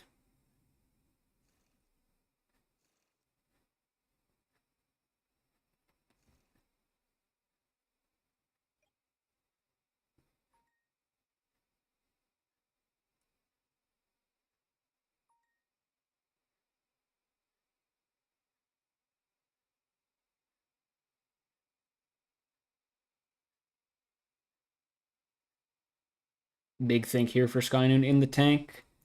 I believe John Wick is also just running Turbo today, so just a good old Turbo Mirror. MST post side against Turbo. Definitely one of those flex spots that you can take out. Skynoon has it in here, and we're going to try and clear out some back row for a potential play. Hitting a Raigeki break. Okay. And then we're going to knock the set as well. Not bad. Hitting a Magician of Faith. Ready and waiting to grab that pot. So nice play here out of Skynoon. Preventing that from coming through and falling even further behind. Looks like no Trinity opened here, potentially. So John Wick just going to be in the lead for the time being, thanks to that.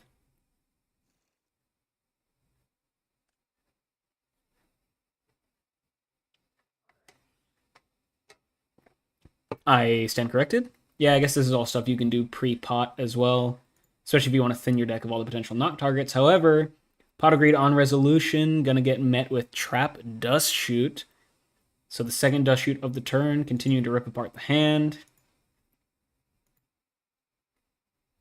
See what they choose to send back.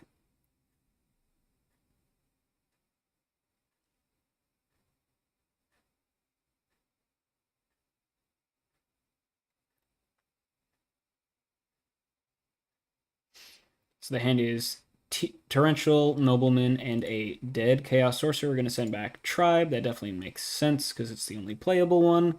And Skynoon really just doesn't have any place for the turn there. It's probably just set TT Pass. Could also bluff set knock if you want to be cute. Definitely going to set one of them. And John Wick here, definitely in a really good spot here in Game 3, having resolved Pot and double Dust Shoot. Their Faith got knocked, but probably plenty more threats where that came from.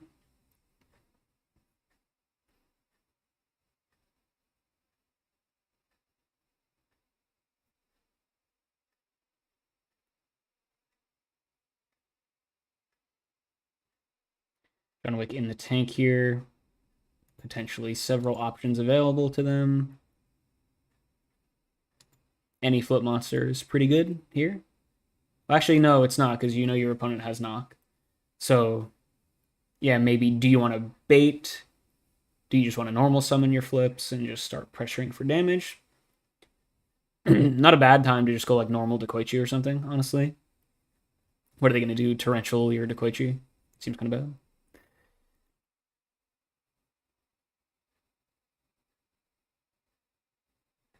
But yeah, the knock does make things a little bit awkward for John Wick here, depending on what's in their hand. I guess we know 2 cards in hand are RTDs. Okay, so we're just going to go Slam Kaiku. It's going to run into the likely Torrential there. There's a world where Skynoon just bluff sets the knock, but not in this one.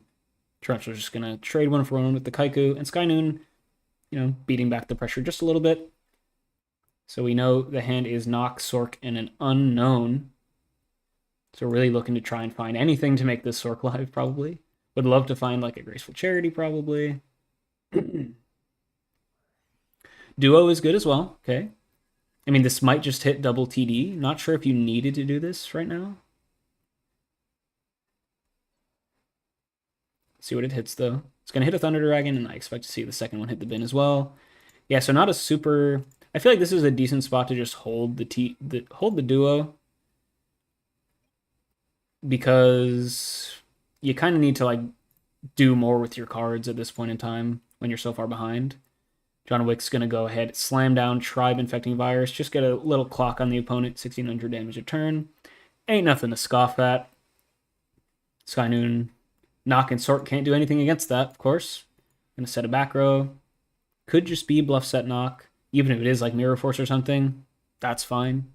Mirror Force my Tribe, I don't really care, So John Wick in a good spot, I would say. Yeah, Sight.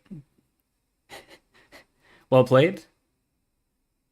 On your way to a likely top, I feel like, at this point. John Wick going to get in for 16. Continue to clock him with this Tribe.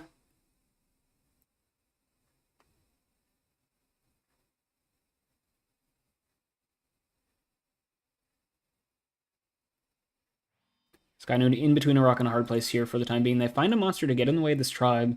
If it's Spy, that would be tragic. But any other monster is probably pretty good.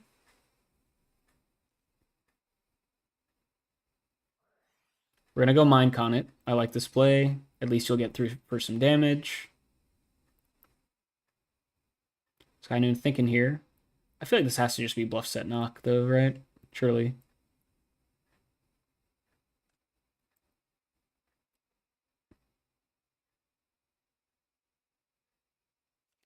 Ooh, we find a Dekoichi. Nice Minecon there for John Wick. Digging a little bit further into the deck.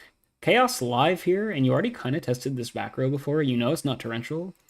So you could just go... Yeah, we're digging. You could just go for a game shot here. Find a Chaos monster.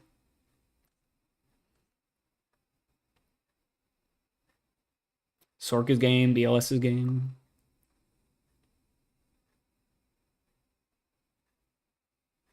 Yeah, 4-on-1. Nice. So you gotta win it in next round. Pretty good. Even a loss, and you're probably in, I think.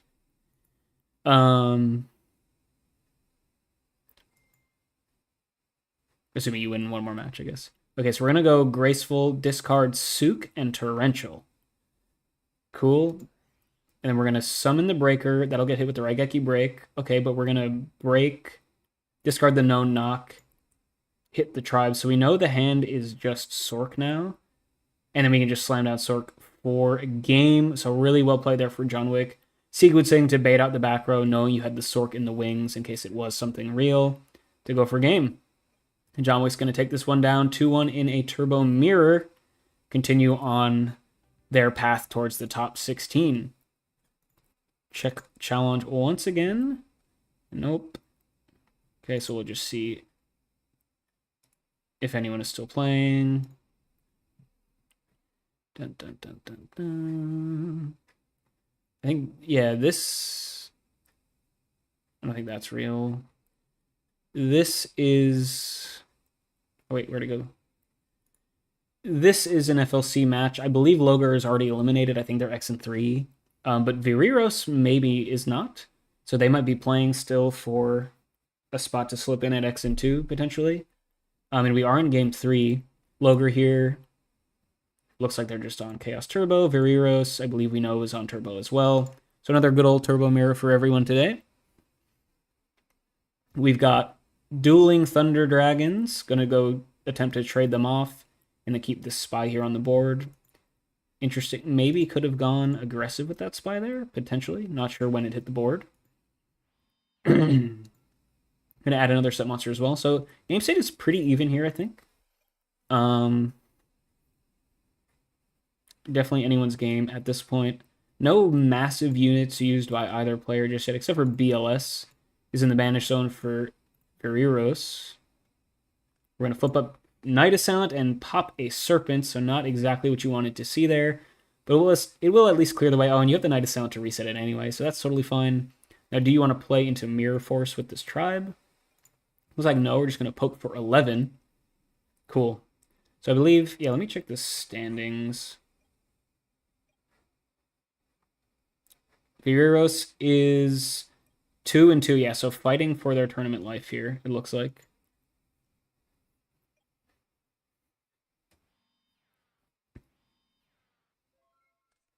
Going to set a monster, set a back row pass. Logar trying to play the role of spoiler. We're going to go with the trap dust shoot here with Guerreros drawing up to 4 cards. I guess we know nothing in the hand. Well, we know Sook in hand. Right, saw that last turn. So at least we know that there's an option for Logar to send back here. And that will be the choice, so Sook is going to get spun back.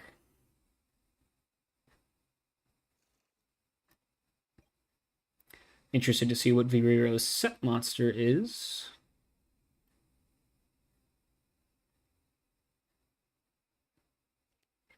Oh wait, sorry, I knew it was Night Assailant. It's been a long day, folks. Yes, was definitely Night Assailant. Going to use that just to pop the Serp. And we're still playing defensively with this Gravekeeper Spy, which is really interesting. I feel like you have opportunities to be a little bit more aggressive. Maybe they know something in the hand that I do not. I guess the Trap Dust Shoot was resolved, so they could know that there's like maybe Kaiku or something in hand that could get over the Spy.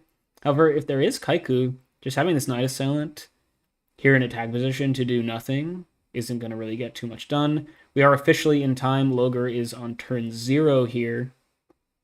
So this is likely the last match of the round. Makes sense to me.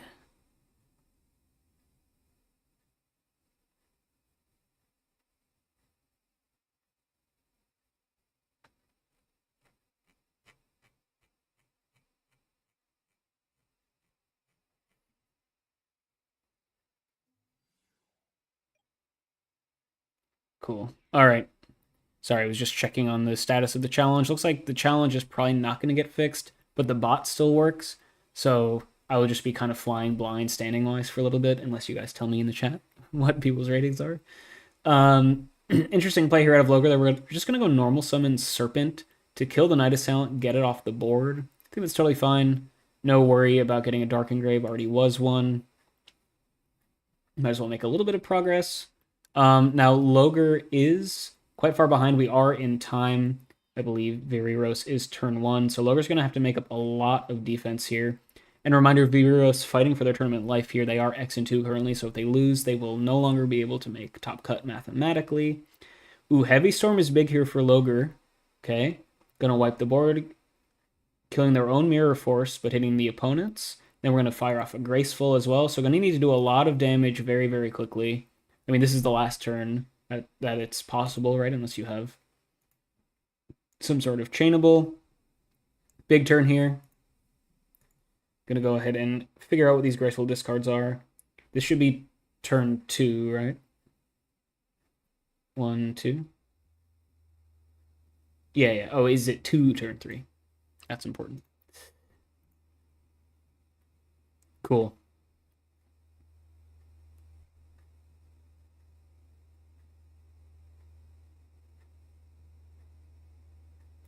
Really thinking here. Needs to do significant damage. Ring of Destruction would make things interesting because it does give you a play during your opponent's turn to potentially even... I guess, no, Ring doesn't really do anything, though, because you take the same amount of damage, so it's actually not that great. So really you need to do, 3,000 points of damage without using Ring. Or gain a bunch of life, potentially. Having already used Upstart this game as well. Viriros has double upstarted this game and is still significantly ahead in the life point total. So just, I guess, has had an easier time getting aggressive with those, like, Sook beatdown plays, resolved a Breaker at some point, or a BLS at some point as well, it looks like. So definitely possible they got, like, one big swing in and then turtled up here, getting ready for time. Logar deep in the tank here.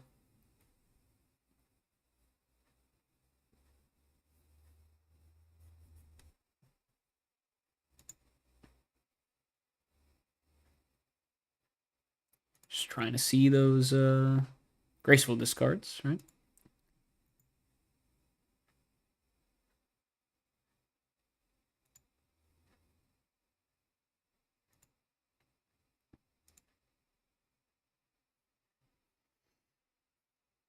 I'm going to discard Raigeki Break, which doesn't deal damage or help you deal damage this turn, so that makes sense. I mean, I guess part of it is, even if you can deal enough damage this turn, you need to prevent Viriros from doing the damage to you. Okay, so we kept a Chaos Monster. That definitely makes sense. BLS coming down. And then are we going to go... We're going to go Sork as well. So getting the Dekoichi Engrave to get an extra Dark so they can go summon another one. We're going to knock the Set Monster and try and do a bunch of damage here. BLS kill the Spy. Trigger effect to get in for 3k. Sork get in for 23. And this is going to be a lot of damage. Viriros is going to need to find, like, Snatch Steal or something. Otherwise, their tournament might be over. This is turn 3. Last opportunity to get anything done. Ah, thank you, HNVB. Very much appreciated. And Logar there is going to successfully place Spoiler there, knocking out Viriros, both players, at X and 3, so no chance at top cut. And that, I believe, was the last match here of round 5. So we are going to round 6. I should just stop checking the challenge because it's... Well, I guess I can look at it for the pairings, right? Yeah, so we'll give it a sec here. We can watch JDZ for a minute. I have an ad. Sorry, I'm not subscribed to JDZ. Someone gift me a sub. What was I going to say? Oh yeah, I'll go do that command. So let's go see the standings. Standings.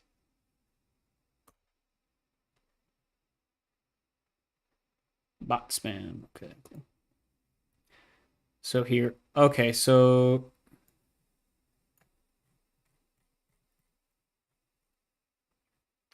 going into round 6, we have 4 X and O's left: Pike Free, Kearney Hog, Kotsos, and Jojo Sikari. So I definitely want to see Jojo because I don't believe we watched them at all today. We've got a bunch of 4-1s. Steve there, Paulitos, Barcode, Dramatur, Pop the Master. Moxie's just sitting at 4-1. Sight is at 4-1. John Wick we saw just get there. Ludi, Leo P, Insidious. Michele is on quite a run after going 0-1. Not so fast. The zombie player has dropped to 3-2, so maybe we watch that one a little bit.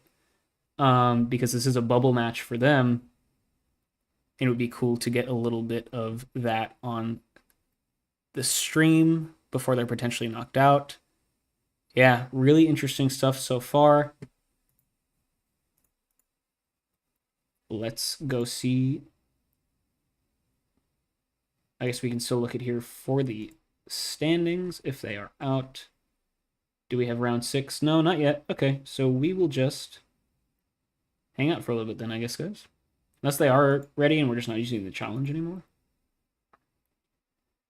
No, it doesn't look like we have any matches going on just yet.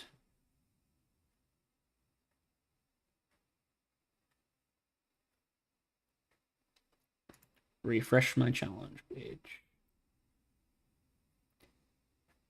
Yeah, I literally just refreshed it. So.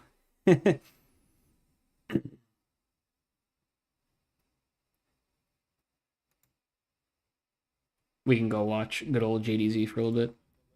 Can you guys hear my desktop audio, by the way? I forgot to check if that was coming through. I know it doesn't matter generally for what's it called?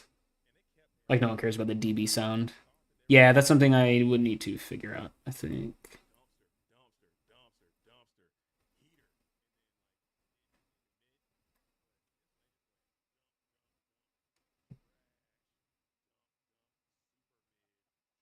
I can try and figure that out maybe. Thank you, Rick. Much appreciated. Hope you guys are enjoying the stream today. We got 1, maybe 2 rounds left. I think we're heading into round 6. I believe there's going to be 6 to 7 rounds of Swiss. Sounds like what I just read was that we're definitely going to play the 6th round today. 7th round will be up to you and your pairing, because I guess it's getting kind of late over in Europe.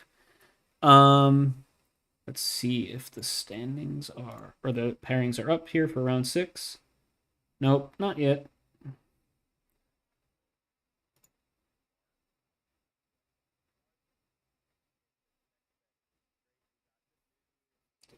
Yes, we are definitely go over to JDZ's stream, give him a follow. I'll do it right now. Here we go. Shout out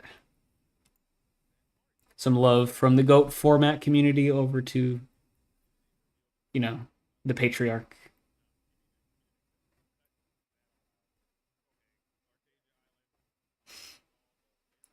Just waiting on the round 6 pairings.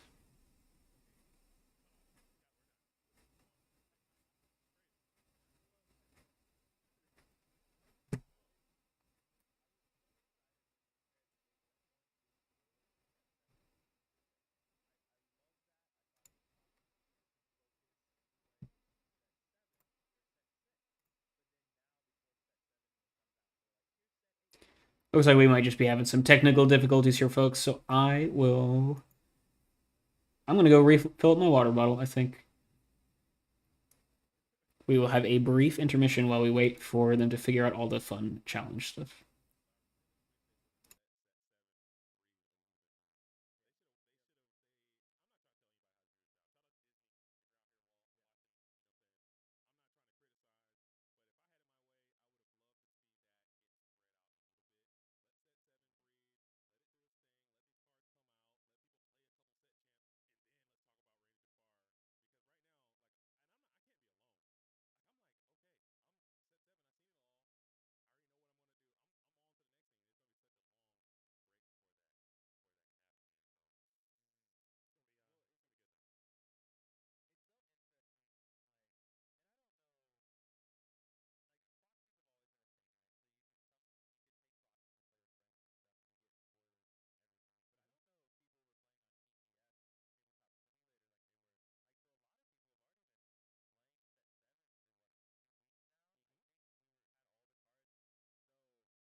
I'm gonna put Habibi A, dude. Oh man. Now I will. The one reason I think Elias would be playing Amber Steel here is because he has an all enchanted It, foil Amber Steel for list. sure, his So deck is also beautiful, beautiful yes, it deck. is a beautiful deck. So I could see that he'd pull it out for that. But we'll see. He's been all over the place. He played a little bit of purple yellow. He played some purple steel. So we'll see what he comes out with today. All I right, love those sleeves. there it is. There it is. That's Habibi A versus Matthew M. Okay, here it is. As Habibi is going to be on the bottom portion of the screen, he's got those beautiful sleeves. Again, another gorgeous deck. We got the Winnie the Pooh Pooh Wizard sleeves. I like that. I like that. We've seen a little bit of mix and Yeah, match. Let's go. we're seeing stuff all over the place. Speaking of sleeves, really quick, we do have a great sponsor. I think we should mention them. In-game sleeves. There you go. Make sure you guys check those out. Now Right. back to the gameplay. Dude, that's so good, dude. All right. I don't know who won the dice roll. I think it was Habibi. Oh, So dude, the follow is my thing. Is this still going? I need to figure out how to stop this. Okay, no more let's go. I can't stop it, dude. No more let's go. Alert box is off, dude. It's all off. I'm gonna check one more time. But thanks for the follows. Thank you guys so much for the follows. Nessa Polita, the Goat World is finding me, dude. Oh man. Oh man. This is where I've been. Everybody's asked, where's JDZ? congratulations. This is where I've gone. You guys have located me now, and I'm on Twitch doing Lorcana every day. All right. We got a steel song Another mirror. one. Oh, look at Well, that. Meyer, we you got don't this. know. I know. We'll see if Matthew is playing Steel Song. He inked a Pluto, so that could still be aggro or um diggy diggy hole. So we'll see what happens. Are we going to have no red blue yet? Man, None. we're having a good time. We haven't hit any red blue. We're none. Oh man, that's wild. Man, well, let's see. Up, diggy diggy hole. Here we go. Okay. Here we go. We Okay. have a repeat. I don't So, mind Diggity Hole. I can watch Diggity nope. Hole because the games Yeah. go by quick. The Mhm. games happen, and I think it's fine. And I think this is a mirror match of the exact matchup that we literally just watched. It looks like Yes. traditional versus Diggy Hole, and let's see if Habibi can manage to do what wasn't able to be done last time and win from the Steel Mhm. Song perspective, more classic traditional version.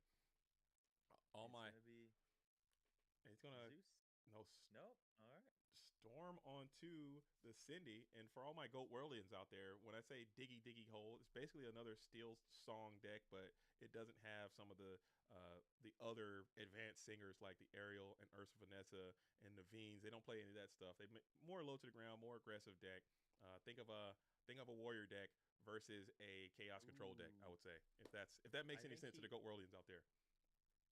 I think he whiffed on his aerial, They all do. unfortunately. Ariel's trash, dude. Yeah, I I'm know. so Ariel, I'm like, Ariel makes me so angry, dude. Gaston is just yep. better. I'm so sick of Ariel. No Oh offense. yeah. I know it's your girl. Hey, I'm with you. Like She, that was part of the reason I didn't play a lot of Steel Song this last set. Like Boomy knows what's going on. He doesn't run aerial in his list, hmm and I've never seen a happier Steel Song player. I'm trying to Like, I'm trying to tell you, Ariel, the idea of getting that plus value of going to your deck and getting a song to your hand is so intoxicating. But when that thing misses, it just fills me with a rage that I just yep. can't describe, dude. It is so annoying. So I just put Gaston in, and you know he's gonna sing and vibe, Mhm. dude. That's it, and he can withstand those brawls. But granted, brawls not an issue here, as you're going to go ahead and quest up the Calhoun. No, we're gonna send damage in. Ooh, That's that is spicy. risky. That's a That is spicy. That's a spicy meatball, dude. he. I would just have not done anything. No quests. Yeah, No like dude. This that. Rapunzel's Oh, is he instant. gonna get punished? Wow, that's a bold move. Bold move, Cosmic. Maybe you're trying to play around the because now you can whole new world if you want, and then Rapunzel. Exactly. Yep. That's So brutal. Yeah, we'll see. We'll see if the mega punish is going to come in, or maybe you'll just win out there and just completely befuddle your opposition and keep that Vanessa from questing. If you high roll it and win, and it worked yeah. out, you're a genius. But this could backfire tremendously here, and you're gonna aerial number two. Oh no, Rapunzel. No Rapunzel, so maybe it Does he worked. whiff? Or if you Did he have, whiff again? bruh. Did this man shuffle his deck? Oh my god. No. And we are going to go ahead and sing here, and we're going to strength Uh, the Calhoun, and then and Zeus Zeus. the Daisy. Okay. So Oh. I guess it sort of worked, as you will be able And to take out the Vanessa now, and you didn't get and he punished. skips inking. I'm Oh tilted. If man. I'm Habibi right there, I'm tilting so bad. Like I might not be able to finish the game. I think I'm tilting so I w- hard. I'm tilting so hard. No Rapunzel, double whiff. I'm tilting so hard. I'm probably quitting the game right there. Like I won't be able to finish. I'd be so mad. I'd be like so angry. I wouldn't be able to finish the game at that point. But Now, I will say that judging by his hand and the fact that he's whiffed twice, I'd imagine that he has another Zeus in mhm, his hand. And maybe a wheel because he didn't ink that turn. he didn't. So he has an inkable. Oh, So maybe he'll let the storm rage on, and that's not good. Like, and so look at that. The Calhoun Gambit actually paid off in mega dividends as you're able to it clear did. a singer. And I mean, sometimes you got to throw caution into the wind, I guess. And it Yeah. worked out Yep. great there for Matthew M. Not even going to lie. As Abibi is now with these two just feckless aerials sitting here looking so silly. They didn't even do anything, bro. Would you play? Oh, and Sven comes down Ten. and able to ready. Okay. Nice. All right. I mean, would you play a card that costs 3, quest for 1, and does 2, 3? Absolutely not. But you have 2 on the board right now, which is insane. Whoa, that Diggy Diggy hole list has world's greatest criminal mind. That is interesting. That is a tech. A little bit That of is spice. You gotta get them. yeah. You gotta get them Tamatoas off the field. You gotta get them Sisus. You gotta get them dragons. I don't hate it, man. Those half sharks. Half Like shark. that is Yeah. good. Um, now I did miss what Habibi inked. I am curious what that was. So, yeah, Uh, that was. I wish I would have seen that. But he has one card in hand, and it's a he. 1000% whole new world. So maybe we get another Pete here, as we will strength the healthy aerial. So it will cause you to exert the daisy, and you send the strength to the bottom. More rage. The Yep, rage is more building, dude. And Oh he could go man. aerial here, as you will get some value out of this Pete if you felt so inclined. You can spin into the Pete aerial plus here if that was your last card, or you might have to just. You don't even want to sing. Would you sing here? I, I mean, if you can take out the Pete, sure. Like, so he is going to sing Oh, to deal. Okay, we'll and storm. then Yep. Oh man, he is just trying to find something. If he misses Oh here, God, please don't please, whiff. I can't deal with this. Oh I can't take. I no. can't take it. I can't take it. I can't take it. He's got to hit. I mean, odds and statistics just don't line up. If the last card too, baby. Oh my goodness, he almost missed again. Oh man, I'm selling the deck. I'm taking it right over to the vendor. Them arrows getting cut up into a million pieces. So you will get a chance to sing Uh, again if you felt so yep. inclined. What feels even worse about that is knowing now that he has sent 8, 9, 10, 11 cards to the bottom of his deck Mm-hmm. that he probably wanted. Those Rapunzels, that's like all these great cards are now gone. So, oh man. Ugh. Dog, it's tough. This is tough. All right, so what's going on here? Insidious in the building? JDZ, what's happening here? Please explain. Okay, so we have the amber steel mirror on the bottom screen. We have Habibi, aka Elias A, and Elias is playing the more traditional version of Steel Song. Where on the top of your screen we have Matthew M, who's playing a newer version or newer-ish version. It's called Diggy Diggy Hole. It's more aggressive, more low to the ground. You play dwarfs, 7 dwarfs mine, and also the dwarf characters. And when you move those to the mind, you can inflict 2 damage. Okay. In Yu-Gi-Oh, we have attack and defense. In Lorcana, we have willpower and strength. Willpower is your defense. Strength is your attack. Right now, you have these 2 aerials who can sing songs. When you say sing song, you can exert characters and you can sing a song for the cost of that singer keyword on their description. Ariel's singer 5. So now it's been challenged and banished because Ariel had 2 damage already. The dwarf, that's Doc, has 1, and you're able to take it out. And now you're also able to trade up the Pete as well. All right, so that's to catch you up. That'll catch you up. Let's go. Now you can play Lorcana. Now you- DLC day 2 level. Like, you got this. You got it. So, And we'll continue to trade in um, as we take yep. the dock as well with the Robin Hood, and you'll take 1 damage back. So whenever you challenge Yep. in, you take whatever their toughness is, or excuse me, whatever their strength is, you take it back to your willpower. So he's got 1 damage on him right now. All right, keep asking questions, and we'll keep answering. Yeah. Now, so here's the interesting thing. He's only at 4. Like, and he's only at 4. Like, Mm-hmm. it's pretty good. Like, you're kind of whole new world. No, No, okay. That is all 4. Let the storm rage on, I think. Now. yeah, So, or at least a strain, and he got spin. double Okay. spin duty. And look at Ooh, that, I like ooh, that. nice. That is beautiful. So your opponent, I think the he has 2 cards, so now 3 in hand. Habibi has 1. Is that 1 turn sideways? I think. Yeah, I think that's 1 card in hand. Mm-hmm. So at this point, oh, you can't even play Big Robin Hood. What are That would be great what if are you what could are your play thoughts it. on this Sven? He's making that Sven look good. Is that Yeah, something that you guys are playing in this Steel Song deck? you don't see it in a lot of traditional. Mm-hmm. You see it more in aggro, but Boomy really showed the power of. Boomy Jr. really showed the power of spin. That ability to challenge into something or double seeing quest and then seeing is awesome. And then he quests for 2, which is even cooler. Mm-hmm. So it's a great card. It sings Zeus, right? It's a 4-cost card, and so that's awesome as well. So I could see why you'd want to run it in traditional Steel Song, but And you definitely see it more in more aggro lines. and it's being inkable. And Matthew is, Yes. is is loving floating this damage. I'm telling you, that is just so risky. As you are going to Mm-hmm. take a huge whole new world here, you're losing only 1 card, so you probably need to commit a ton of characters to the board right now. Rapunzel value here would be immense, and you're able to heal this area. Yes. But that's not the spam you want here coming in after that whole new world play. But ugh, I don't. I would be. I'd be so I scared of would. floating all that damage like that. Yeah. I would be incredibly happy for a Rapunzel here. Like that would. It keeps. It almost guarantees your aerial lives. Mm-hmm. Like that, and then you're left with an aerial, a spin, and a 4-cost character, like a Rapunzel that quests for 2. Like that would be. That would be. It'd put me very happy. Okay, so we will go ahead and But string. now, all right, Ariel lives anyways. So And I mean, seeing no punishments from these damage being float, like me, I'm just so, and it's always in the front my frontal lobe of like, okay, I can't give up the mhm. Rapunzel. I can't give up the Rapunzel to the point where I start misplaying, trying not to give up Rapunzel. And maybe I need to Yes, start just throwing yep, caution to the wind because Matthew has yeah, not been punished yet by floating this damage at all, and Habibi hasn't made any inroads to do anything about it. So maybe that's the play. Just say they're not going to have it, and or maybe they nice, might not want to big play it Robin Hood.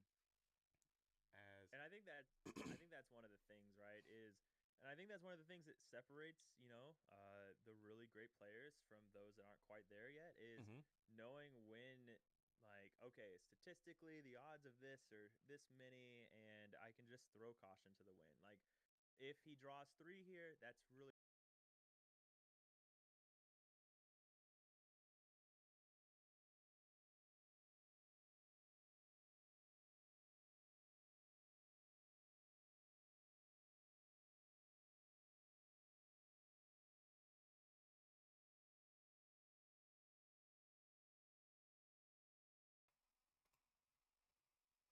All right, folks.